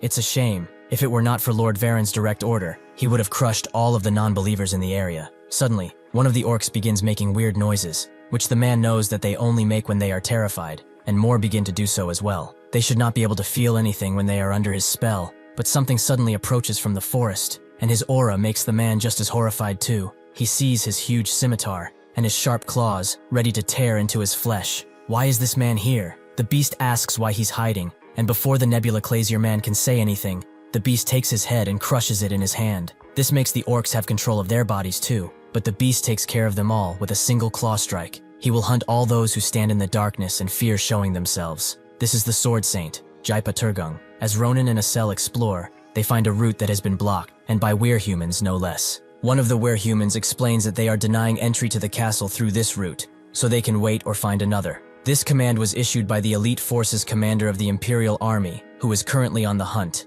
Jaipa Turgung. Ronan knows about him, as he's the elite of the elite, and also the one who beat Nibros in the race of becoming the strongest swordsman in the Empire, the Sword Saint. Acel notes that if the Sword Saint himself showed up, it must mean trouble, which Ronan concurs. There's no way an elite of the Empire moved because of some monsters. It means that his guess was right. The Nebula Clasier must be the cause of this once again. As he turns back, he tells Acel to get ready to use her abilities, as they are going past the walls to investigate the nearby forest, since they are bound to find something. High in the air, A group of wyverns who are all under mind control glide in the air, while the Nebula woman who is controlling them wonders what happened below, as she cannot communicate with her brother anymore, which is weird, as they had to keep communications on at all times. Did something happen? She wonders if she has to move by herself, but she cannot, as this plan is centered around the wyverns, so she cannot do anything by herself, or Master Varen will have her head. She decides to move on the planned route, as her only job is to maintain the brainwashing on the wyverns. Down below, Ronan and Acel get ready to strike, with Ronan telling her to begin her attack. Sure enough, mere seconds later, one of the wyverns is struck out of the air with a huge boulder, making the Nebula woman confused about where it even came from. Acel is holding it with little effort on her part, and with some force, she makes it explode, making the wyvern too injured to oppose them. The Nebula woman can't believe that there is someone who can manipulate a boulder of that size, but something more shocking happens right next to her, as Ronan jumps in on the other wyvern, and notes that this is a perfect opponent to test his sword chi against. The wyvern can only look at him before it is cleanly beheaded. Ronan is surprised at how strong it is. Mana really changes the game. He continues to cut the head of the other one, making the woman wonder how something like this is possible. Ronan lands on her wyvern, and says that it's obvious where monsters this big can go without being seen. He's a local of this place, but their dumbasses probably didn't think of that. Before the woman can unleash a spell on him, she feels a sharp pain on her hand, as it's cut by Ronan, who says that he was just trying to cut her hand, but it seems that he took the whole arm off. Realizing what happened, the woman writhes and screams in pain, tears coming out of her once confident face. Ronan knows just by how she reacted that she's only a pawn in this game. She did not come here by herself, so who sent her? The woman is too focused on her pain to focus, but Ronan inches his blade close to her neck and says that there are countless villages that were destroyed because of them, but she dares to whine like this. She will no longer cry and answer him. Just what in the fuck are they up to? The woman, still having a bit of a fight in her, says that she has been personally chosen by the Starlight and will not ruin their important mission because of some miscreant. With those words and a fiery look, she activates an ability, surprising Ronan and making him wonder what she's about to do. What he doesn't see is that above, a gigantic wyvern has been summoned and is charging down towards him. He only sees it when it's right above him and roars loudly. Ronan figures out that this wyvern was hiding so high in the clouds that he could not sense him, and the woman laughs, as it's far too late for him to do anything. Out of all of the wyverns, this is the best one she has. Somebody as weak as him will be swallowed in the name of the Starlight. As soon as the wyvern does attempt to do just that, he is cut completely in half by none other than Jaipa, who seems to have a grudge against the woman. She falls into despair, before growing madder than ever before, and asking what he is doing here. Ronan is also shocked. He didn't expect to see the sword Saint Jaipa here. He cannot discern between friend and foe, and sees Ronan as an enemy as well. To deal with that, he unleashes a big slash that Ronan can barely see as it cuts the red wyvern into tiny little pieces, rendering its flesh like a piece of cheese. As he starts to fall, Ronan is amazed by his abilities, as he did not even need his blade. He did that with his claws. This does not make a lick of sense. Before they can fall, Jaipa suddenly grabs him and kicks the woman into the ground with extreme force. Having taken care of her, this only leaves Ronan, and Jaipa orders him to answer truthfully. What is he? He does not feel as hollow as the other religious fanatics, which is quite strange. Ronan naturally gets mad and asks how he dared to lump him in with those bastards. Does he really want to die right here? Jaipa is caught by surprise, allowing Ronan to charge up an attack and throw it at Jaipa, who only looks at it as it hits him. This has allowed Ronan to back away, but the difference between them is proven once again. Jaipa did not even bother blocking the attack. He just took it, and is now staring him down. Now Ronan understands why Nabarose had trouble with this guy. Even without fighting him well, he knows that he cannot win. However, that does not mean he will just stay still and accept his help. He will wait for him to put his guard down, and strike again. Jaipa sees his beastly eyes, and recognizes him as a warrior. Ronan is surprised, and asks what kind of trick he is trying to pull. Jaipa interrupts him by noting that he will greet him as a warrior, so he should lift his sword with pride. Ronan is overwhelmed by his aura, but Jaipa is not done yet, as he says that he will attack straight in the middle. He should try and protect himself, if he can. The attack falls on Ronan with extreme force, so much so in fact that it lights up the entire area in a blue haze. After the dust from the attack begins to falter, Jaipa is quite impressed by what he is seeing. Even if he lacks some much-needed strength, his defense is something in which he cannot see any flaws. However, something has been bugging him. His movements are familiar to him. He has felt them before. Is he perhaps the disciple of Nabarose? While staring him down, Ronan says that he is of the Philion Academy, making Jaipa ask why he's announcing himself so. Does he want to become a disciple? Ronan rejects that offer. To him, those who attack people so recklessly are not worth learning from. He pushes himself away as he says this, and then asks if he understood, which he should have since he's a mighty sword saint. Jaipa scoffs, as he is truly insolent, just like Nabarose was. He apologizes if his way of greeting was excessive, but normally, one small battle tells him more than 1,000 words would. He is a warrior too, so he must understand this, right? Since he was the one who said it, Ronan jumps at him with his sword lunged backward, as he should also receive his greetings. Before he can reach his thought, two werehumans jump him, with Ronan unable to react in time. One of them grabs him by his neck while the other lays his sword down and asks Jaipa who this child is. The gray werehuman is called Ver. He is a part of the Jaipa force and is the squad leader of the 3rd Squadron. He asks if this child is also a fanatic. He does not appear to be so. The other werehuman is called Betty, and he is the squad leader of the 2nd Squadron. He says that he shouldn't ask something so obvious. The kid was pointing his blade at their commander. It's pretty obvious on what side he is. He suddenly throws Ronan away, who successfully lands on his feet. But seconds after that, Betty rushes him with great speeds, slashing at him with his sharp claws. But Ronan suddenly disappears behind him, ready to strike him down. Betty barely has time to spin around before Ronan unleashes a mighty attack. But suddenly both of them have blades pointed squarely at their throats. A single werehuman has stopped their fighting and is standing between them. Ronan is surprised that she appeared so suddenly, and she starts ripping into Betty for fighting in front of their commander with no permission. Just what kind of behavior is he showing here? Does he need another round of disciplinary action to remember who he serves? This is Nemia, the captain of the Jaipa force. Jaipa also comes around and also tells Betty to stop. As the child is no enemy, it was just his turn to greet him, like a warrior. Betty is shocked. This means that this kid was able to defend against his scimitar attack, but none of them have been able to do that. Jaipa notes that it's actually normal that he's able to do that, since he's Nabirose's disciple. Betty is frightened when he hears her name, as she was the one who destroyed their force all by herself, and was the previous sword saint too. Since she defeated so many, he decides to apologize to Ronan, as he's short-tempered at times, and stuff like this happens. However, he must promise to keep this a secret from Nabirose. Ronan is quite irritated by how scared this guy is of Nabirose, something he did not expect at all. Jaipa goes to Nemia and notes that if she's here, the situation must be concluded. Nemia confirms as such. They did as he ordered. The monsters around the area have been dealt with, and the suspicious fanatics have all been defeated, but capturing them alive. As soon as she finishes explaining this, the entire force appears in front of them, showing the power they possess. Jaipa then goes next to Ronan, as he would like to introduce himself properly this time. He is the Imperial Elite Werehuman Forces Commander, and has received direct orders from said empire to eradicate Nebula Clazier. He is also the leader of the search force, Jaipa Turgung. Ronan is surprised to hear about the Order's search force, but they get to talking. At the same time, in a part of the Romaera Mountains, more specifically in Nimbutan, a large group of soldiers come, making the locals wonder what's going on. Iris, who is also there, does not seem to get what is going on right now, so she asks Schlieffen to explain it to her, who is naturally there. He apologizes for surprising her on such a fine day. He has prepared a small sum of Empire Knights to quickly arrive here, but he apologizes for doing so without notifying her first. He falls to one knee and introduces himself as the Knight Schlieffen. He swears on the Empire's honor and his own name that he will help her with moving, so they should go and begin packing. This bastard is really enjoying this. Ronan was surprised to hear about the search force, because in the past, nothing like this ever existed. Did the Empire begin to move because he arrested some Nebula members here and there? Even so, he did not expect for them to put the sword Saint Jaipa as the commander for said force. He asks how they are going to find the pieces of trash who are hiding everywhere.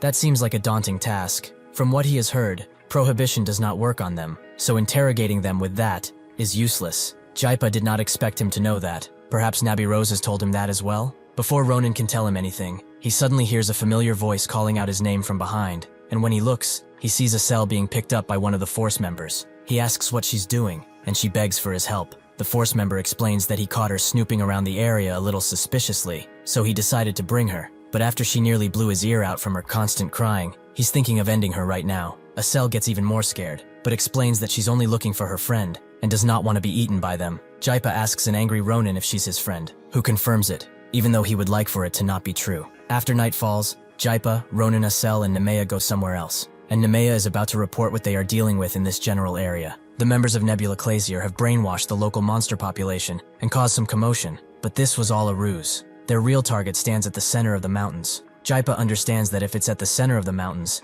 their real goal must be Romaira's mountain road. This place is one of the most important transportation paths for the Empire. A third of the supplies distributed imperially circulate through this rather dangerous road. If this place were to be destroyed or heavily damaged, one of the Empire's most important pillars of economy would be knocked down in an instant and cause a heavy blow to the Empire. That is why these bastards using monsters to get their way is not strange at all. However, Ronan must know how. As he unsheathes his blade, the woman asks what he's going to do. Ronan explains that the mountain road is vital to the Empire, and so it has harsh security measures put in place. It is not something one can easily destroy just by sending a few monsters there. Perhaps they did not know that, so if she wants to have a throat, she better fucking answer. What are they hiding? The woman is almost overcome by fear, but she suddenly closes her eyes and breathes deeply. Does he honestly think that they fear something as lowly as death? Only non-believers do so. Ronan is shocked by what he is seeing. All of them are gathering up their mana into one place. In her last moments, the woman prays. Even if her abilities are lackluster, and she does not manage to carry out the promised mission, she will sacrifice even the last piece of her soul and burn the scum who dared to stand in their way. None shall defy the star. With that, a large explosion occurs that lights up the entire mountain in a bright light, to the point where the other Nebula members also notice. An elderly man is sad that their dear siblings made such a decision already. It appears that normal believers are not enough to buy them time against the mighty Jaipa. Truly thought, to have to sacrifice such precious believers. How saddening. One of his henchmen, who calls him Varen, says that catching Jaipa is too difficult for their current numbers. Should they not try another day? Varen refuses, saying that would just give them more time to prepare countermeasures, and will end up making their mission much harder to carry out. They cannot delay their holy visage any longer, and even if not at the center, the middle of these mountains will do just fine. Tonight, the non-believers will be punished for their crimes, and the star will smile. As soon as he ends his speech, Varen activates the item he was holding, which creates a pretty sizable circle of light around them. This is a detonator that was made by the great inventor Alebrihe, and is a masterpiece that contains 30 layers of hand-engraved magic. After absorbing mana from the vein, the 30 layers shall amplify, and that will be the catalyst that will cause this entire area to burn to ashes. All they have to do from now on is protect this bomb from the enemy, who have surely noticed by now that the vein's mana is fluctuating. Evan, a former Saran Knight commander, and Brua, a former green mage at the top mage tower, agree. Evan notes that after this task, he shall be bestowed with the branch leader position, which was held by the late Brygia up until now. Perhaps that means that he shall also receive the Holy Grace? Varen notes that he is half correct, as normally one will receive grace only after being officially appointed. But because this mission is important, their merciful leader has bestowed him with such an honor in advance. Naturally, his powers cannot hope to compare against Brygia, but with his mighty blessing, regardless of any variables, they will be able to withstand and overcome. Suddenly, he hears something strange coming to them, and Varen immediately casts a protective barrier around them, which protects against the incoming claw-shaped attack that destroys the ground below. Varen says that it's surprising to see him here, as even if he noticed that the mana vein is fluctuating, the bomb has just begun its duties, so it would be impossible to know this location. How did the mighty word saint find them? Jaipa is surprised that they thought they were invisible, but even if they were, it wouldn't have mattered. The moment they stepped into his domain, he knew their location, and was just waiting to see what they were going to do. They are mere prey who are blinded by their arrogance and vitriol. He will watch them struggle until the light disappears from their eyes. 10 short minutes before this encounter between Jaipa and the Order, Jaipa noticed that the other cultists used self-explosion magic to redeem themselves, but this was nothing for him, so he told everyone to retreat. However, that's when Ronan jumped high into the air at the surprise of everyone and rushed the magic ball with a few well-placed strikes, eliminating it completely from the area. The woman was shocked. How did their final flames get snuffed out? Before she could think about it more, all of their heads flew clean off. Ronan had already cut them. He was quite annoyed with them. If they wanted to be like this till the end, they should have just died peacefully. Jaipa was surprised that Ronan managed to offset the magic. He knew that the child in front of him removed the mana itself from the area. Ronan asked if he knows since he has faced them. He probably does. Even if they do run away sometimes, they are not the type to end things this way. So this means that there are other things happening in this mountain. Someone way above these guys is doing something. He does not know what or where, but he is the search force leader. He must have a way to find them, right? The only thing he's asking is to work with him. He will make sure that he will receive the Emperor's favor for this. Now the cultists are at the hands of Jaipa, with Varen thinking that he could not feel his mana. He only felt it when it landed. But that does not seem like mana to him. It's more like raw power. He has heard a great deal about this new sword saint, but he is truly a formidable force. He tells his minions that they have precious guests that they must welcome, so they should go ahead and do just that. Evan and Brua both agree. If it's for their mission, they will naturally give up even their bodies. Both of them explode with white light, and are imbued with the star's power, improving their abilities. Jaipa is surprised to find a high-level knight and mage here. It's not a bad combination either, making him sad that he didn't bring his force here, as this would have been some pretty good training. Evan charges in with a mighty strike, while he wonders if the stars have willed this, for him to have a fight with his pride on the line against the mightiest of the Empire. For a warrior like him, this is the best honor he could ever receive. While continuing to attack, he beckons Jaipa to attack, as he knows he is the strongest swordsman to exist. But if he can defeat him, he will own that title for their great organization. Unfortunately for him, his sword breaks just by Jaipa punching it once, leaving him speechless and with his spirit defeated.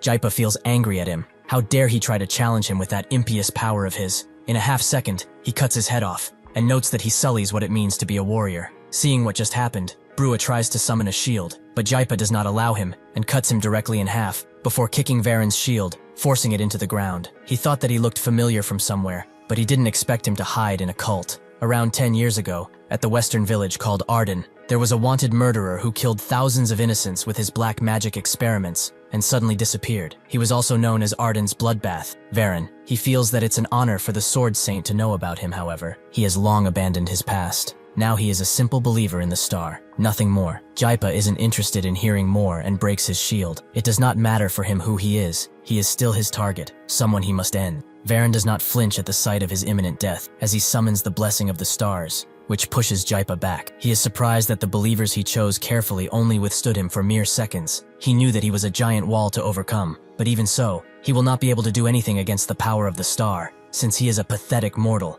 who crawls underneath their starlight like the others. How does it feel for him to meet the greatness of the star for the very first time? He would like to know how he feels. Jaipa is quite amused, actually. Even in a moment where he's about to die, he is still trapped in his little fantasy. This is why he will die, and why he is still prey, who is blinded by a nonsensical god.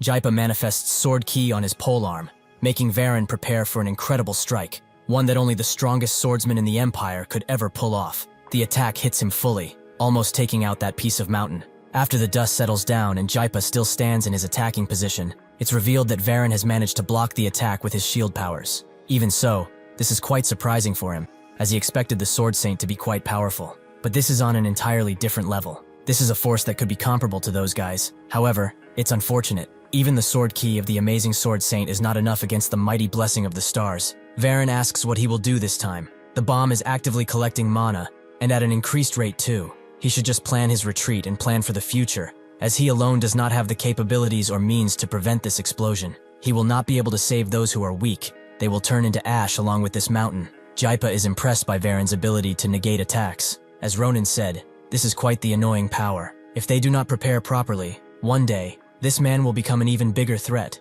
so he must be disposed of right now. He would also like to see just how much the blessing of the stars can really protect him. Varen feels something different coming, as the pressure has changed entirely. Surely this must be aura. Varen feels that it's useless for beasts such as himself to struggle against the heavens, so it is impressive. But since he is the strongest opponent he has faced up until now, he should try his best. Jaipa prepares himself, his muscles tighten, and his eyes shift around in place at the sheer power of his aura. Ronan snaps him out of it by screaming that this is enough. At this rate, he will blow this entire mountain before the bomb even has a chance to explode. Varen is surprised to hear this, and Ronan continues cursing Jaipa for what he was about to do, who is glad that he's finally here, even though he came slow. Ronan tells him that he has never been called slow. Does he not realize it's his brutish strength that makes him so fast? Anyway, since this is the blessing of the stars they are dealing with, he should step aside, as no matter how much power he may have, he has no way of handling what is in front of him now. Jaipa agrees with his judgment. He is more suitable for this task after all. Varen is shocked to see that the arrogant Sword Saint is actually backing down. Just who is that child next to him? Ronan thanks him for being such a dumbass. His voice is so loud that he has already deduced what was going on, so he just needs to deal with him and eliminate the magic bomb behind him to end this late-night mess. He also wonders if he's really an executive. Judging by his annoying blessing, it does appear to be so, but he is nowhere near that strong woman, Brygia, who he sliced in half. Varen asks how he knows her name, but he soon realizes that he was the one who killed her, and not Sarante. He dares to belittle Brygia like that with his dirty mouth? Truly, he must want to be ripped slowly into pieces. Brygia was one of the few top believers in the Order. She rose to that position through her strength and true wisdom. She was one of the most honorable believers. How could such a measly being like him with a pathetic amount of mana to boot dare to hurt such an amazing person? His lies will never work here. The fact that a non-believer like him knows her name means that he must have witnessed how she died. He will confess the truth of that day, whether to screams or pathetic whimpers. Ronan understands, if he wants the truth that much, he will personally give it to him. He rushes through the tentacles formed by Varen within a second, who can see that he has some skill behind that facade of his, but there is no way he can lose to something like this, let alone Brygia. Unfortunately for him, he's wrong, as Ronan cuts right through his blessing and him, leaving him a pile or body parts on the ground. Ronan confirms that Brygia yapped the same way he did before he cuts the main power line of the bomb, ending its consumption of mana. She also died the same pathetic way he did, So does he have any other questions he would like to indulge in before he's sent to hell? As Varen looks at his own blood, he thinks that this is impossible. There's no way that the blade of a young child can pierce through the blessing of the star. The only time he has seen such power is from the Order Leader. Before he can wonder who this human boy can possibly be, Ronan cuts his head in two, ending his misery once and for all. Jaipa comes around and asks if he's killed him, who confirms as such. The ordinary believers ended up trying something quite radical, so an executive could have probably done something even worse than they did. They also decided to use a radical approach to this situation. They must be careful and attentive for a while. Jaipa trusts that to be a wise judgment, they must not be blinded by their goal, although it's a shame that he couldn't properly face the blessing of the stars. If he could fight him once more, perhaps he could have done something. Ronan tells him that he would have literally sent chunks of his hometown flying. He made the forest look like this only with his sword chi. Has he considered what would happen if he actually used aura? Jaipa understands, and since things ended well because of him, he will sate his curiosity. For now at least. He should also tell him if he ever needs anything, as the Emperor told him to reward those who help punish the Order. He has proven himself plenty, so he promises to give him anything he can within his abilities, and the Empire's treasury. Ronan is very glad to hear this, as he was actually in need of some strong guys. Soon enough, the most precious person in the world will arrive in the Imperial capital city. Schlieffen's knights are surprised by how calm everything is, because Schlieffen told them to be ready. They thought that there would be some monsters in the way or something else. They all agree that it's better to be safe rather than sorry, but they also wonder about the identity of the woman they are escorting, just how noble she can be, to have the Grancia Knights personally escort her. They can't really say, but one thing is pretty obvious. She's pretty important to Schlieffen. He decides to break the silence by asking if she's feeling discomfort because of the sudden move. If her ride is bad, she should not hesitate to tell him. Iris denies such a notion. This thing is more comfortable than any furniture she had at home. Iris suddenly asks if he's not tired because he rode the horse all day long. If he would like, he could come and ride with her. Schlieffen's very soul would like to accept, but his sense of duty makes him refuse, as he's carrying out an extremely important mission right now. However, he is glad that she's enjoying her journey. If she ever needs a break, she should let them know. Suddenly, the entire ground begins to shake, and the horses get spooked. They can all feel that something big is approaching, something that threatens their lives. Schlieffen jumps off of his horse and rallies his soldiers, telling them to prioritize the safety of Iris above all else. With the honor of their house on the line, the knights all get lined up, but Schlieffen can't believe that they are facing such a gigantic threat. Just the act of the enemy approaching is already overwhelming him. Before Schlieffen can wonder who it even is, he suddenly gets attacked by Jaipa, making them engage in a beautiful clash of swords that has everything around them flying. He has heard the rumors, but even those are an understatement. That was some incredible resistance for the rising star of the Empire. If the next generation Sword Saint is a human, it must be one of them too. Schlieffen asks why he's pointing a blade at the Grancia flag, but Jaipa says that it was just a greeting.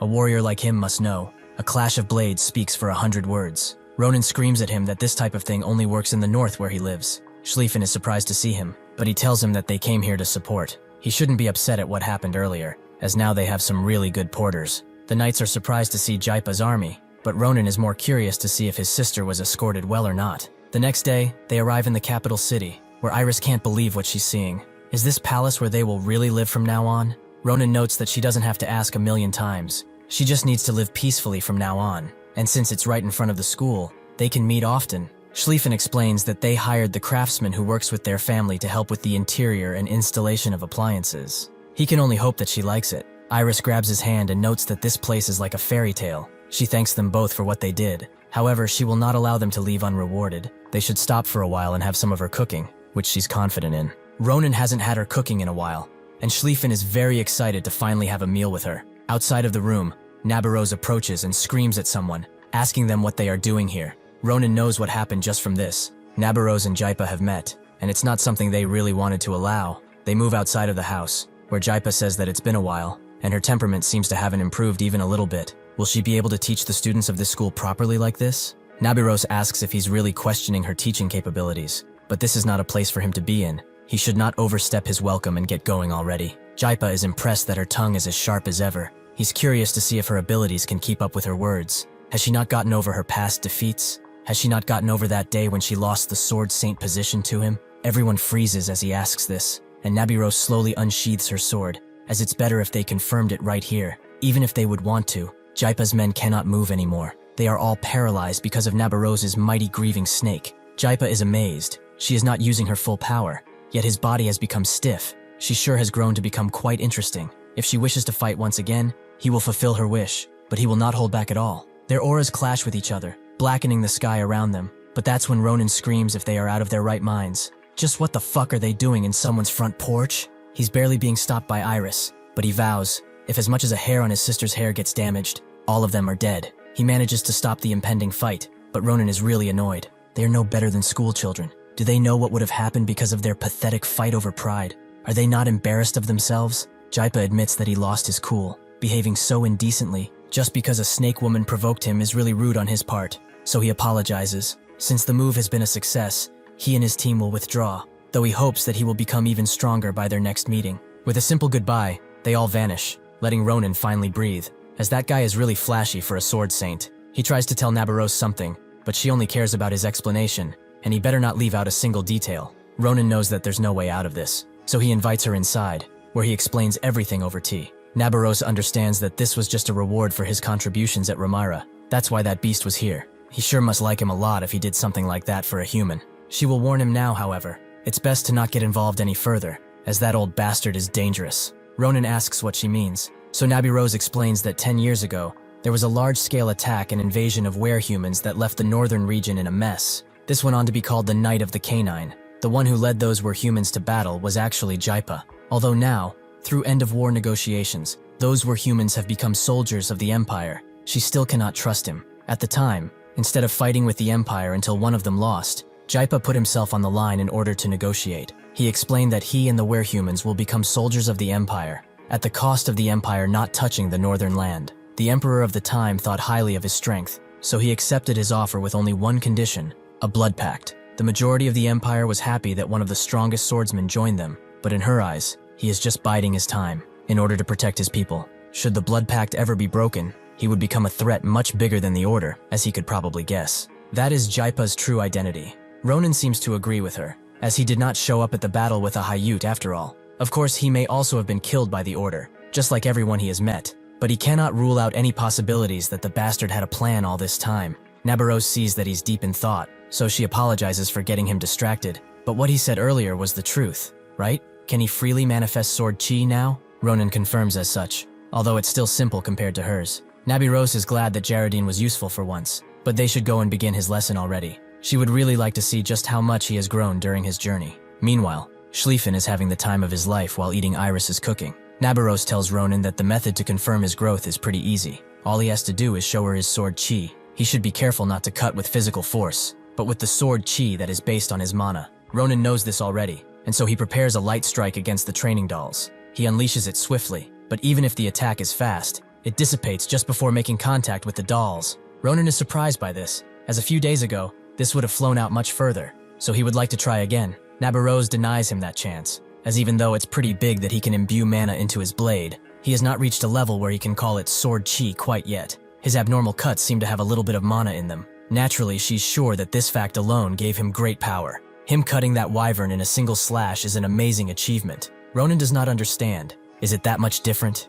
Nabarose knows that he doesn't think there's much difference when it comes to increasing the force through mana, but that's wrong. He might think of sword chi as a compressed mana projection that deals more damage to his opponents, but considering mana as a simple tool to boost his strength is quite shallow. The true power of mana comes from the path to the next stage. That is why she checked by asking him what sword chi was, since she had to see how he understood mana in order to see where she needed to supplement. She's almost sure that he doesn't get what she's talking about now, but luck will not follow him endlessly. One day, this difference will influence his life, whether he lives or not. Ronan knows what she's talking about. He has faced deadly enemies in this life, who could all cut him down with mana. Nabarose sees that he's getting discouraged, so she tells him that this is just the beginning. They can just fill up the places he lacks something in. That's why she's here after all. Currently, they need to make becoming strong the simple part, so that in the future, something like this will become possible. Ronan wonders why she took his sword, but she suddenly starts emanating a deadly sword chi. He should watch closely, as this is the true form of his blade. Ronan is surprised to see that La Mancha had other forms,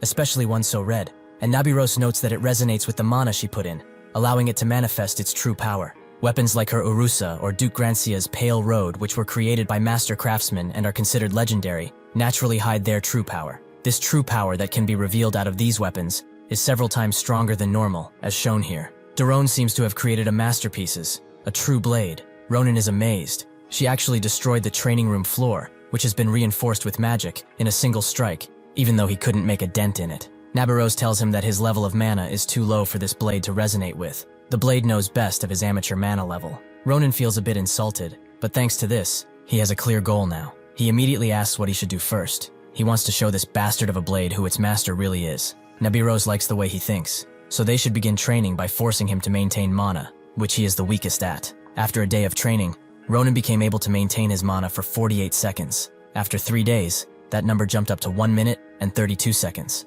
After 5 days of training, it becomes 2 minutes and 12 seconds. Days continued to pass, and this number continued to rise higher and higher. After 14 days of training, Ronan becomes able to go past 13 minutes, meaning that he has already passed his set goal. Now, he should try showing his sword chi, although he should be careful. Ronan agrees that he will be, and lunges his sword forward. At first, it seems like nothing is happening, but as soon as he fully sheathes his blade, a piercing air flies all around the dummies, and all of their heads fall off. Nabarose is impressed with his performance, but now he probably gets why he's doing this training. He sure does, as the more he trains, the more he can feel his mana. Just focusing on maintaining it helps him understand all of the senses in his body, and more importantly, just how much potential his inherent mana has. Nabarose is glad that he finally got the basics down, but that's when Geraldine appears, saying that having a student work overnight is something only she would do, although it's to be expected from the long-sworded scoundrel. He apologizes for interrupting their training, but he wants a bit of their time, as he has something important to tell them about Ronan and his condition.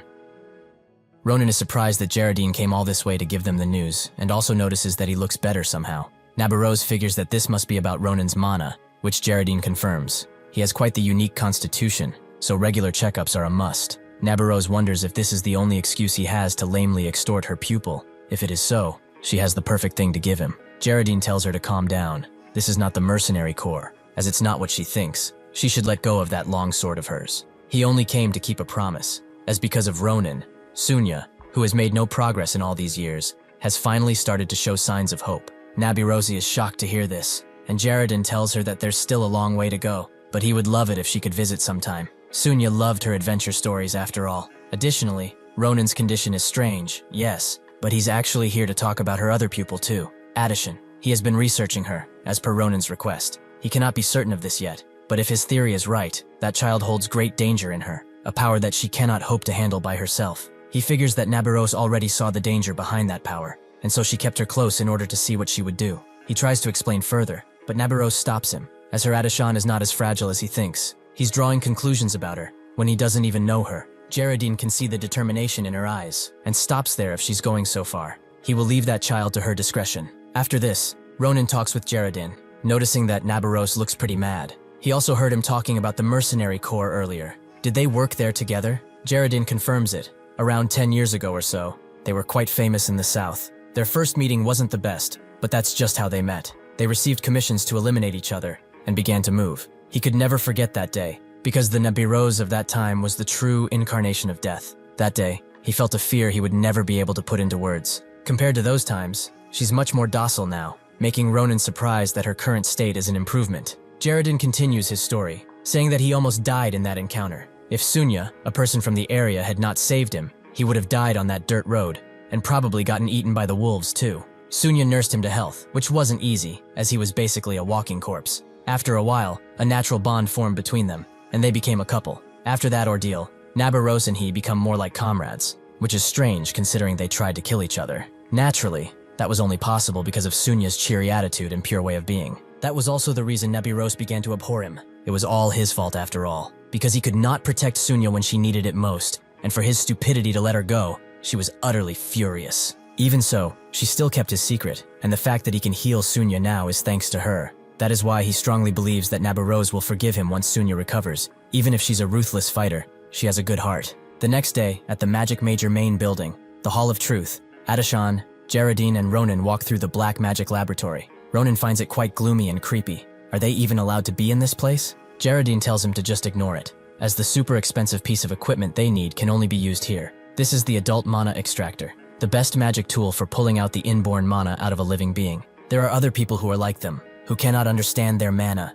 and they would pay with entire fortunes for just a chance to use this thing. He tells Adeshan to stand in the middle. It's finally time to see that power hidden inside of her. Geraldine hopes that she has mentally prepared herself, and with that, begins the extraction. Instantly, black mist begins to come out of Adeshan's body, and it spreads all around, making the test subjects in this laboratory react. Ronan is amazed. Even if she has not used her abilities before, she still has an influence. The Grand Commander he knows was called the Iron Lady, and it wasn't for nothing, as she ruled the battlefield. She had and still has the strongest and most evil power in the entire history of the Empire. Adeshan asks why her mana is this color, and Geraldine knows there's no room for interpretation. What this is shadow mana. Adeshan is surprised. She has heard about it from Ronan, but she never heard about it from anywhere else. Geraldine says that it's only natural. Anything about shadow mana is a top secret within the Empire, so finding out about it is difficult. This also makes him wonder how Ronan knows about it, but no matter. Shadow mana is usually dormant for a few years at least, possibly hundreds of years, and even if it does manifest in the user's lifetime,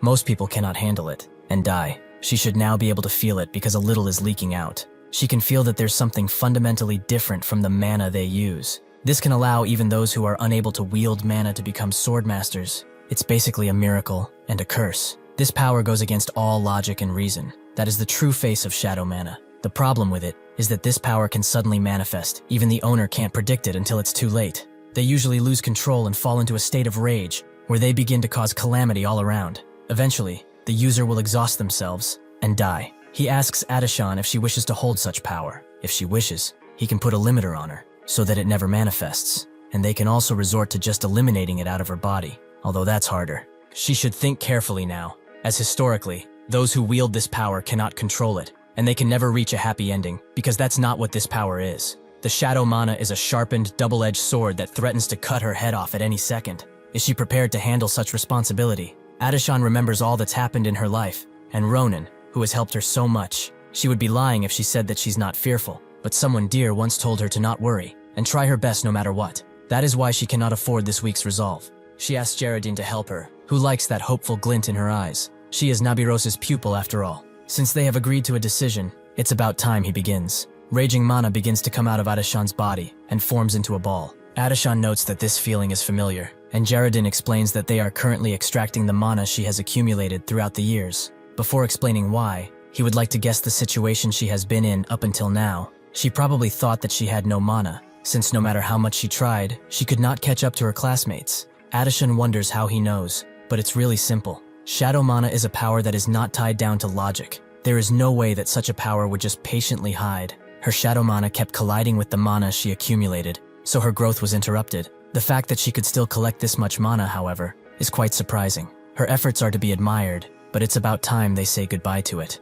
The solution to her problem is really easy. These two energies will always collide with each other, so they will choose to eliminate one, and only let the shadow mana remain. He must note, they are quite an interesting pair. One of them is suffering from not being able to accumulate mana, and the other one can't get rid of it. Ronan feels that this situation is quite familiar. Will he say that it's going to take 5 years again? Before he can even finish, Geraldine confirms it, but they should return back to business. Mana that has found its place is not easily rid of, even though the extractor seems to well extract it. Once it deactivates, it will enter her body again. Ronan asks if there will be any side effects to removing the mana in one go, which Geraldine believes there should not be. But why is he asking? Ronan immediately pulls out his blade and cuts her mana in two, completely eliminating it. This surprises both Adeshan and Geraldine, who can't believe that her mana disappeared. Ronan says that it's simple. He has way too much to do with her. He cannot wait 5 years. Suddenly, the shadow mana springs out, letting itself spread around the entire area. Soon after, Adeshan wakes up from her unconscious state, on Ronan's lap no less,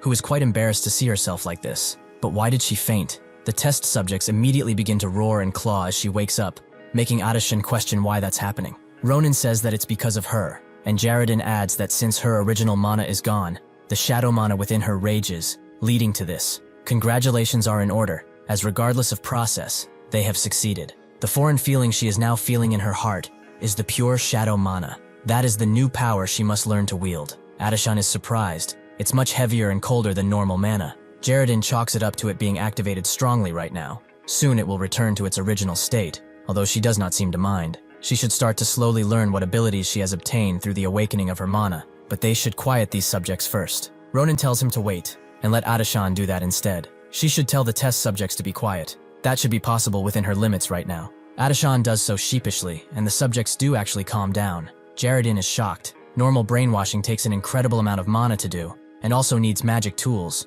but she did it with just a sentence. Her power is much more dangerous than he expected. Ronan knows what her power is. It is called mind control. With this power, Adeshan can choose any living target and force her will onto them. This ability can also teach, making it a great method to command others. But if she reduces her range to a military unit, she can turn them into mindless puppets who would gladly sacrifice themselves for nothing. The Grand Commander knew of this and did not hesitate to use it. She sacrificed countless soldiers for nothing and didn't even flinch. He asked if this is really necessary, but she believed so. This is the only method to attain victory, so he should continue to devote himself to this battle until his body fails him. That is the only reason they are still alive after all. In the past, Adeshan had no other choice but to become the Iron Lady. But now, she can walk a different path. The only problem now is if that path will be good or not. After this is over, Ronan and Adeshan walk out, with Ronan saying that today was quite eventful, since she awakened a new power, and the professor even accepted to help her. He asks how she feels, as she's closer to her dream, but she does not seem to be excited at all.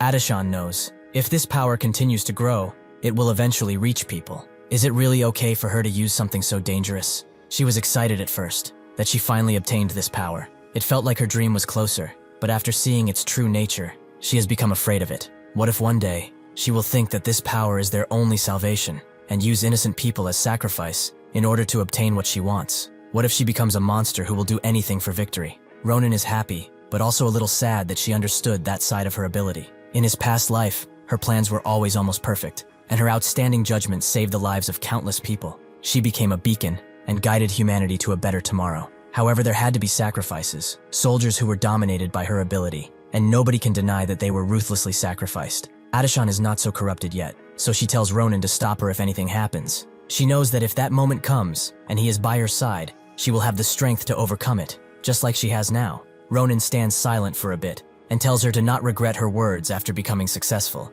This time, it won't end with just a push off a cliff. After this day, Philion became peaceful for the first time in quite a while. Adeshan and Geraldine began to train her shadow mana. At first, she struggled to restrain even a bird, but now she can control 5, and will be moving on to bigger beasts. Brahm returns to his usual individual training, and Ophelia, who cannot be found during the day, has been teaching Saita blood magic, and having lots of fun too. Saita has been learning well, and her blood magic abilities have grown quite well. Ophelia is naturally happy with this, and wants to teach Sita even more things. Ronan has been spending his days in relative peace too, aside for his training with Schlieffen. Ronan recognizes that he got faster. He probably trained behind his back. Schlieffen noticed that his attacks have become more elaborate too. It seems like the instructor has been taking good care of him. Even with this, they both think that they are stronger than each other. Maria wonders when they will get tired, as they have been going at it for hours, and are hogging up the training place when they could have just battled outside. Even so, that's why Ronan is so charming, right? Asel agrees. Ronan has always been impressive, even in his hometown. That's why he looks like that to her, right? Someone as reliable as Ronan must be better, right? Maria spots a hint of jealousy in her response, but she shouldn't worry, as she's still the best. They should work hard too, and show Ronan what they are made of. Asel agrees, and seems to calm down. Later, Ronan goes to meet with Varen. He did not know why he called him here, but it seems like his prediction is right. Even from just the scent, this tea is opening up his mana pathways. It's similar to what he had with Sarante. He said that he would not waste a single leaf until he succeeded in cultivating it, so that must mean that he has done it. Varen confirms as such, but it's only thanks to him. After he went to the Vadian Mountains, he came back to him with a bunch of herbs from that Sarante person. It was a bit of work, but since he succeeded in cultivating it, he will be able to help a lot of people. Ronan is quite glad to hear that. As the advising professor, he wanted to repay for having to take care of the messes they caused with their club activities. He hopes that this is enough to repay, and a little more perhaps. Varen doesn't know what to say about that, but he has another reason for calling him today besides this good news. They have finally received a reply from the place he wanted to visit in order to learn about the curse, the Mage Tower of Dawn. They have approved of his visit. Ronan is very happy. He has been dying to check it out after all. Varen tells him to be cautious. They are probably unsettled because of the unfortunate incident that happened recently, so he won't be going alone. The plan is for the postponed Magic Major honor students to go along with him on the field trip, meaning that one of his classmates will also go with him. Eventually, Ronan gets on the airship that goes to the Mage Tower of Dawn, the western wing. Elizabeth wonders why he's here, but he just greets her, wondering if he should call her Eli or something. She refuses to let him. That nickname is only for Adeshan after all, but he shouldn't confuse her. Why is he here? Ronan tells her that this place only has a single destination, so it's obvious he has business at the Mage Tower of Dawn. Elizabeth is surprised. He is a martial art major after all, yet he has business at the Mage Tower? Ronan tells her that she has some complicated circumstances. He would have brought a cell if that little bugger had the time, but he said something about focusing on training with Maria. He could also ask the same question to her. Where are the other first years? Why is she sitting here by herself? He heard from Varen that there were supposed to be more people coming. Elizabeth feels it's only natural she's alone, as the Mage Tower of Dawn is known for their fire magic, and this field trip opportunity was only given to the 10 best students of the practical fire mage class. That is why aside from her, who is in first place, nobody has come with. That's why she's enjoying the silence and meditating right now. Ronan understands she doesn't have any friends, so he will graciously sit with her for the entire trip, as he is alone too. Elizabeth is infuriated by his taunting and screams so loud that the entire ship shakes. As the ship sails the air and gets everyone to their location, Elizabeth finds everyone around here quite annoying. They are close to entering a renowned mage tower, yet these people are just leisurely talking. Shouldn't they be using this time to think of what they will ask? She can't help but be mad at them. This is why she hates spending time with mediocre people, isn't that right? Ronan doesn't know what to say, but Elizabeth tells him that within the academy, he is the only talent she has acknowledged, other than Adeshan. He has had impressive performances as of late. He even put that arrogant Grancia child in his place. He helped Japa in killing a bunch of bastards from the cultist organization too. The royal palace must have heard of him too, since Akalucia is interested. She suddenly remembers the invitation she gave him, and asks if he's not going to respond, as it's been months since she has given it to him. As she continues trying to convince him, Ronan spaces out, surprised that she's able to talk so much. He decides to change the subject by saying that he wants to ask her something. Why does she like Adeshan so much? Elizabeth recoils and asks why he's suddenly asking that. But Ronan's just curious, as Adeshan's efforts are finally bearing fruit. But according to what she is saying, Adeshan, at the time of becoming a scholarship student, was not talented, only mediocre. However, seeing how she likes her so much, he was wondering if it was something else. Elizabeth says it's only natural. Her Adeshan was different from everyone else since the beginning. They first met a few days after coming to Philion. She was looking for the library and got lost, and the person who kindly approached her and pointed her in the right direction was Adeshan. She also said that she was incredible at the entrance exam. For a first year, she is incredibly talented. Elizabeth has heard this again and again, and after these compliments, everyone always follows it with one of a few things. Either the blood of the Akalucias is different, or she was born with talent. They sound like compliments, but they do not flatter her at all. These people are saying that everything she has achieved up until now was because she was born this way. However, Adeshan only wondered how hard she worked to get that far at such a young age. She couldn't even imagine it. Elizabeth was shocked, and Adeshan apologized for talking like she knows her, but if she's ever in a hard spot, she can come to her. She might not help much, but she will always be here if she needs some advice. Elizabeth notes that the way she felt then is important to her, but above everything, Adeshan is just too beautiful. Her hair is dark and silk-like, which makes her slender body come out even more. Ronan is quite shocked. Are all these so-called geniuses freaks? Well, it doesn't matter, as having a relationship with Elizabeth will help Adeshan in many ways. Suddenly, he feels something approaching the ship and tells Elizabeth to grab her wand quickly, as something is coming. Ronan grabs her and immediately jumps at the top of the ship, with Elizabeth being mad that he's lifting her like a bag of rice. Ronan hopes that she can lift one person with her telekinesis ability, as that thing is coming. Elizabeth doesn't see it at first, but as it approaches, the entire sky becomes engulfed by a large fireball, much bigger than the ship. She wonders how a spell that's only used for air interception can be used here, but Ronan tells her they don't have time to guess, and will leave the levitation to her. Elizabeth swiftly uses her magic to make Ronan float, allowing him to get closer to the fireball and with his sword, split it in a bunch of miniature fireballs. What he didn't expect is for them to keep falling at the same speed. He cannot turn back now, so the ship will be hit. Fortunately, the fireballs get blasted away immediately, which surprises him. Elizabeth tells him to not be so shocked. Did he think that these little things would be a challenge to her? She's Elizabeth Akalucia. As Ronan descends, he says that he did not expect anything less from someone of the Akalucia family. They are not just all talk after all. He congratulates her once again, calling her Eli, which she hates. So she starts to curse at him after he lands down. But Ronan is more focused on what happened. They got past this, sure, but this welcoming ceremony of theirs is just too much. What could be going on at the Mage Tower of Dawn? Ronan does not have to live with this question for long, as someone starts using communication magic from the tower and asks if they are okay with a scared voice. Apparently, they have just confirmed that a magic spell designed to take down flying vehicles was shot from their tower towards them, but that was never their intention. It was actually an accident. They promise to take all the safety measures they can, so they can relax and land, as they want to apologize and explain the situation. The ship does indeed land after a while, but the students are naturally suspicious. The advent of a giant fireball flying towards them not kindling any trust. Elizabeth is quite disappointed. She did not expect one of the 5 great mage towers to create such an incident. If there really is no good explanation behind this case,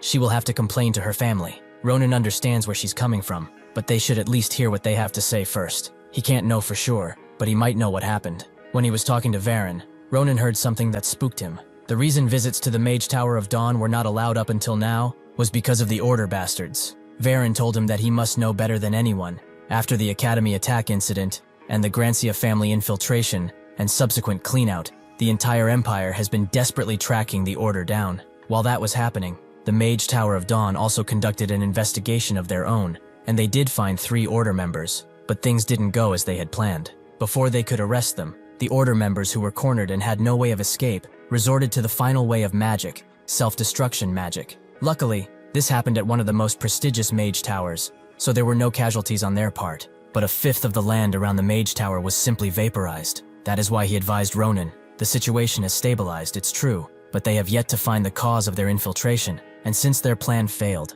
the risk is still there. Ronan is just guessing right now, but there is a pretty good chance that the Order bastards were the ones who did this. This couldn't have just been a mere coincidence after all. He prepares himself. If he notices something suspicious, he must act first so there won't be any casualties. The doors to the tower open, and out comes a running mage, who apologizes for making them wait so much, and also apologizes for the situation that transpired earlier. He explains that the Tower Master is currently away, so he, Awun Phila, has substituted as the Tower Master, and he also apologized sincerely for what happened. Ronan is shocked, as he did not expect to see this person in such a place. In his past life, there was only one person who could control fire magic to an expert level, and that was this guy, the Firefowl, Awun Phila. Phila believes that it's only right he explains everything to them right now, but shamefully, they do not know much. However, they have most likely acquired the mana impact that belongs to the attacker, in the room with the launching mechanism. They are checking all the members of the Mage Tower as they speak, and soon, the culprit shall be apprehended.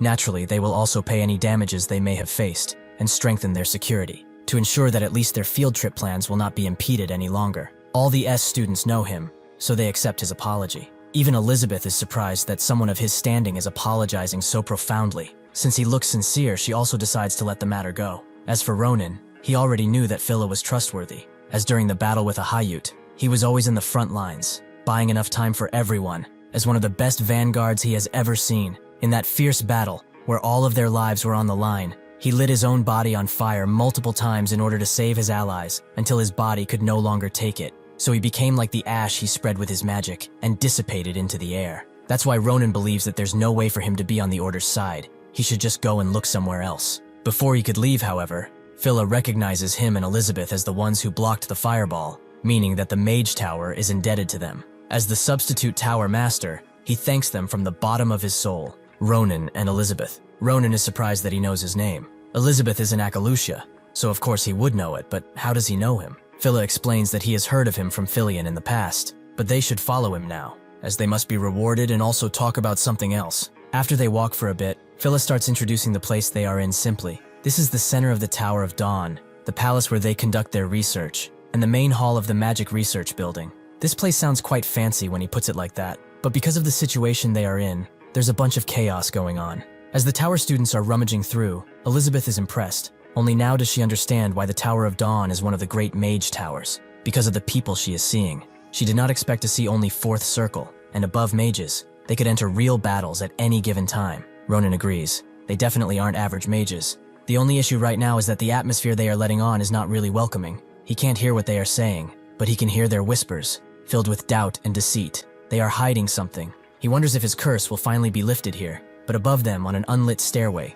sits a girl who seems to be speaking to her plushie like it's her master. As he commanded, she will light the embers of worry in everyone's hearts by killing that Akalusha woman. Eventually, Phila and the two arrive at his office, but Ronan is confused. After hearing his explanation of things and seeing the atmosphere around the place, he understands that what happened was an accident. However, there's still some stuff that he cannot really understand. Why could they not respond to the attack that came at them? Even he would have been able to take action before it came anywhere near their ship. Phila agrees. What he says is true. Even if it was not him, most of the tower mages would have been able to intervene the moment they saw it. But that's where the problem lies. Ronan asks him what that means, so Phila puts it as bluntly as possible. The mage tower did not notice the fireball until it reached their ship. Nobody had a clue. They are both surprised, but Elizabeth is shocked. It does not make sense for people with trained senses not to notice something so large. She turns to Ronan and explains that if this is true, this may be an issue that is much more severe than they could imagine. He asks what she means, so she puts it this way.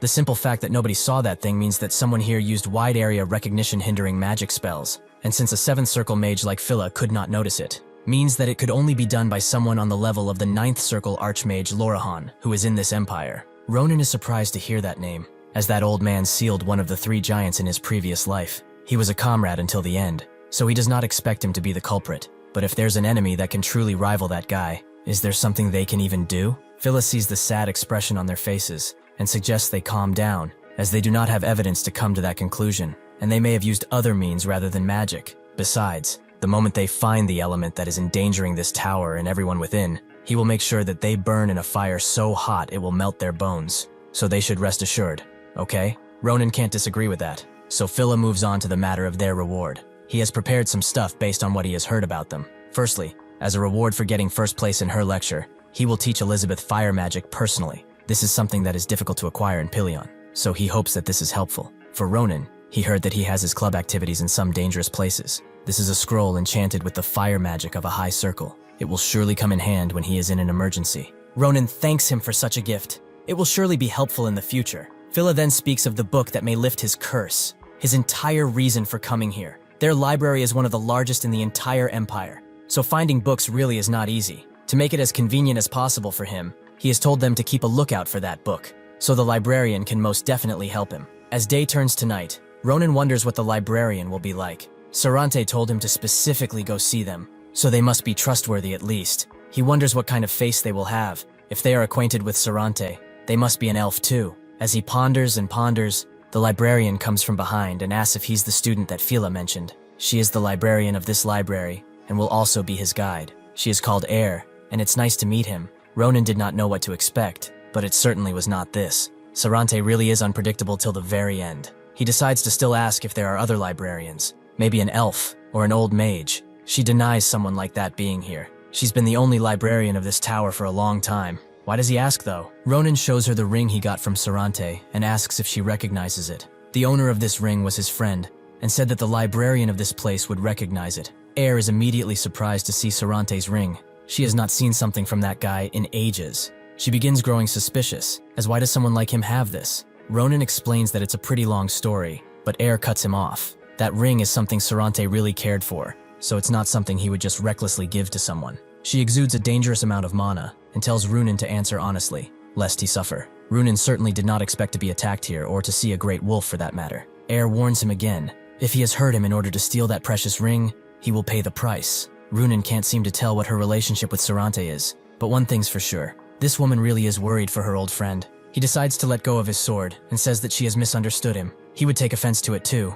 if someone he did not know appeared and showed him something of a friend, but he would explain things properly. So can she at least hear him out? After Ronan explains everything, Air tells it again to make sure she got it right. While he was doing his club activities, he met Sarante out of pure coincidence, formed a bond with him, and worked together to defeat an executive of the Order who had been troubling this tower for a while. If this is true, it makes sense why he gave him this ring. If it was taken by force, he would not know of her relationship with him. That's the point Ronan is trying to make. If not for that, how could he even take this ring? She already knows that unlike how he looks, Sarante really is brutal. She agrees with him on that, and apologizes for what she has done. She did not properly confirm his words, and instead disrespected one of Sarante's friends. Ronan says that there's no need for that. It's his fault for not explaining it well. But how does she know Sarante?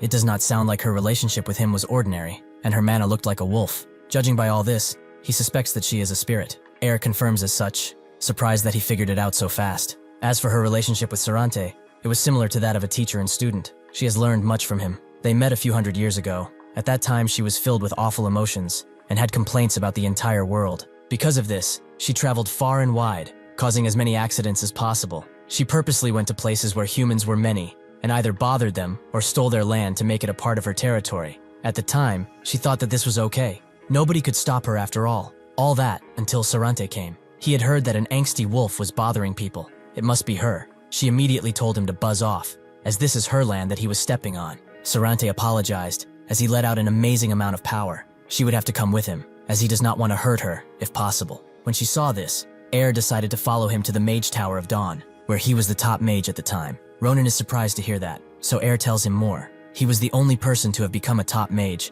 despite not even using fire magic. Just goes to show how powerful he truly was. Naturally, at the time, she did not care for him, and only thought of ways to escape his grasp. However, Sarante never gave up on her, and instead began teaching her. He taught her that those who prove themselves with strength alone will eventually meet someone stronger than them, and break. He taught her that in order to live a fulfilling life, One must know how to live in the world with harmony and have a fond heart. Thanks to his diligent teaching, she was able to become the person she is today. She has been following his teaching since then and has been a librarian of this place, protecting it all the while. Sarante seems to be busy like usual since she's only hearing about this from him. Ronan wonders if he should tell her what happened, but he has his doubts. He knows that Sarante would not want someone close to him to be sad, so Ronan tells her that it's true. He's devoted to Senyal after all, so he has a lot to do. That's why he also came here to tell her that he might be difficult to contact for a while. Air is not surprised. He's the same as ever, but she is not sad. The simple fact that he has not forgotten her is already enough. After she touches the ring, it exudes a green power, and it magically changes shape. Behind Ronan, a dangerous-looking book seems to have taken notice of this, and looks at them with malicious intent. 3 days later, the people of the Mage Tower were as busy as ever, and there were no more incidents to speak of. Thanks to that, Ronan has been learning more about his curse quite comfortably, but he has a pile of books to go through, and he does not seem to find an end to them. Air comes around and asks if he has made progress, and although he has not found anything specific about the curse lingering in his body, Ronan has begun to understand similarly related concepts. This is all thanks to her because she decided to teach him about curse attributes for the last 3 days without a wink of sleep. However, the more he learns, the more troublesome this all gets, and the more he just wants to give up. Air can only let out an awkward laugh, as the field of curses tends to be like that. If he happens to have any questions for her, however, now is the time to ask them, as she has some free time. Ronan takes this opportunity, as he really did have something to ask, something that has been catching his eye quite a bit. He wrestles with his mind to find what he wanted to say, and eventually tells her that it's about the forbidden book, Bajura. Air stands silently for a while, confusing Ronan, but she, with a serious tone, asks how he knows of that name as she grabs him. Has he been in the forbidden books area? Air asks calmly. Ronan does not know what she's talking about. He did not know such a thing even existed. It's just being mentioned over and over again in the books she brought, so that's why he asked. Air knows that something is wrong, as that can't be. The books she gave him would not mention that name, not a single one. Ronan is confused, as he definitely saw it mentioned even in the book he is reading now. Unfortunately for him, the entire page has disappeared, leaving him without evidence. Now Air knows. The reason Sarante wanted him to come here is not just because she's a librarian. The Mage Tower of Dawn has more books about curses than anywhere else. It's a place that has a huge knowledge of them. However, even in this place, Bajura is something nobody mentions carelessly. Bajura is not called the most evil forbidden book for nothing, as it's been written by a demon. Those who touch it receive amazing power, along with the instinct to simply destroy. In the past, during a reign of peace, this one book led to the extinction of a kingdom. That is the book he is speaking of. Phyllis seems to have someone locked in the basement. This is something he has solely done for tomorrow's dawn. He only hopes he can understand since he is the Tower Master. As Air holds the books in the air, she explains that the forbidden books area of the library is a place to seal Bajura, along with some other forbidden books. The reason Sarante asked her, a spirit, to become the librarian of this place, is because he needed someone who could protect the forbidden stuff, instead of a human who would get seduced by the promised power. She certainly did not expect to hear the name of the most evil book in history come out of his mouth. Just what are the connections between the missing cases that happened after Nebula's self-destruction and this? Ronan tells her to slow down, asking if people really started to go missing after the attack. She confirms it. She remembers it well because it was quite a big incident. Everyone who went missing was people who helped her in the library. All wonderful people. That is why she also looked everywhere in the tower when they went missing, but she could not find even a trace, no matter where she looked. It was just as if they suddenly vanished in the air, swallowed by a force that nobody could know of. Ronan is surprised. How can anyone disappear from this place without a trace? It seems like those bastards have been waiting for it since it happened after the self-destruction incident. Perhaps that incident was really a trap, designed to take their attention away from more important things. Later into the night, Elizabeth is still training. She has experienced Phila's flame magic firsthand, and she's amazed, as it's on an entirely different level. She just applied his theory, but her mana waste has drastically decreased already. She cannot fathom creating such a beautiful formula. She would want him in Akalusia, but that would be quite difficult, as this is a man who has dedicated his life to magic. Since she cannot do that, she will learn whatever she can through the remainder of this trip. At that moment, she feels a presence behind her, and immediately grabs it, making the person come out of their cloaking status as she pulls him closer.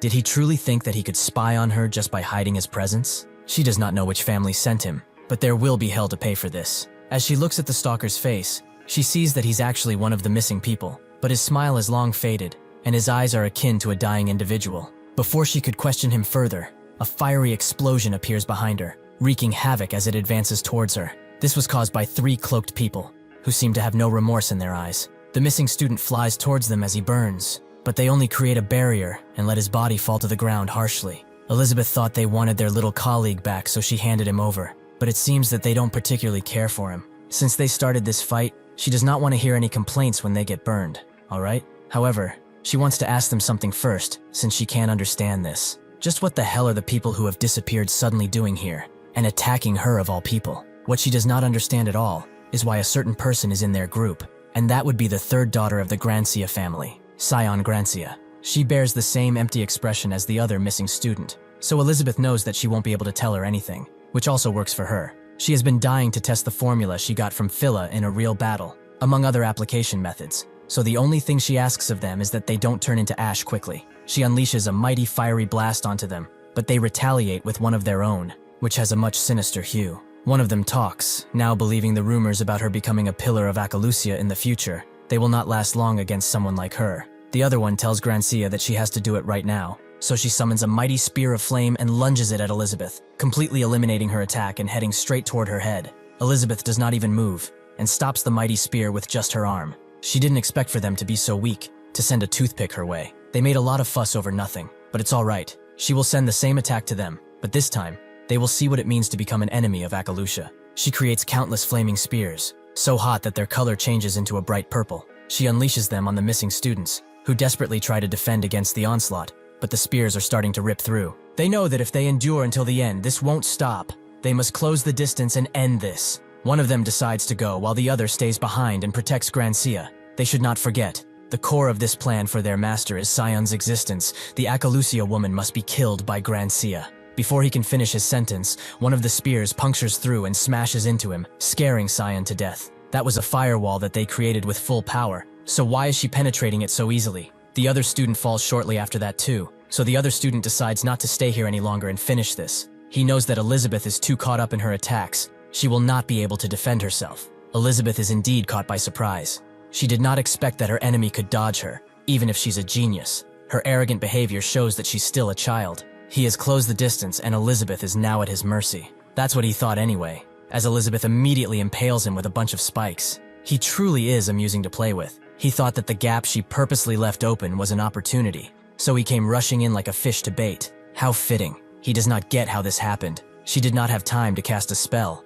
Elizabeth asks why she would need to cast a new spell. She just needed to change the orbit of the magic she has activated already. She continues to impale Grancia again and again, explaining that telekinesis is all she needs. He can't believe that she can handle 2 different magic attributes at the same time, but Elizabeth can actually handle 3. Naturally, she has no reason to do that since that's only for serious opponents, and they were only worms. Since the annoyances have gone to sleep, it's time for them to have a serious conversation and find out what really happened to them. Even if she burned them pretty well, these guys won't die. They are fire mages after all and are more resistant to fire. The pain did knock them out though, so since she has nobody to help, she should talk while she's still merciful. She is young, but she should understand that if these families were to fight, a bloody river would flow through the entirety of the empire, and regardless of who wins, all that would remain is destruction. This pathetic plot of assassination cannot be done solely by her. Is the family leader behind this? That would be foolish though, and he is no fool. She has far too much to lose from starting this war, and for an assassination, this was a sloppy attempt. She would not admit it normally, but her family is not one that would just do something like this. Considering all of this, she can only come to one simple conclusion. She was being manipulated by a rebellious faction who wants the 2 families to go at each other's necks. But now the question is, who is the one inside of her? Scion lets out a smile, and something deep within her congratulates Elizabeth for being so clever. It would be a shame to kill her just for fun. Elizabeth can't even react. Her senses are overwhelmed, and she is put to the ground. She knows that this happened just because of the unsettling energy going around them. Her body has frozen, and her vision blurs. She musters all of her strength to look up, only to see a demonic figure looking down at her. His aura begins to pass throughout the area, and a hideous arm emerges. A powerful voice tells her that she's only a lamb drunk on some foolish power. She will raise her head and see the reality she is facing. He will become the true master of this world, and his name is Bajura, the Demon King. Air and Ronan go to Phila with the news that he saw Bajura's name in a random book, which Ronan confirms again. He wouldn't have known that name if it hadn't shown up. Phila agrees with him, and Air suggests that perhaps Bajura's seal has weakened. They should check it immediately. Phila puts down this idea. The seal was fine yesterday. He checked it himself after all. Air takes a while to realize that he went to the Forbidden Books area without her, which is something that's extremely dangerous, as he should be very well aware. Even if he is strong, what will he do if he gets enticed by those evil books? She will not let this go. As soon as the Tower Master returns, she will make a full report on this. Phila apologizes. He never should have kept this from her, but Tower Master Lardan is already there, sealed alongside Bajura. 1 year ago, they reported that the Owner Master left to cultivate alone, but that was not the truth. He didn't even leave the Mage Tower. If anything, he walked right into the darkest place of it. He released the seal of Bajura, hoping to obtain the ancient knowledge hidden within its pages. Air doesn't get it. Is that truly the reason why they haven't heard from him all this time? Just what would make that man want the knowledge of that forbidden book in the first place? Lardan had reached the peak of fire and phantom magic, so why would he yearn for more? Phila guesses that he got cocky and figured he could control Bajura, as he always considered the knowledge in these forbidden books a waste, and that all the unfortunate incidents that occurred only happened because the people who found them were evil. He often talked about them, even if dangerous. The knowledge within can still be useful in the hands of the right person, and out of all the forbidden books, Bajura had the most potential and would become a great boon upon Thor Nation. Ronan can figure out what happened from here. He failed, just like everyone else. Phila feels in the wrong too, as they had the wrong impression of that power from the very beginning. It is an evil that humans will never be able to handle. Even Lardan was able to briefly resist it before the evil consumed him. However, in that short time, he realized he would become Bajura's host, so he activated the emergency force summon scroll and brought him there. He apologizes to him and the entire tower, as his selfishness and greed may have doomed them all. He begged him to seal him while he could, lest the entire world be in danger. Phila was hesitant. He wouldn't have been able to save him if he did that, but Lardan insisted. He gave up his life the moment he touched this damned book. He would rather face his death as a human than be the one who opens the path to a new dawn of evil. Phila understood what he had to do. Everything that they did was for tomorrow's dawn. That is how he sealed Bajura alongside Lardan with the strongest seal possible, a spell that would not fall behind the one that was used before. That is the sad truth he has been hiding up until now, and although it would be right for him to tell everyone, as an explorer of knowledge who understands that the Tower Master was attempting this for the world, he cannot bring himself to sully his name. Ronan keeps silent and thinks that things have gotten really twisted. It's a shame that Lardan suffered this fate, but there's no time to worry about him now, as everything happening here is pointing to a single conclusion. Phila may be confident in his seal, but Bajura's seal has already been undone. Even though he confirmed the seal with his eyes, they can't be sure of it, as Bajura has already shown that he can alter the cognition of everyone in the Mage Tower. Being able to fool a single person in a single room is probably child's play at this point, especially since Lardan was a master of phantom magic. What he's curious about now is why Bajura, who has been hiding the fact that he was unsealed, is suddenly revealing himself. Before he can wonder anymore, a dark mist suddenly envelops him, which he recognizes as Nebula Clazier's mana. It's not coming from those two, and it's not coming from somewhere near, meaning that it's powerful enough to fill the entire tower. Even Bridgia was not this strong, just who appeared to create this much force. Elizabeth looks at Bajura and recognizes the name. It's a famous forbidden book that holds dangerous information. Even the Akalushas cannot research it without the Patriarch's permission. What is a being like this doing here? There's something even more confusing now. Even though he looks slightly altered, that man is the Tower Master Lardan. Bajura can figure out that she knows who his host is, but since she has kept him entertained a little, he will reward her. It is true that this body belongs to Lardan, the master of this Mage Tower, and the elder of the magic world close to the peak of humanity. However, because he dared to covet power that would wreak insanity, he lost everything, and now he's his nice flesh puppet he gets to command around, just like she is right now, a chained Akalusia. Elizabeth didn't expect etiquette from a book that was sealed so long ago, but he really is saying some absurd things to a lady. She tries to calm down. If this guy truly is the Bajura she knows, they cannot hope to win, even if everyone in the Mage Tower would attack all at once. However, something is strange here. Why is someone like him acting behind the scenes when he could do all of this by himself? Now she understands it's truly embarrassing for such a genius to be hiding behind a 10-year-old and making her carry out an unfair surprise attack that was merely an annoyance. How pitiful. All of his actions have shown that he has not recovered his power. He is in an unstable state, so it's dangerous for him to go out in the world. Bajura begins laughing, as she's got it half right. As she said, he needs more time, but he has more than enough power to end her miserable life. Not only does this old man resist him constantly, it's also quite difficult to unify his mind and this body. Lardan is struggling to burn his entire body at any movement he makes. It's quite annoying and foolish, but even that will come to an end soon enough. He has found a new toy and this one will be sure to obey him. He is talking about Ronan, as that child is his true beginning and end. Elizabeth asks what he means, so Bajura explains that Lardan has quite the strong mind. However, even though it is tiresome to subdue his consciousness, it's an issue that will be fixed in time. Naturally, he doesn't like the fact that after all this work, all he obtains is this old body. Not like he can freshen up though. However, one day, while getting rid of his consciousness, He decided to avoid getting bored by starting a war, so he aimed a flare at the aircraft they came on. That's when he discovered him as if it was fate to meet. He has overwhelmingly bright potential that can't even be compared to this old fart. He doubted his eyes at first since he had never seen a gem like this within 100 years or so. He decided to observe him carefully and discovered that this child, Ronan, is the perfect vessel for him. That is why the battle between the two families has become boring. He thinks of it as a part of a meaningful process since he has discovered her, who is also quite the impressive vessel. She is indeed a talent that would be a waste to just kill. So through his generosity, he will extend an offer to her. She either pledges allegiance to him and becomes his loyal servant, or she will die at the hands of this Grancia child and be the spark that ignites a war that will destroy the empire. She better choose fast, as he's not the patient type. Elizabeth becomes overwhelmed with fear, but she bites down on her lip to calm down.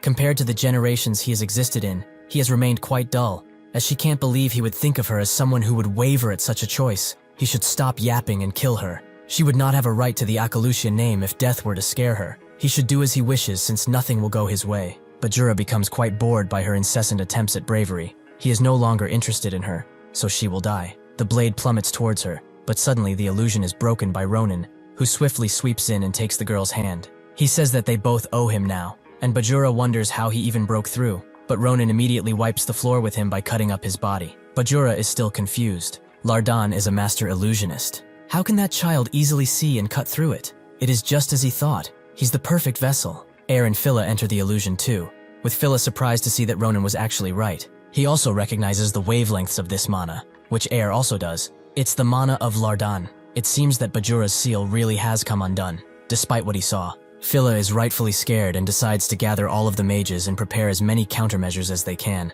Elizabeth laughs. She can't help herself since she's in such an embarrassing state. She definitely felt the pain of her body being pierced, but it was all a mere illusion. Her senses were utterly fooled. Also, she will not let this matter go if he tells Adeshan about her incompetence. Ronan is surprised that she still has the energy to say that, and asks if that kid next to her really is Schlieffen's younger sister. Elizabeth confirms it. She's Scion Grancia, the third daughter of Grancia. She is a pretty talented magician. She heard that she got sent abroad at a young age because of it. However, she never thought they would meet like this, and even though she attacked first, she won't make a deal out of this on account of her being used by Bajura. Ronan is surprised that an Akalusia can be generous. She truly is amazing. With that, she passes out. Ronan's surprised that it took so long, but at least she is safe. Those lumps of coal must be the people who went missing after the Order's terrorist attacks. Even though they are free from Bajura, the unique mana from those bastards is of the Order, so the ones who went missing were simply Order spies. He thought it was suspicious that only those who helped Air with librarian work disappeared. It seems that the Forbidden Book area was occupied by them.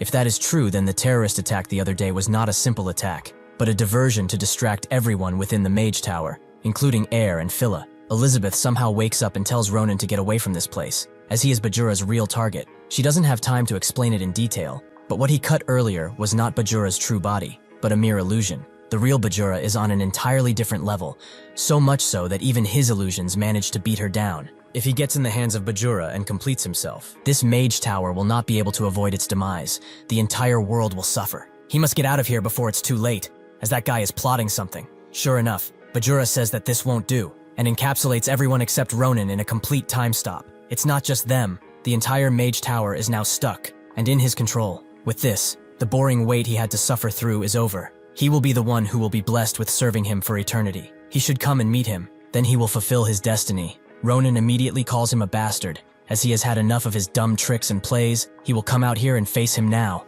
Bajura is surprised that he dares to raise his voice after witnessing his power. He would come, but that place is too ugly for such a monumental moment, so he will move him into a much more fitting place. Suddenly, the last missing person appears, who explains that she will guide him to her master. Ronan stays silent for a moment, and asks if she really wants him to walk himself to that place. But honestly, it's not like he has much of a choice either. It's whatever. He was going to look for that bastard anyway, so she should lead the way. Eventually they arrive in the Forbidden Books section. Ronan glad to finally see where this bastard was being kept. The missing person opens the door, only for Ronan to see a chained Lardan, who begs Bajura for mercy. He was an arrogant human who could never compete with his power. He will follow him evermore if he shows mercy. Ronan becomes enraged and cuts this dirt visage of Lardan in two. He has had enough of his damn jokes. He should come out already. Bajura explains that this was only a mere greeting, but it seems he did not find it fun. He will allow him to do as he pleases then. He opens the real door and greets Ronan face to face, as he's his newest vessel. It feels amazing to finally meet him in person,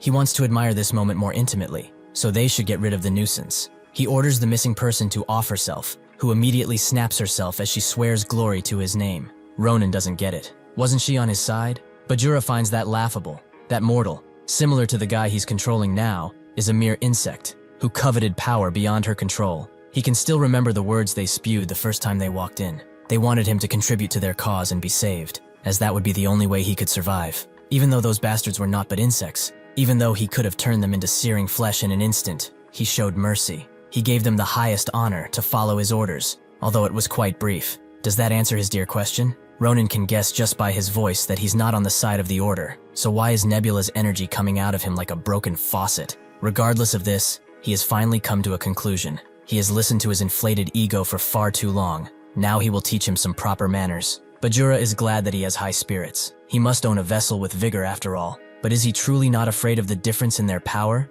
that could end his life in but a moment? Ronan does not answer and jumps him. If he wanted to think of that, he would have thought of it earlier, right? Bajura finds him even more interesting, as the strike destroys his throne, but he is nowhere to be found. Unfortunately, his arrogance must be corrected. He should try his best, but soon he will realize just how weak he is. The gap between them will never be narrowed down. Suddenly, Sarante's ring begins to react, and glows a beautiful green. Ronan immediately feels the energy entering his body, but the monstrosity Bajura summoned chomps down on him. Ronan managed to wedge himself in its teeth, asking how he dared to open that rancid mouth of his. Does he want to die? He immediately rips the beast apart with his blade in a spectacular show. But Bajura is not done, as he summons yet another beast that threatens to swallow him. Ronan uses his newfound powers to blast the creature into two pieces, with Bajura being quite pleased. That move was not sophisticated, but it was not bad either. He uses the corpse of the beast to summon a bunch of undead that begin to overwhelm Ronan as they grab him and climb each other to encircle him. Bajura raises all of them in the air,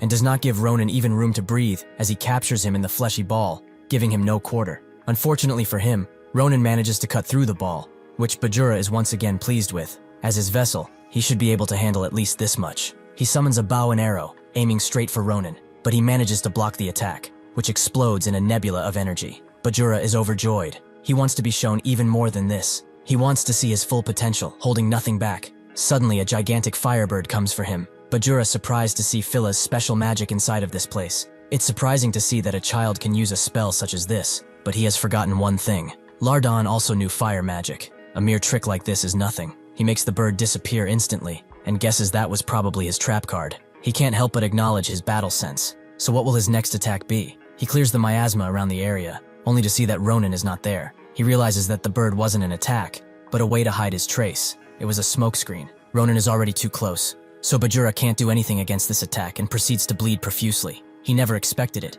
Even if this pairing was incomplete, he actually managed to wound him. Truly, his achievements are incredible. Bajura begins summoning tons of beasts as he wants to see all that Ronan's got left. The beasts tackle Ronan, who doesn't know what to do. He definitely cut up that bastard's essence, but it wasn't enough. Does he have to bring out the forbidden book that is controlling Lardon? This entire situation has become far too annoying. Surprise attacks and the scrolls Phila gave him no longer work. Lardon is equal to Nabaros after all. Their fight up until now was only possible because Bajura wants his body. If he did not, he would have been long dead. Head on, he has no chance, which means that he must do something else. Bajura summons a mana spear and hurls it at Ronan, who knows that he's the only tool he has left. So he does not block the attack and lets it approach him, almost piercing his neck. Bajura stops it before that could happen, and asks what he's doing. Does he know what his foolishness could have led to? That body will help him significantly. Ronan calls him shameless. If somebody saw them, they would think his body belonged to him because of the way he speaks. Now he knows that he has no plans to kill him, and since he will lose his body at this rate,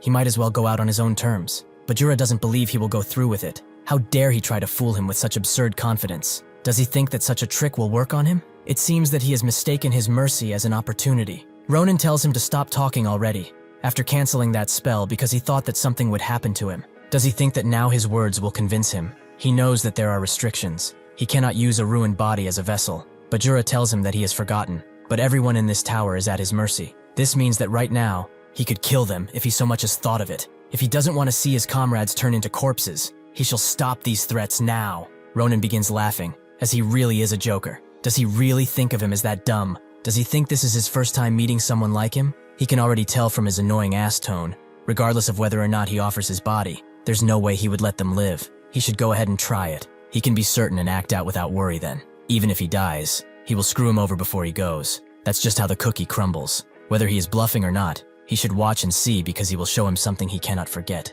Bajura can't believe it. He considered him a child who was lucky to be born with such talent, but to think he could gaze at him with those eyes. Ronan sees that he's indecisive, so he will show his conviction properly. Bajura is shocked to see him stabbing his own neck and barely has enough time to stop him from going further. He asks, what is he trying to obtain through this threat? He should speak up now. Ronan is glad that he's in the mood to talk. He actually wants to make a bet with their lives on the line, as that's the funniest kind of bet out there.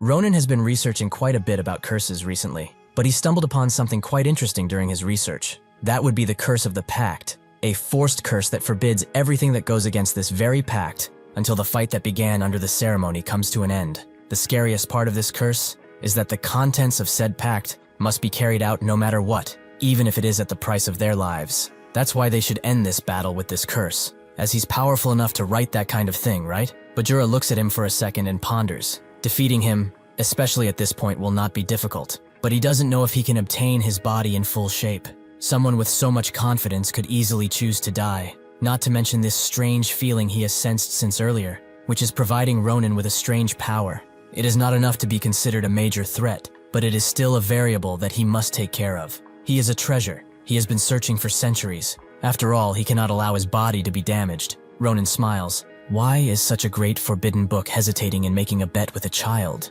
Is he perhaps scared of him? Bajura takes the bait. He agrees, but he has one condition. He will decide the contents of the fight. He should already know, but this time he will not hold a single thing back. Ronan can see how pissed off he is. If he continues to act recklessly, he will really be in danger, but this is enough to reel this guy fully in. Regardless of what happens now, win or lose, the result will not change. After some time, Bajura summons the curse of the pact, ready for them to make their pledges. The targets of this curse will not do anything forbidden by the pact until the match comes to an end. If Ronan loses, he will accept Bajura in his body without fighting it, and if Bajura loses, he will set all of the humans in his control free and be sealed for an eternity. Bajura believes he has read the contents of the pact. His victory will be determined by one thing, whether or not he can endure the illusion he will cast on his mind. Does he agree to all of this? Ronan does, so he should hurry up and not waste any more time. Bajura smiles, and with that the pact is created, both of their sides being held against one another. Bajura tells Ronan to have a pleasant dream, as it will be the last he ever has. Ronan finds it funny. He should enjoy this air while he still can, because once this is over, he will regret ever coveting this cursed body of his. Suddenly, Ronan finds himself above a blue sky, two people arguing in front of him about capturing some fantasy species. As if they catch one, they will be rich. The other is surprised he wants to go that far, when he can't even catch a bear. The first guy is mad that words don't seem to work on them. They've only lived in the countryside after all, so they don't even know how the world works. Ronan tells them to shut up. Are they there to scream at each other, or actually do their jobs? One of the guys did not see him wake up. He was sleeping so soundly, he probably had a really nice dream. This is the disciplinary squad captain, Corporal Ronan. He has had enough of their idle talk. They should prepare to check equipment. He has had quite the silly dream, though. The red-haired young guy now wants to speak with him about what he said earlier. Just how much longer do they have to do this for? If they, as disciplinary soldiers, die before getting released, what's the point? They should just all run away during the next fight. That will be possible for him, right? As he keeps yapping, Ronan tells Balus that he's sure he said that if he talks about poaching and other shit one more time, he will cut off his hands. So does he want him to do it right now? Balus immediately retracts all of his statements while putting his arms behind his back, making Ronan tell him to shut it and stay a simple man. Doesn't he know that the Grand Commander vowed to give them amnesty if they just served for 2 more months? They lasted this long with that promise. As their propulsion, they could have a fresh start instead of living their lives as criminals on the run forever. He should stop the lopsided thinking and focus on keeping alive, all right? Suddenly, someone named Martin comes from behind and says that he's right. They should endure for a bit longer and stick with this bastard, then they will definitely not die. Is that not right? Ronan looks at him and says that everyone is in charge of their own lives. Why is he trying to hide behind him all the time? He raises his hands and tells them that his life is the most important thing he has. He will abandon all of them the moment they annoy him. He did not mention this because he thought these guys would drop their guards down. But the Grand Commander promised him that if they succeed with the plan, she would grant everyone amnesty. This means this will be extremely dangerous, however. There is not much time left for him. He must endure even if only a bit longer, so that he can go to Nimbuton, where his sister is surely waiting for him. He will survive somehow, no matter what it takes. Suddenly, A heavenly ray of light descends upon their camp, opening the clouds as it strikes down and takes out a good chunk of land. Everyone is shocked. Some just sit there while others scramble for their weapons. But Ronan is left in complete disrepair. His whole body is screaming at him to run. He knows that this is too dangerous for any of them to face. A strange being tells them to cast their eyes on him. They who are unlearned under the starlight. He has come to clear their paths. With his will in hand, they will accept their fates. A Hayuta has appeared, and he's ready to redeem them. The soldiers are left astounded as they watch the strange being's every move. But soon, a Hayut summons hundreds of holy spears, which in mere seconds, completely annihilate the ground around them, and everyone who is even remotely close to one is annihilated. Ronan is still in shock, and without warning, the advance horn is sounded, telling them to advance. Ballas is astounded. Are they really telling them to go forward when that thing is killing everyone? As he speaks, he threatens to take his life, but Ronan rushes forwards and redirects the attack, making it fall elsewhere. After he lands, he tells his band of merry idiots to get it together, as this is no time to be standing in place to ponder. If they don't want to die just like the guys in front of them, they should fight or run away. But either way, they must move. At a speed that even he wasn't prepared for, 8 spikes emerge, killing his entire team in one fell swoop. Ronan is too shocked to see the spears that are now coming for him. But suddenly, Martin grabs him out of the way, throwing the both of them out of the charge. He tells Ronan to get up. They have to leave as they can't face that thing. They must wait for backup.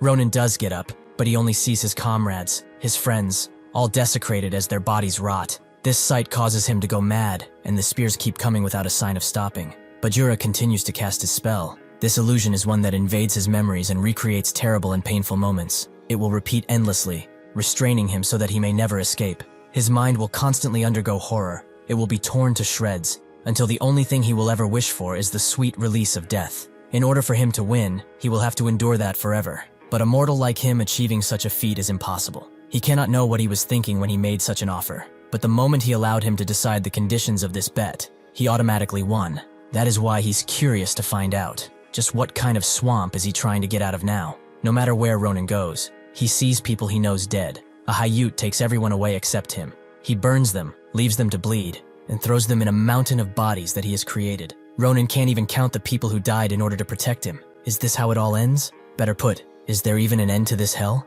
He cannot know. All he wants right now is, even if for a moment, to rest. This automatically transforms into words. He begs Bajura to stop. He will give him his body and even his soul. So all he wants out of him is to stop. Bajura is extremely pleased, finally. Finally, he gets to taste his flesh. He comes out of his old shell and begins to consume Ronan, his dark tendrils overtaking his entire being. Even though he is lost, Ronan gently smiles. With a powerful typhoon, Bajura succeeds in taking his body. He feels his overwhelming potential almost instantly and cannot contain his joy. He talks with Ronan. Before his consciousness goes away forever, he will show him something. He should watch closely, as this is the true power of his body. Without even moving the blade, Bajura slices the entire building wide open. But naturally, this power has been unlocked only because of his blessing. He hopes that the devastation this power will cause makes him excited too. Although before all of this, they should celebrate this amazing day. First, he will start with the death of the insect who dared to obtain his power. He is surprised that he still has power to move.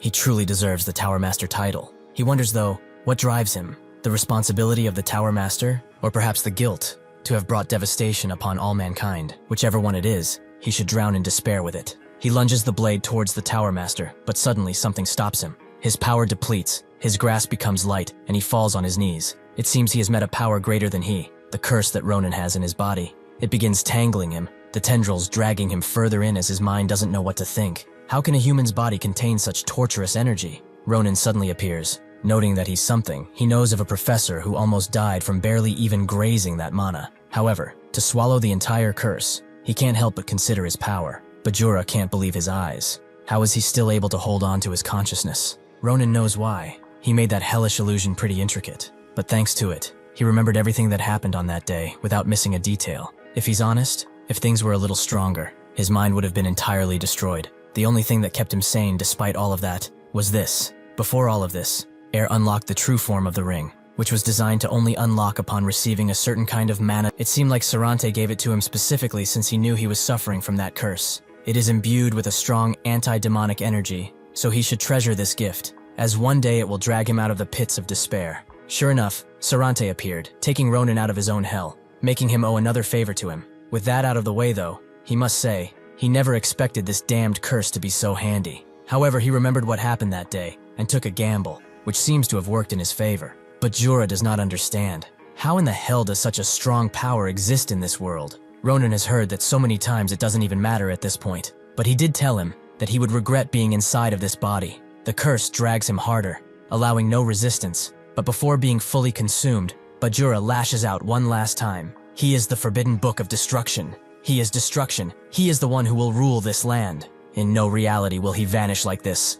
Never. Ronan swiftly cuts off his arm and tells him to stop being clingy. He should stop whining. He's only a simple book who lost a bet that was in his favor. The domain around the tower slowly breaks apart, and with it, time returns to normal too. Ronan is glad that he's alive. He almost croaked back there, but jokes aside, he really hopes that the bastard is sealed in now, as he can't feel any bad energy from him anymore. What he can feel, however, is the mana of the stars. It's definitely related to those bastards. Lardan speaks with a raspy voice, finding it awe-inspiring that he defeated Bajura by himself. Ronan asks if he's all right, but he only apologizes for his foolishness. He is ashamed that he has allowed everyone to go through this. Even though this is the first time they have met, he has felt his amazing ability as he faced Bajura. His strong will was permeating through him, even as he lost consciousness. This was something he had never seen before. Ronan fakes a laugh. He really suffered quite a bit anyway. Is he really fine? As his mana doesn't seem to be so. Lardan believes that this is not an expensive price in comparison to how Bajura almost destroyed this tower and led Lord knows how many innocents to earth. Him losing his mana is no trouble at all. Actually, living like this, with the opportunity to repent for his hubris, is something to be grateful for. Ronan is glad to see him take responsibility. He agrees that they have to live constantly, if not for themselves, for the sake of those who are precious to them, those they wish to protect, even with their lives. Well, he can probably rest now that everything is over, so he slumps on the hard ground. This day really was too long. After a while, Ronan wakes up from a pretty long rest, with Lardan and Phila waiting right next to him. Ronan asks for how long he slept. It feels like his body has been resting for a while. Lardan tells him that he's been sleeping for an entire day, but because he seemed to have a pretty restful sleep, they did not dare wake him up. Ronan awkwardly smiles. Seeing that they are both here, he can assume the situation is fine, right? Phila confirms as such that after he defeated Bajura, the magic that was controlling people disappeared with him. They have put them under careful observation, but thankful nobody seemed to have any abnormalities in their bodies. Elizabeth has also completed her healing, and is now helping with the restoration of the tower. They told her to rest more, but she just refused, saying that the task of her family is to be guided when chaos occurs. Sion also woke up. She seemed normal, except for one strange thing. Ever since she has awoken, she's been following Elizabeth around and staring at her. Ronan was worried the two families might start a war because of what happened, but it seems there's no need to worry about that. Ronan tells them he's relieved. Then this means he can return with no worry. But just in case, they weren't planning to throw him a cringe farewell party, right? Both Phila and Lardan recoil from this question. Naturally, they already knew that won't happen, but they will also not send him home empty-handed. Even though this is clearly not enough to repay his actions, he should accept this as an expression of thanks. Phila opens up a box containing 2 first-rank mage badges, demonstrating that he is a VIP of the Dawn. Carrying this gives him the right to use any of the tower's facilities at his leisure, as well as access to benefits that only high-ranking mages have, like entry to the Special Business Exchange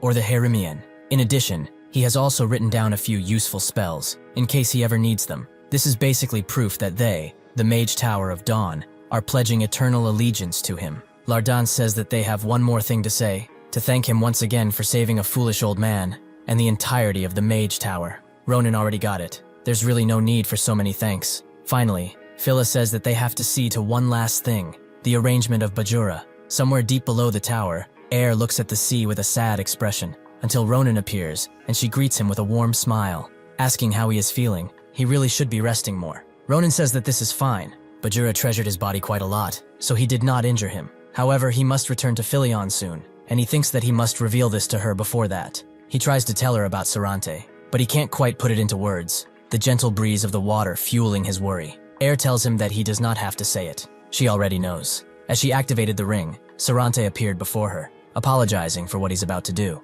He asked for forgiveness, since this is the only way to say farewell, but he would like to thank her for her warm memories. He truly hopes that her future days are filled with peace. Thinking back to it, Sarante was quite eccentric. He truly was, but at the same time, the warmest person she knew. This marks the end of Ronan's adventure at the Dawn Tower, where he has gained a powerful ally.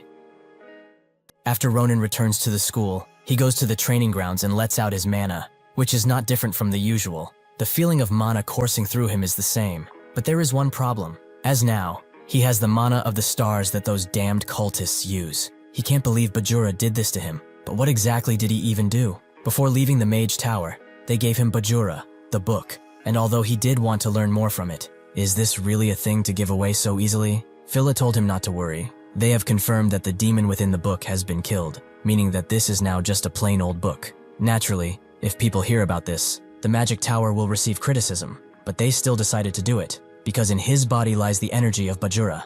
Lardan explained further. They believe his body absorbed Bajura. He failed in taking over his body, and was absorbed as a result. If that was not the case, they should have felt something from that book. He really shouldn't think badly of it. They have been searching for ways to resolve this Bajura issue, and this seems to be the only way. Ronan doesn't like it, but now he can see the future too. If he meets that cat bastard again, he will have his head. Thankfully, nobody is able to feel the mana of the stars. He would hate for someone to get the wrong idea. Unfortunately, Nabby Rose is right behind him, and she gets the wrong idea. This spooks Ronan and he lashes out, with Nabby Rose praising his blade. It seems that he has reached some type of enlightenment in the Mage Tower. Ronan immediately backs away upon seeing who it is. It's really not his fault that she appeared like this. She asks what happened in the Mage Tower of Dawn. How did he even obtain a core? Ronan is confused. Is this tumor inside of his chest called a core? Nebirosa gets mad that he just called it a tumor. She explained it well during class, meaning that he dozed off. He apologizes, but she angrily explains that a core is given to a person who has trained endlessly with mana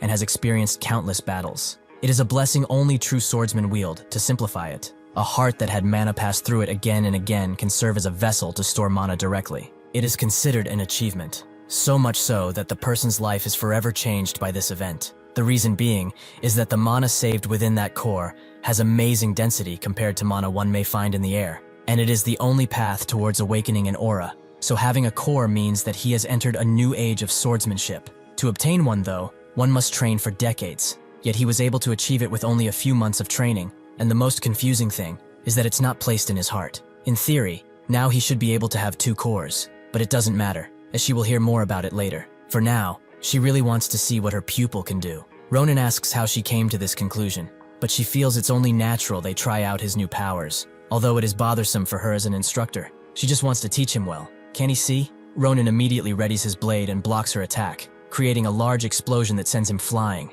But no matter how he reasons this, she's just trying to kill him. The next attack he blocks sends the training grounds flying. Ronan knows he's outmatched in strength. If he keeps facing her now, his body will not last. If he can just mess with her footing somehow and sneak in a blow, just like how Schlieffen did in the past. With his new core, he's able to let out an energy that seems to immobilize Nabaros. Much to his surprise, Ronan recognizes this as Dolan's aura, but wonders how he even got it. Nabaros didn't expect him to learn something so interesting in that Mage Tower. But indeed, any variables in a battle decide between life and death. If he has anything left to show, he better do it now. Ronan screams at her to calm down, as he needs to understand what is going on. But before he can utter another word, the core comes out of him, and he falls to the ground. They go to Jaredin, who believes that they have reached a new level of stupidity. Just how did she treat Ronan for him to go into mana dehydration? Nabaros tells him to stop throwing shade and explain. Did he even heal him properly? Jaredin believes such concern is useless. He's an expert in this field after all. This was just a simple rebound in his body from all the mana he consumed. He will be able to recover through mana potions and some medicine. They should just go and get it. And also, she really should stop letting out that aura, as it's interrupting his patient. Nabaros can't believe how weak he is, but decides to go and get him that medicine. Ronan thanks Jaredin for helping. His head starts to spin, and he was pretty shocked too. Jaredin says that he's a strange person. Every time he comes here, he sees things that would only happen to a person maybe once in their lifetime. Can he just consider his perspective as well? Also, is this energy Bajura's power? Ronan asks how he knew. So Jaredin notes that he used to speak with Phila quite a bit, so he earnestly asked him to keep a close eye on him, to make sure that Bajura's power is not harmful. Ronan tries to ask something, and Jaredin knows. He can assure him that it's not that dangerous. The energy of the Forbidden Book is stabilizing in a secure way. If he hadn't heard of Bajura like he would just consider the location of his core unique. Although they need to look into it further, it will probably be possible for him to use it as a core that uses aura. This is a unique and personal world that only one person can obtain. The key to this world is said to be the most intense emotion one feels in their life, whatever it may be.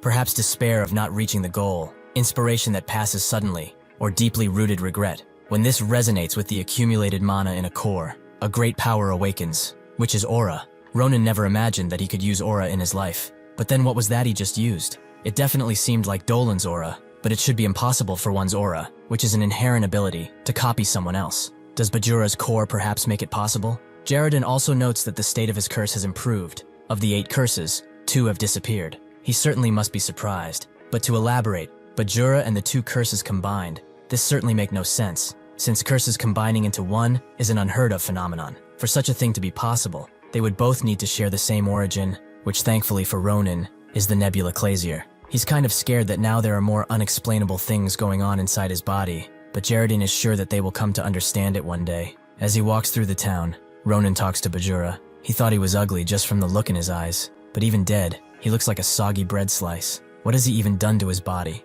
Whatever, it's pointless to think about it. Even with his doubts, 2 curses went away, which is good. This will allow him to kill even more order bastards, so it's all good. Suddenly he hears his name from behind, accompanied by loud running. It's Estelle, who doesn't seem that happy. Ronan just greets her like nothing is happening, but then something explodes near her, and she begs to be saved. For some reason, which Ronan can't possibly understand, a manticore is following Estelle. Ronan hopes he's just seeing things, but judging by the rumbling going on, this is for sure reality. What is a manticore even doing on the school grounds anyway? These creatures live in the northwest and are very dangerous as they enjoy all kinds of flesh. Additionally, their muscles are as hard as steel, and that's not all. They have a scorpion tail to boot that holds a lethal poison to the point that even wyverns don't mess with them. Well, this isn't so bad. With this, he can check if Bajura's core really allows him to use the aura of others. He slows his breathing down and takes the mana from Bajura, allowing him to change his technique. When he was facing Nabarose, he couldn't control the amount of mana, which caused that overconsumption.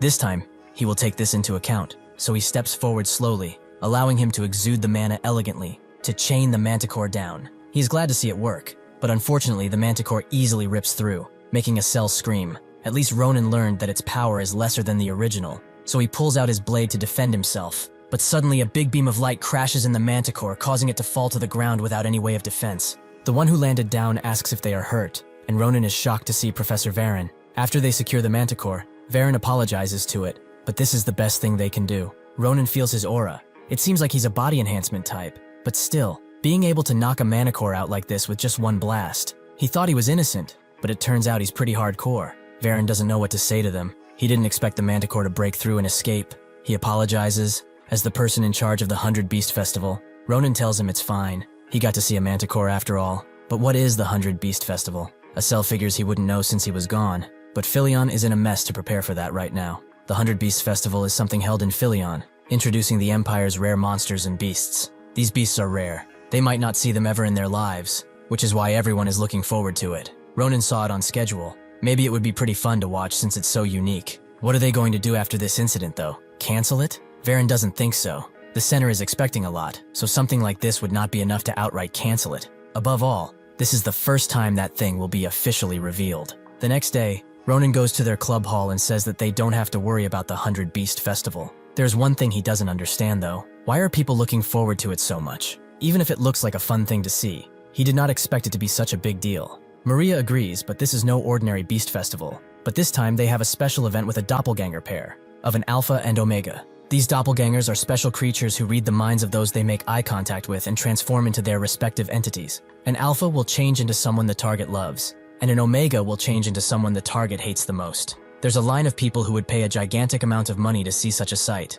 but because there are so few, the likelihood of seeing one in one's life is pretty low. To see a pair of them for free is enough for anyone to go crazy. He probably wants to see them too, but Ronan doesn't know. His Alpha will probably be Iral, and his Omega, well, he doesn't even want to think about it. But this means that a lot of people will be going to the academy, and Professor Varen will be busy. And since it's like this, uninvited people are bound to show up. Sure enough, a bunch of Nebula cultists have received their orders, and they will fulfill them, for the honor of Caliboro. Since they talked about the festival, Ronan believes they should get down to business. The reason he called them here today is to give them a present. He throws a Selbayura, and says that it's a precious book he obtained from the Mage Tower. Even with that, he was told it was difficult to read since each page is encrypted with magic, so she should take her time with it. As Estelle flips through it, she is utterly amazed. Each page is like a complicated maze, but she can read some of it. As long as she has time, she will be able to read it all. Ronan is surprised, but it will certainly take her time to actually understand what's written in that thing.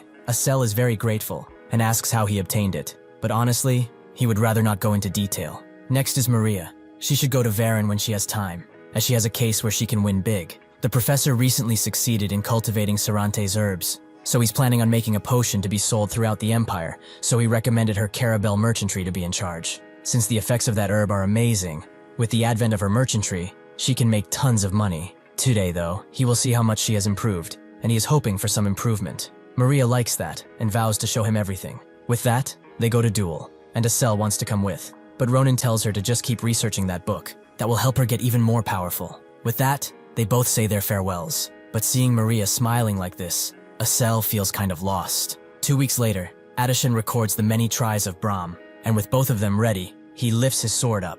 With a countdown, Adeshan gives them the go, making Brahm charge in at maximum speed. But just before he can reach Ronan, he uses Bajura's power to completely stop Brahm where he stands, who is really impressed by this skill. Ronan breathes out as he lets go and thanks him for his hard work. Adeshan congratulates him. His output time had been perfect speed and mana balance. To achieve such a result in a month, he's incredible. Ronan says that it's thanks to them. She analyzed his skill and saw where he was lacking, and Brahm swung his blade with no hesitation, allowing him to maintain his senses. And thanks to that, the force of his technique increased. Brahm notes that he learned from him too, seeing how he didn't even flinch when his sword was coming. That is the heart of a true swordsman, so he thanks him for realizing his true goal. Truly, he is the best club leader one could ever ask for. He will not be training by himself. If he needs someone to attack him again, he knows who to call. Ronan thinks that he was able to achieve something so good just by using Dolan's aura, but if he is lacking something, it would be that golden aura he saw from Varen. No matter how many times he tried to imitate it, his mana would get depleted the moment it activates. Perhaps that means that the higher the quality of the aura, the higher the difficulty in recreating it. If he can just see it 1 or 2 more times, he could probably understand it, but he won't bother now, because he's so busy. Suddenly someone rushes to him, which he recognizes as Ta, Varen's apprentice. Ronan asks what brings him here, so Ta explains that when Varen departed, he left a letter stating that he should ask for his help should anything come up. Ronan is surprised Varen actually left when the festival is about to begin, but Ta doesn't know what to say. Some creatures that were being managed in the Theo Hall just disappeared, and on top of that, the doppelgangers were a part of them too. They go to the Theo Hall, and Ta notes it's been some time since Varn left. He left as soon as this occurred, so it's been 2 weeks. Ronan asks if it's when that manticore escaped, and he confirms it. Varen found the incident suspicious, like he was missing something. That is when he began his investigation, and he found something that made him have an expression he never saw before, that of pure rage. The next day he departed, and only left him that letter. Ronan notes that this is difficult to handle. After all, those precious doppelgangers have broken out of their cage and disappeared. They go to Adeshan, who doesn't think this incident happened by chance. This cage was made in preparation of the transformation of the doppelgangers. It's made out of special glass alloy. They must both know how strong it is. So how could such a cage even shatter? Additionally, most of the glass shards are not on the outside of the cage, but inside, and there are faint traces of mana coming from within. This is proof that a force strong enough to break this glass was sent from the outside. Considering all these things, there is a high chance that this was a planned attack by someone aiming for the doppelgangers. Ronan expected to learn something from her great insight, but she's right, as this wouldn't make sense otherwise. He has an uncomfortable feeling ever since they entered. If so, this means that the criminals are around the campus. It will be bad if they do not chase them as soon as possible. Isn't that right? They should begin immediately. Can he receive the help of those 4 knights? It will be tough to search for people all by himself after all. Adeshan tells him to wait, but he stops her, as he will certainly not take long as the knights cooperate, that is. As he walks around with them, he begins talking about his student life. Even if he is a promising pupil, a young kid like him gets tired of all the attention he's getting. Don't they agree? When they don't answer, he notes that solemn knights are cool but contrary to their demeanor, their work is rather sloppy. One of them asked what he means, but he just felt it was strange that they didn't go through any procedures when students were messing around at the scene, and it is also strange that they figured out what Adeshan was saying. Most importantly, even if this was their mess, they show no signs of remorse. Do they get paid so little that they don't care? The knights say he's spouting nonsense. This was just an unexpected incident. Do they need to look good in the eyes of a mere student? Ronan apologizes, but one more thing. What are those bloodstains on their armor then? There should be no reason for them to have hurt someone here. So who are they? The knights know they've been found and draw their blades, but Ronan smiles, as he is glad to see them riled up. Before he can do something, however, one of the knights kills another, shocking everyone. After he's done, the others charge him,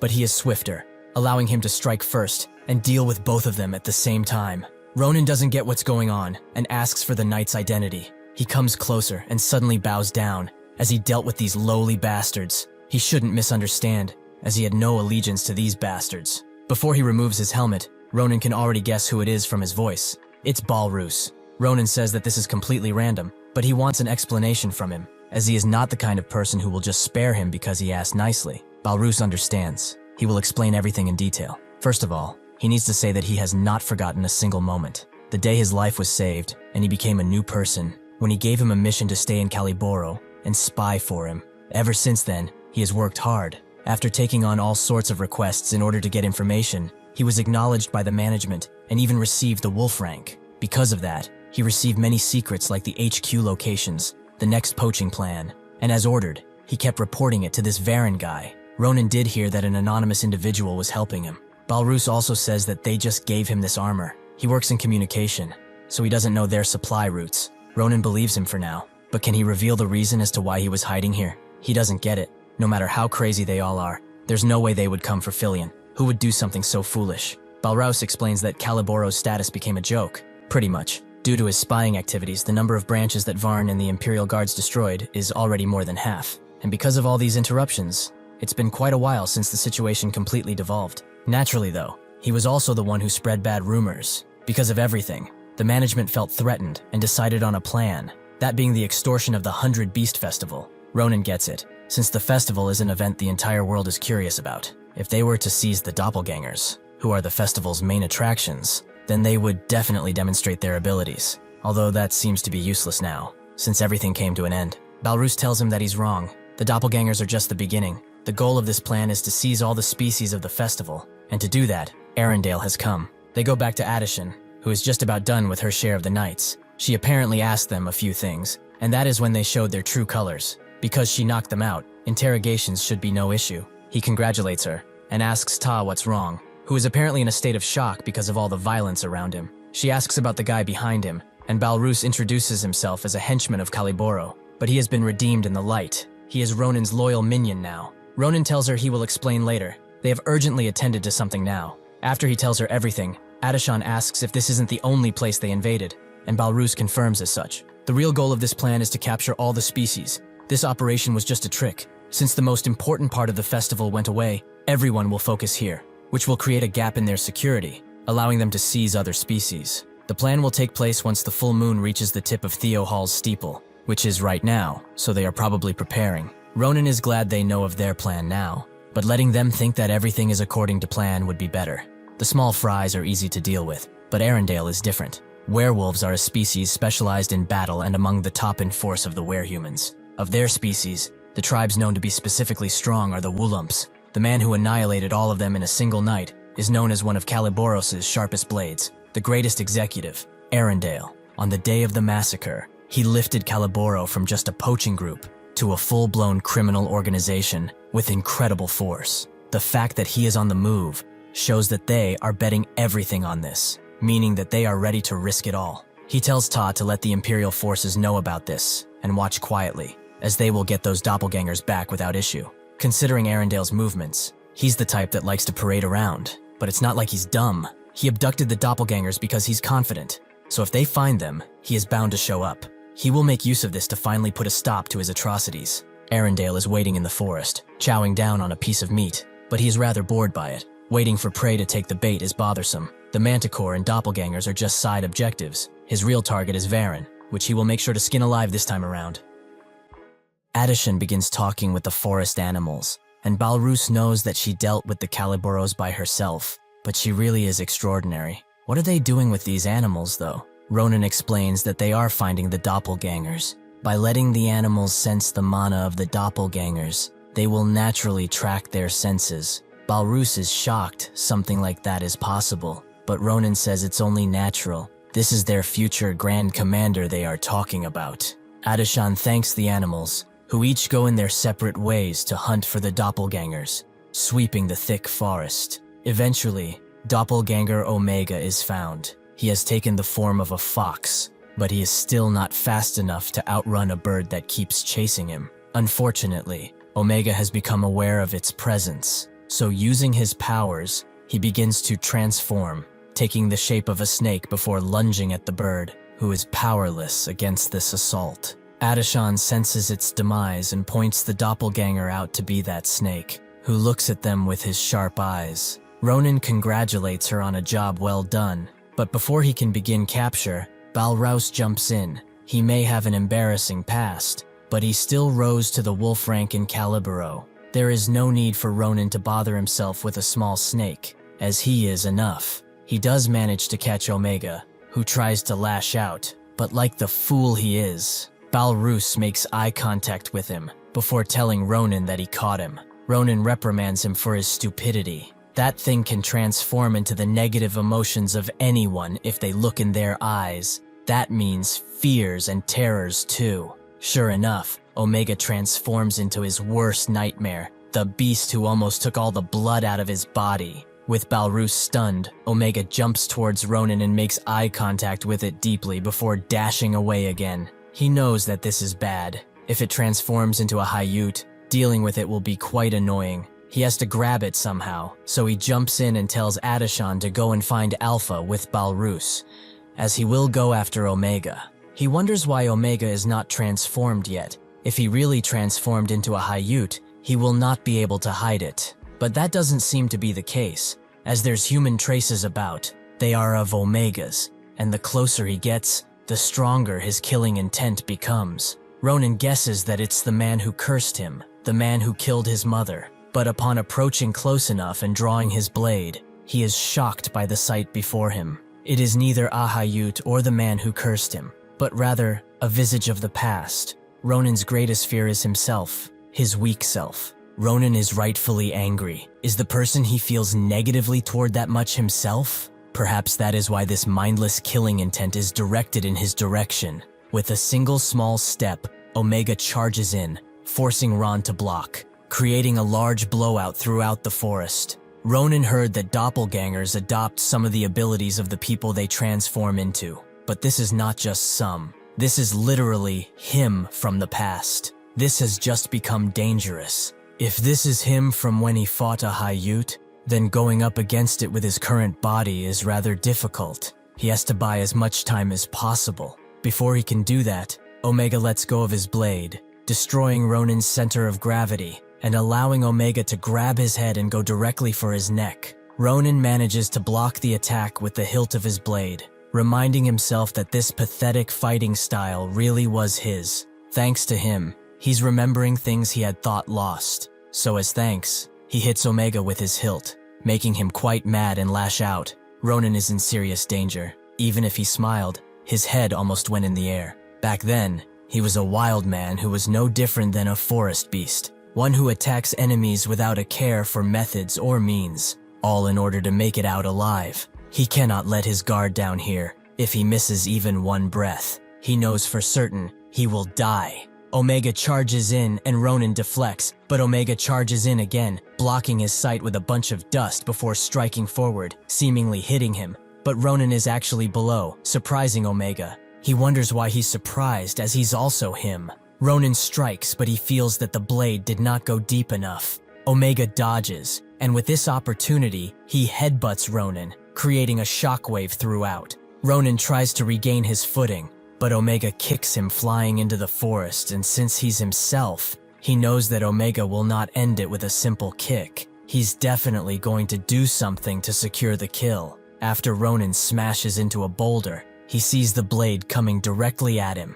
and the impact rustles the entire forest. Ron managed to dodge the blade. If he died like this, he could say that he ended himself. But this is annoying. He will have to make Omega make eye contact with someone else. Only then can he defeat it. Suddenly, Arendelle appears, noting that he's not the prey he seeks. When he felt strong energy, he hoped that Varen personally came here. But why is a mere boy running around in his hunting ground? Who is he? Ronan feels the deep scent of blood coming from him, and this brutal energy, similar to a wild beast. Balrouse described this guy perfectly. He is Arendelle. He did not see this coming. He did want to meet him, but why would he appear now? Arendelle asks if he's scared, but before he can say anything more, he feels a powerful scent coming from Ronan, shocking him. He did not plan on it, because today was supposed to be perfect, but he cannot let him go now. He asks Ronan directly, why is the scent of Omega sticking to his body?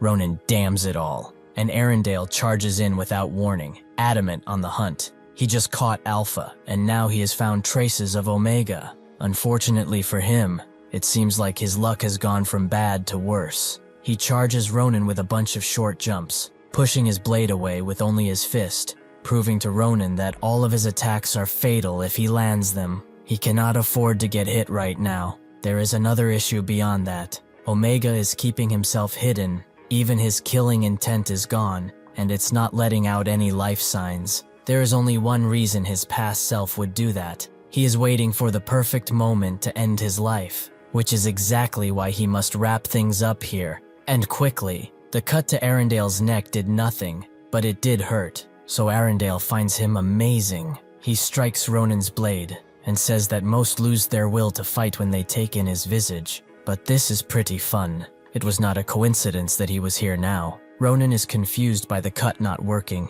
and asks if that absurd body is because he's using aura. Arendale confirms that his aura has permeated through his internal muscles and turned his entire body into a weapon. It's on an entirely different level from just strengthening it with mana. This is the peak of the human body. Cutting him is truly an honor, so from now on, he will acknowledge him as his prey too. Hunting is where the strong chase, and the weak struggle to survive. Until he is sated, he will struggle. He pushes Ronan back, who barely has time to regain his footing before Arendale jumps in with a strike again. Ronan uses this miss as an opportunity to strike again and again, but even if he puts weight into his blade, Arendale's body acts as a shield, protecting him from all strikes. He jumps away from Ronan and grabs a nearby boulder, throwing it at Ronan, who manages to cut it into a bunch of slabs, allowing Arendale to charge in, thinking that he has him, but it's the opposite, as he falls right into Ronan's trap. He uses sword aura to unleash a mighty attack, which Arendale is forced to block, but he becomes giddy, as he has not fought like this in ages. Ronan can see that he has gotten bigger, and Arendale congratulates him on being so incredible. He truly is worth it. He can finally go all out on somebody. He summons all of his strength into a mighty strike, almost unleashing it on Ronan before his arm is cut off suddenly. This was done by none other than Omega, with a stick no less, proving his power. Arendale screams out in pain, confusion getting the better of him as he thinks that he had an opening before. But how did that bastard cut off his hand with a branch? Before he can wonder who he is, he gets a strong scent, proving that this is Omega. He charges in again, but Arendale is not foolish enough to fall for it again, so he meets his strike in the middle, creating a large vortex of sheer power. They both fall down, but Arendale is clearly on the losing side, struggling to keep it together without an arm. Omega kicks his arm back to him, forcing Arendale to dodge, making him think that he's joking around. But Omega just created an opportunity, allowing him to unleash a barrage of strikes against his would-be hunter. Ronan can only watch this all unfold before him. Not only is Omega fighting with a branch he just found, but he also has his eyes closed. Is he doing that to maintain his advantageous form while fighting Arendale? Why is he going that far? A while ago, it was desperate to kill him, so why would it go this far? Ronan then remembers that Arendale told him that he caught Alpha, so perhaps Omega is sharing the senses of the Alpha Arendale caught. He can see her pain, the way she was caught by this merciless man, so his rage drives him to attack Arendale even harder. Who knows that the Omega transforms into negative emotions? That is why, unlike the Alpha, which is milder in temperament, it resists violently when someone attempts to capture it. He expected this situation, but even so, this is beyond anything he would think of. Judging by its looks, this is related to the kid. Perhaps it's that kid's brother. Even with his young body, that bastard could deal some fatal blows. If he were an adult, he would have been dead long ago. He has no choice but to scrap his plan of capturing Omega. His life is in danger here, so there is only one option: to kill it. Omega seems surprised by the strike, which goes through the forest, clearing everything it touches. He is curious about who the original of his transformed form is. He cannot believe that he came in closer to avoid his unavoidable strike. If he hadn't done that, he would be Ash, but he still managed to put himself in the same state as himself. Even though this was pretty fun, it was time he ended this. Even though he does not have his right arm, This hunt is officially over. He charges Omega with a mighty blow, threatening to end him right there, but Omega must protect, so he unleashes the blade he kept hidden right into Arendale's fist. He can't believe that a beast can be so cunning, but Omega does not stop there. It takes out Arendale's eye and goes in deeper by grabbing his head, making him scream out in awful pain and leaving him defenseless. Omega pushes him into a boulder and takes out his blade, making Arendale beg for mercy as his life is almost threatened, proving that even if he thought of himself as the best hunter, he is nothing but a meek man who knows nothing of true power and the hunt. With Arendale's death, Omega regains his stamina, while Ronan thinks about something. After a Hayut's arrival, there wasn't a place in the Empire where cries could not be heard, and in the midst of that, he reminded himself of every moment. If he hadn't lived a trash life, if he had listened to his sister, he could have at least protected one more person, and he resented himself for it. That is why this version of him only thinks of protecting others, of doing what he couldn't. But it's time to stop. He unleashes a restraint move on Omega, and tells him to watch carefully. This is the him of now. With that, he lets out strike after strike, which Omega can easily deflect at first, but the attacks increase in number, forcing Omega to dodge and deflect at the same time, until finally he gets through the last attack, and his restraints disappear. Ronan does not stop at just this, and rushes toward him with feverish might. Even though the force and color of Arendale's aura looked different on the outside, he felt something the moment they clashed. That power was the same as the principles, and because of that, he got a good feel for it, enough to use it as his own and crash into Omega. He blocks the attack with what remains of his sword, but the attack is pushing him further and further down. Ronan admits that before coming to the academy, he thought anything that could be wielded and swung around was a weapon, but someone taught him that this type of thinking was foolish. He understood it when he saw it, that a blade has to be great. The force finally breaks Omega's sword, but he forces his hand into Ronan's blade, allowing him to easily gain control and slam Ronan into the ground. Ronan is completely overwhelmed, and he has no choice but to cross the line and go for the throat. Before that can happen though, someone screams out for Ronan, making Omega distracted. Ronan knows why he stopped, because he knows the people who are coming towards them. The Grandmaster is talented, but her personality is different now. Balrus is no longer a poacher, and has become the best public servant ever. Martin and the others in the squad are probably living peaceful lives, and Iril is doing great too. He promises him that this life will be different. He will have to trust him and leave this all to him, relieving him of his disciplinary soldier duties. As the old Ronan fades away, he tells Ronan to protect everyone and that he will trust him. Ronan agrees, hopefully. In 10 years, they will see themselves smiling peacefully. With the doppelgangers secured, the festival begins in full swing, everyone enjoying it to the fullest. Marya thinks it's a relief. If Ronan and the others hadn't found the doppelgangers, and Professor Varen hadn't taken the reins of the Calaboro gang, they wouldn't be able to create memories today. She's also curious as to what Ronan is doing, so Estelle tells her that he has a meeting with Varen, but he will make it to the parade at night. Marya thinks it's a shame, as she wanted to see this with him, but since it's come to this, they should go together and have so much fun to make Ronan jealous, right? Estelle sheepishly agrees, and Marya decides that they should finally go to the main event. When they get to the doppelganger area, Marya is surprised that they prepared something on this side, which must be why the number of people who can enter is limited, and they even do security checks. They look forward only to see one of the doppelgangers already there, but Marya doesn't understand what it's transformed into. Estelle informs her that this is its original form. He heard that after it transforms, it will return to its original form after a while. Omega seems to be resting now, so that must be Alpha. At that moment, Estelle realizes he's cooked, because Alpha reads a person's mind and transforms into the one they love. He immediately tries to back away and leave, but Mary knows that he's embarrassed about who he fell for, so Marya forcefully pushes him forward toward Alpha. The creature looks Estelle straight in the eye and transforms into who he wants most, and that is none other than Marya, who is rightfully pretty confused about this. Estelle can't handle the embarrassment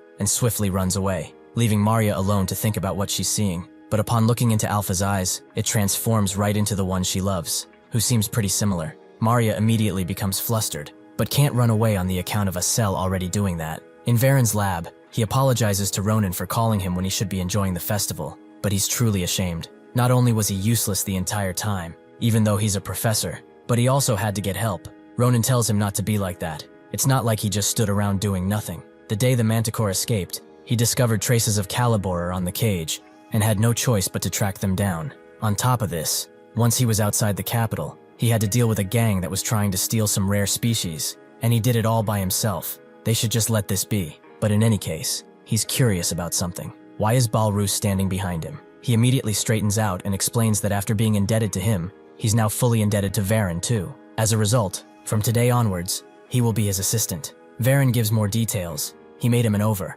Although it's tradition for the assistant position to go to a Filian student, Balrus has not only been instrumental in relaying information about the poaching, but also was the greatest contributor in dealing with Caliboro, and of important help with the doppelganger incident too. He was pretty surprised to find out that the one who played such a dangerous role in that atrocious organization was such a young lad. How could he simply let such a promising figure go? He looks forward to seeing what he evolves into in the future. Balrus is touched by his words and promises to do his best, with Ronan being quite glad for it, as these two seem to suit each other. However, he still warns Balrus to do well. If he hears anything bad about his work, he will make sure to discipline him appropriately. Balrus knows not to anger him and promises to do good. Ronan wants one thing from Varen, to see the doppelgangers one last time, as once the booth management time ends, they will be resting in the tower, right? Varen confirms as such, but they probably won't transform, as Omega is still healing, and Alpha will be sleeping too. Ronan still goes, because he wants to say his goodbyes. He first approaches Omega, wishing him a speedy recovery, and noting that after this, the Empire will protect them with the highest grade of security, so they can rest easy. Alpha is still not sleeping though, and right before Ronan's eyes, he transforms into the person he loves most. He did respect her a lot, but he didn't think it was to this extent. Still, it's good to see Grand Commander Adeshan again, even if for a fleeting moment. A few days after the 100 Beast Festival, Ronan goes to Maya, who has heard from Geraldine about his new condition. Through Bajura's power, his two curses were combined, and it has given him a source of power similar to that of a core. Of course, this is a half-baked solution, since the restrictions placed by the curse still linger. To make a comparison, it's as if all the poison gathered in one place to form a new poison, and that new poison caused some rather unexpected effects. Ronan guesses that it's not much of an issue yet, since she's reacting calmly, but Maya notes it's actually helpful. Ronan wants to properly resolve the remaining curses though. Is there a way to do that? Maya can feel that he's a bit more adamant than before. Did something happen? Ronan tells her that something helped him realize some stuff from before, and he also has a new promise he must keep. Maya likes the fire in his eyes, but this is the best timing, as she just finished some research on how to eliminate one of his curses. Ronan immediately jumps at the opportunity, but Maya tells him to calm down, as the process is similar to before. After materializing his curse in the mind realm, he must find the source of the curse and promptly defeat it, but there are a few issues. This curse they are working on won't reveal itself as easily as the previous ones. It will try to protect itself by any means necessary. As a result of this, it will take a lot of mana and a catalyst in order to maintain the mind realm. They can solve that mana issue, but the catalyst is different. She asks if he has heard of Dinehar, which Ronan thinks so. Isn't it that desert area where, because of the countless beasts roaming about, and natives with nasty personalities, the place has more bones of dead adventurers than sand? It's called the Southwestern Hell, right? She must be pointing at the rare black stone in that neighborhood, isn't she? Maya is glad he's informed. And yes, they need the mana stones from Dinehar Mountain. These stones are the highest grade magic ingredient due to the purity and mysterious power of the mana. It is so valuable that whenever it makes a rather rare appearance on the Imperial auction, it breaks the highest auction price. That is how precious and rare the mana stone is. She had to spend several years of her professor's income on just this small piece. Ronan asks if they can't just use that, but Maya notes it won't be enough. They need at least the size of a thumb. That's the reason she didn't contact him earlier, despite completing the method to cure you. He must wait a little bit longer, as she will try to find a good enough catalyst somehow. Ronan guesses there's no helping it, as that is one of the top 3 places he never wants to go in this life, but there's no other choice. As Adeshan walks around, she remembers what happened when they found Alpha. After dealing with the poachers, she lifted up the box she was kept in, and decided to check on it to see if it was hurt. At that moment, Alpha immediately decided to transform into the one she loves most, which was none other than Ronan. Adeshan immediately threw a towel at its face, and made Balrus promise not to tell anyone what he saw here. Because of this, she can't bear to face Ronan now, but perhaps what made Alpha transform was because she's just grateful to Ronan since he believes in her. Surely that's it. There's nothing to be embarrassed about, so she will greet him proudly the next time they see each other. Suddenly, though, Ronan appears, and she immediately cowers behind the tree. Before she can collect herself and say hi, he comes around and asks what she's doing. Did she see something she shouldn't? Adeshan immediately backpedals, almost revealing what happened, but then refusing to talk about it. Ronan just lets it go and grabs her hand, as he wants to go somewhere with her. More specifically, to make a weapon. He felt bad that she was the only one who hadn't made one, so he prepared something amazing. In a dark place, where bodies are laid like decorations, a woman approaches a bright red pool with a commander from the Order leader. A man rises from the pool and knows that he was needed. After Bridgia and Varen's failures, their plans are running into problems, so this one must not fail. He tells Yuria they should go and depart towards Hell, or as the locals call it, Dinehar. Ronan and Adeshan go to Grand Cappadocia. It seems that after the Order incident, they began rebuilding with Grancia's support, but they went above and beyond and got their money's worth. Dedekan, who is outside, is amazed to see Ronan again and immediately hugs him. Ronan notes it's been a while. Seeing how he's full of energy, though, he must be doing well. Dedekan says it's the exact opposite. He was hammering away at things, and he's tired. He heard from Daron that he's here for a new weapon. He stayed up several nights because of that. That's when he sees Adeshan next to him, and guesses that Ronan's been quite busy lately. Is this lady his lover or something? But won't Maria say something since he came with her last time? Is he a bad boy? Ronan notes that Acel would cry if he heard that. He just brought his close senior with him to get her a weapon too. And also, he advises him not to do anything reckless this time. When they first came here, he talked about how he had to prove himself, and subsequently got hurt right after. If he does that to her, and she activates her ability, he might just die. If that happens, he will bury him someplace nice though, so he needn't fret. Dedekan immediately backs away from such a procedure, and invites them inside, as Daron is waiting for them. As he kicks the door open, he immediately receives a hammer to the head, as Daron has told him countless times not to kick the door open. Ronan introduces him to Adeshan, and he's honest. He can't wait to see what he brought with him this time. He and Ronan go to the back, where Daron shows him the blueprint he made after days of not sleeping. According to it, it will have some pretty interesting features, and depending on what kind of special material he brought this time, the output will be entirely different. Surely he brought something precious this time too, right? Ronan confirms as such, making Daron even more excited. Perhaps he has brought those marvelous scales from before. Ronan notes that those got used up, but he brought something better. Daron is not impressed by just a piece of paper, but upon touching it, he feels a hatred and malevolence that could shatter his mind, forcing him to let go immediately. He's shocked. Where did he get something like this? Something so dreadful cannot exist. Ronan expected him to see through the essence of the material so easily. It was worth it to come here, and he's excited to see what he will make with this. Daron refuses to use such an evil material. It would be impossible to predict what will happen to the user. Naturally, that material will make for an incredible masterpiece, but he refuses, as it goes against his conscience. Ronan says he shouldn't worry because this won't affect him, but he will explain that later. He said he can't do it, but his eyes betray him. He's simply drooling at the thought of working on something like this. He shouldn't let his conscience get in the way and live by his desires. He should say that he wants to make an incredible weapon and beg for it. With this much pressure, Daron eventually relents, and Ronan walks away happy, although Dedekan wonders what happened, because he heard some brutal sounds. Ronan notes that it was nothing special, but where is Adeshan, as he thought he would show her around. Dedekan explains that she was surrounded and consulted by other blacksmiths, who said that other weapons would be better than a sword. She's probably still being pestered. Ronan also asks what that thing around his neck is, some kind of box. Dedekan was waiting for him to ask. It's actually a space-time storage outputter. It can print out a moment he wants to save with a click of a single button. This is a masterpiece of his own making. From this, Ronan gets a wonderful idea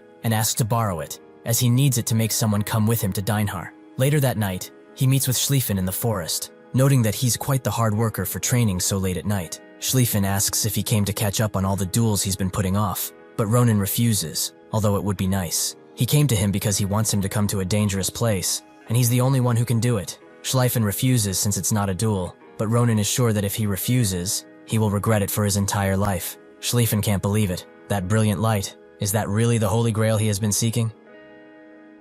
They swiftly arrive at the southwestern desert region, Carlisle, where it's extremely hot, and Ronan certainly didn't expect to be here again so soon. He's also honored to have someone like Schlieffen with him, who notes that he came to help him gain some experience. But he will keep his promise, right? He will hand over the goods as soon as the journey is over. Ronan confirms as such. He's a trustworthy man after all. He made this perfect gift just for him. Schlieffen is once again amazed, as what he will receive is the full iris photography set. His heart aches just by seeing it, but Ronan won't let him have a closer look until they complete the mission. They should hurry though. If they want to arrive in Dinehar, they need to walk several more days, and he shouldn't think of giving up, lest he might lose these photos. Schlieffen clearly understands. But that aside, even if this place is quiet and barren on the outside, it seems that it's not entirely true, as it reeks of blood, and bones lie askew everywhere. Ronan confirms as such. This is where people who come for the Dinehar Mountain Monastones end up, as it only goes two ways. They either recuperate to get the stones, or they stay here and become plunderers.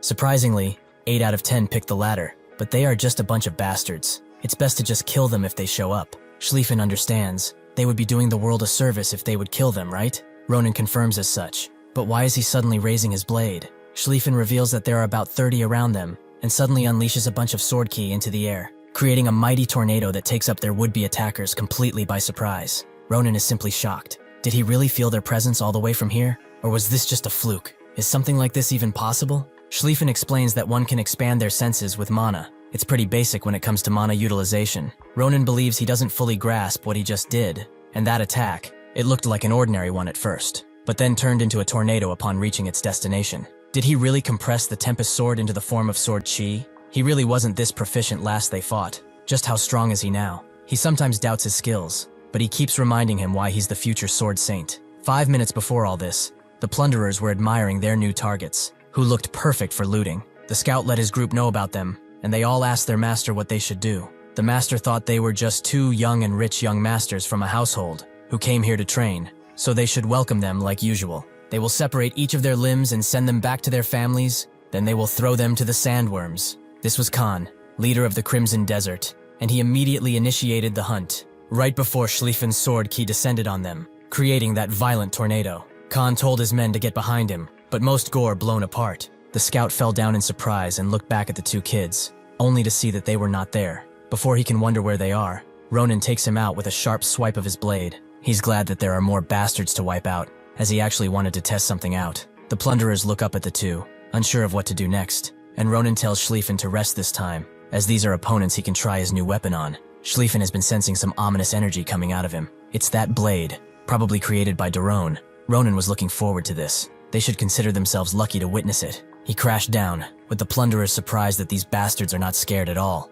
Before one of them can say that they have to attack all at once, he gets a hole through his chest, before all of them get attacked by the flying blade, which finally crashes into the rock. The survivors watch in horror as their friends scream in pain, with Ronan noting that this is quite promising. The blade can penetrate stuff easily. Drone really makes the best weapons, and this one is Ymir. He doesn't know why, but the sword is pretty hefty, maybe because of its energy, but he will get used to it eventually. He has the perfect training target after all. With nothing left to lose, they charged Ronan, who simply steps forward and takes the first one down with ease. The blade is extremely sharp and sits perfectly in his hand, something which he really likes. The others charge him while he's distracted, but he moves out of the way and takes their head off with ease. More plunderers join this one-sided battle, and the vice leader tries to rally his people, urging them to hold their positions, as it's just one guy. That one guy suddenly teleports behind him, congratulating him on making a good call. He must have some experience robbing, huh? The plunderer is left to realize his impending demise, as the others watch in horror,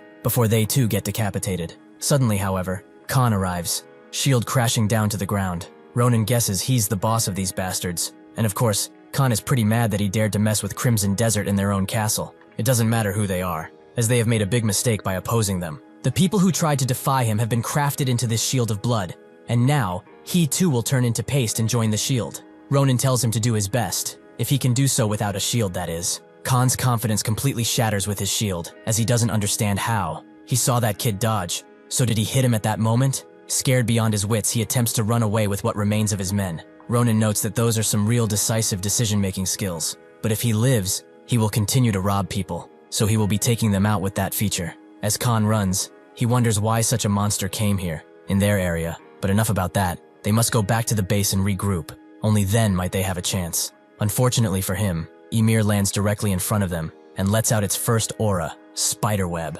They all immediately get stuck to the ground with Ronan slowly approaching, surprised to see that the blade can really store magic spells. Daron might just be the best craftsman out there. With them stuck, the plunderers beg to be spared, but Ronan has no mercy for thieves. As Ronan and Schlieffen discuss the intricacies of his new blade and how it can store magic attacks for long-range purposes, Sita gathers up all the plunderer blood she can find and consumes it quite happily. Ronan congratulates her. It seems like her magic has improved since last time, meaning she wasn't just playing around with Ophelia. She might grow stronger than him one day, but that might take a while. Schlieffen has another question for him, about the restraint technique he used in battle. The range and force were different, but it was no different than the aura of Dolan, that traitor bastard. It's not entirely strange that he learned aura, but the fact that it's the same as the traitors is quite an issue. Ronan didn't expect him to catch on so quickly, but they should head off. As he will tell him on the day, they have a lot to go after all. When they sit down to rest after a while, Ronan explains what happened with Bajura, which is much worse than he heard from Sion. Ronan notes that thanks to it,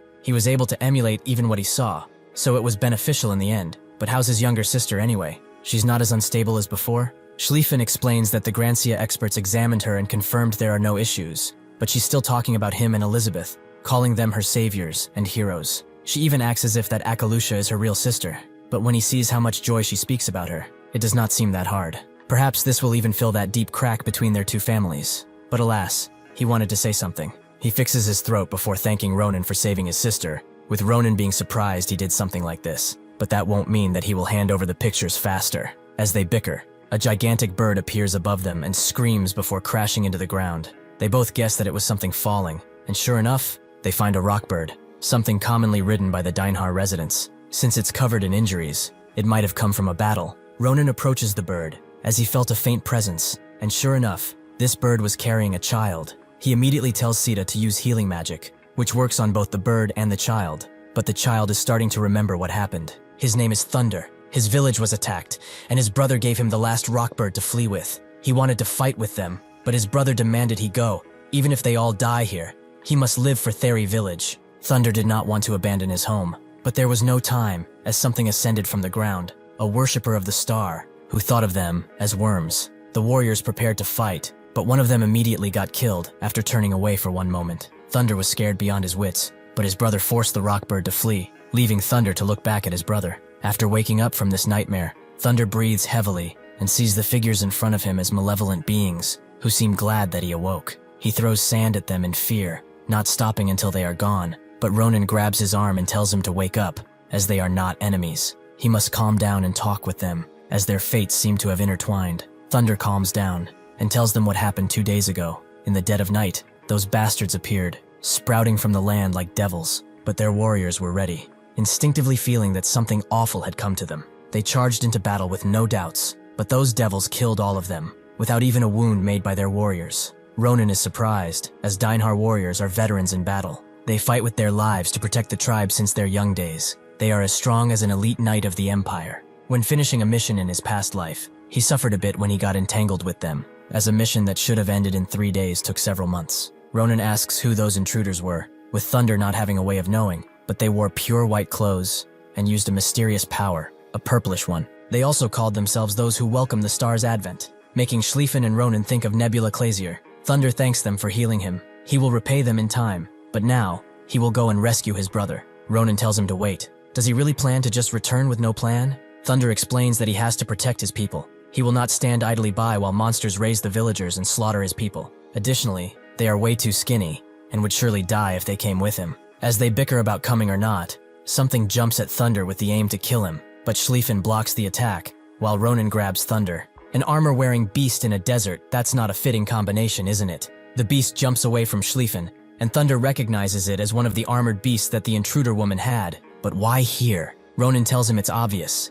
It came for him. Those cult bastards sure are persistent. Thunder tells them to run while they still can, as countless warriors were ripped apart by just one of these things. Suddenly it changes its speed and jumps all around, not wanting to let them go at all. As Thunder apologizes for dragging them into this, Schlieffen notes that these are petty tricks with no class, just like Ronan did in the midterms, although he has changed now. Thinking back, he was pretty mature, but since this was a petty trick, he had no choice but to choose the worst strategy ever, to attack with everything on the line. Unfortunately for this beast, that is a story of the past. Before it can strike, he lunges his blade into the ground and unleashes a mighty tornado that sweeps the beast into it, shocking Thunder completely. The beast is not done yet, however, as it pulls out a tube from its mouth to shoot bullets. This makes Ronan jump up, as watching was fun, but they are a bit busy and don't have time for any more tricks. With that, he eliminates the beast in a spectacle, making him wonder if they still look weak in the eyes of Thunder. Deep within their base, Yuria feels that a connection to one of her children has been severed.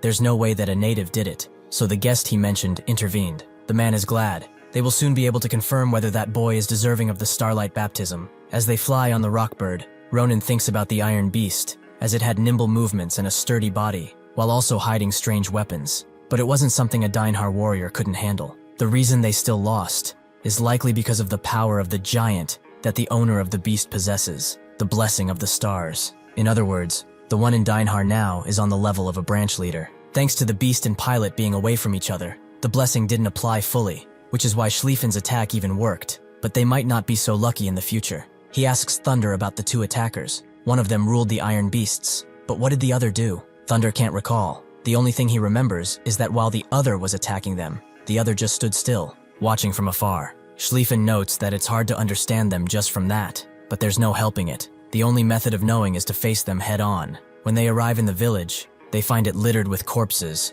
with Ronan clearly not expecting something of this magnitude. He asks Sita if she feels any traces of someone, but she doesn't. He grows angry at the order. Those trash bastards are irredeemable, but they wouldn't do something like this without a purpose, as they always avoided conflict if necessary. Something has changed though. They don't care at all now. Changing the order he knew. Was there something in Dinehar that had them risk so much? Suddenly, a man appears behind Thunder and tries to grab him, making both Schlieffen and Ronan move at the same time. Circling around to hit him, the man simply dodges and unleashes a smoke bomb on Schlieffen, giving him enough time to run away. But both he and Ronan dash into him, refusing to let Thunder go. Seeing their adamancy, he throws a bunch of blades at them, forcing Ronan to deflect. He can feel the weight of these throws. This is something he has only seen in the war, and their ability to predict movements like this. This guy is no ordinary bastard. Thunder is in real danger. That's why they have to rescue him. The man continues to run with Thunder, who demands to be let go, as he will fight off all the intruders, including him, and avenge his brother. The man calls him an idiot and throws him away.